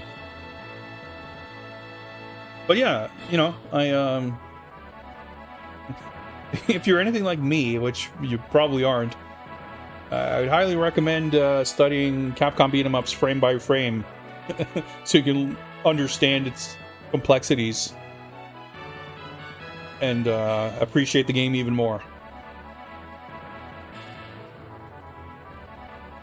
But I have far to go still on my journey. Are these my actual boss kills? Like fucking Virtua Fighter? I only just realized that I took out Lu Bu with the Super Joy and then I punched the bomb out of this guy's hand, so I guess it probably is.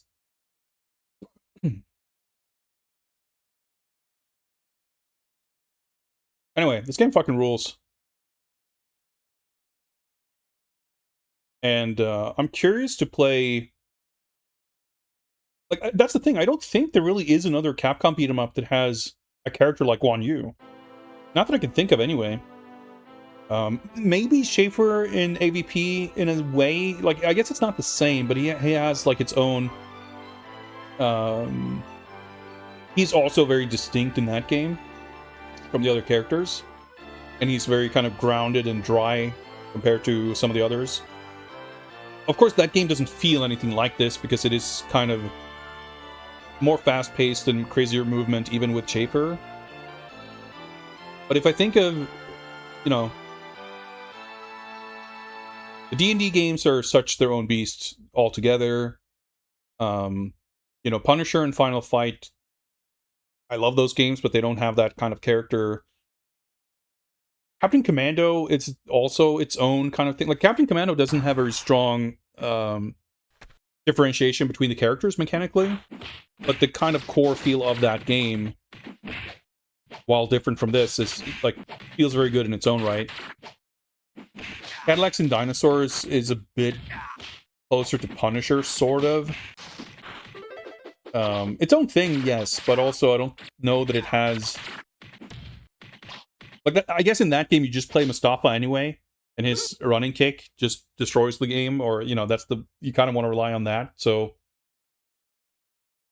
I guess I don't know enough about that game. Maybe Mess plays like Guan Yu, but I think this game has the balance of the characters being distinct from one another, but also the level design and encounter design supporting that breadth of character, or at the very least, Guan Yu happens to be fun. You know, it's a stars aligning kind of thing. I'm approaching losing my voice here, I feel like, so we definitely got to wrap up. But this was a lot of fun. I will make sure to get Zero Team up and running so we can play that game. That's a game that I know has a lot of visual elements that I'm a huge fan of. The spectacle of like the bosses exploding into 50 food items and shit is fucking awesome. It's got the little visual narrative tying levels together that I really like. But it's been a pretty long time since I played it myself. I watched Trap, I think, played a bunch a while back, and I've probably watched some other people play it. But it's been a long time since I played it myself, so I'd be wanting to revisit it for sure and see, just be observant and look at what different bits and pieces there are to learn from that game. Let me find a raid target. Friday 3 roll raid time for me, but find someone who's live, I'm sure.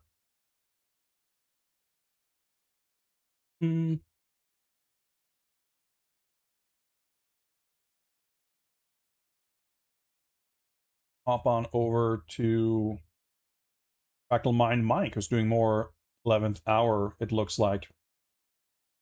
Oh, is it chill time over there? Go wish Mike a happy Friday. You all have a happy Friday. I should be back tomorrow. I think I'll be streaming some more beat 'em ups tomorrow morning before I have some other things to do. Maybe, maybe not, but I hope so. I think so. But if not, I'll see you guys soon. Have a delightful rest of your weekend, and I'll see you guys around. Peace.